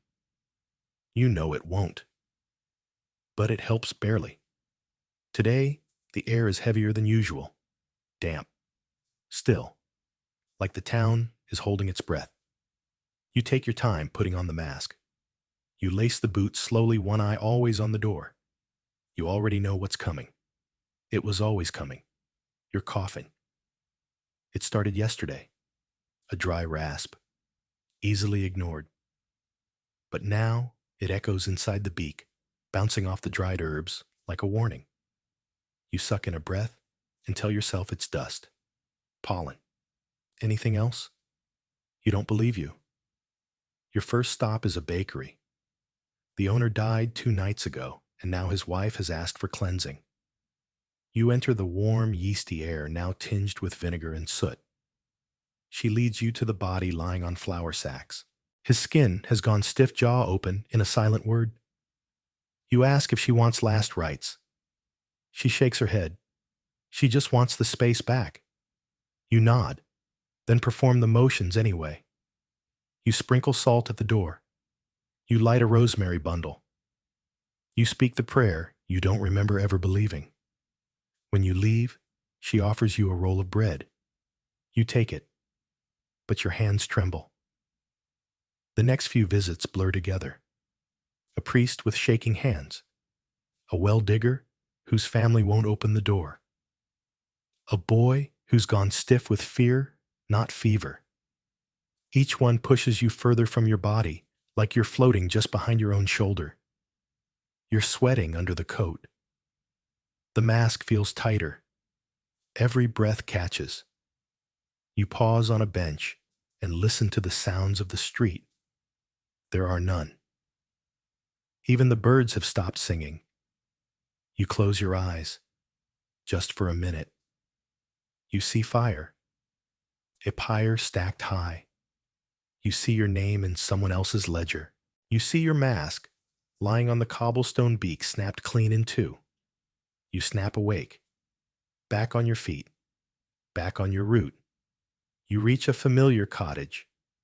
You know it well, it's Lena's. You hesitate. You haven't seen her in days. You don't want to see what might be inside, but you push open the door anyway. She's there, alive, just barely, curled under a blanket, face pale, lips dry.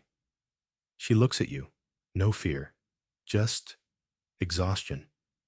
You kneel beside her, the weight of your coat pressing down like gravity itself. You offer water, a cloth, a smile, though it's hidden behind your beak. She whispers, "Will you stay here?" You nod. She falls asleep.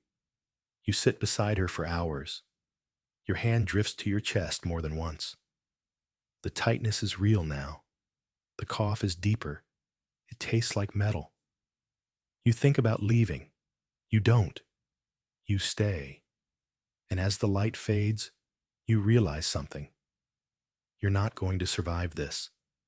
No matter the herbs, the mask, the willpower. The plague doctor never retires, never grows old.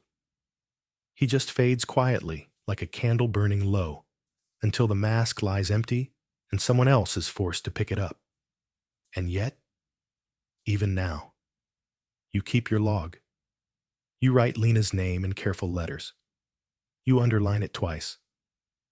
Not because she's dying, but because she isn't yet. Because she might make it. Because that's what this job really was. Not healing. Not even witnessing. But hoping. You turn the page. There's still one blank space left. You don't write your name in it. Not yet. Instead, you lay back on the floor, beside her. You close your eyes.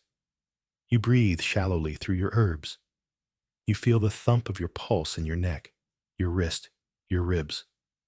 And you wait. For silence. For sleep. For the final moment when the bird-beaked mask is no longer yours to wear. But not quite yet. So now, as the last embers of your candle fade, and the echoes of coughing and footsteps and tolling bells grow distant, just breathe. Let yourself drift out of that heavy leather coat. Ease the beak from your face. Feel the air cool and still against your skin. For the first time in days, there are no more ledgers to fill tonight.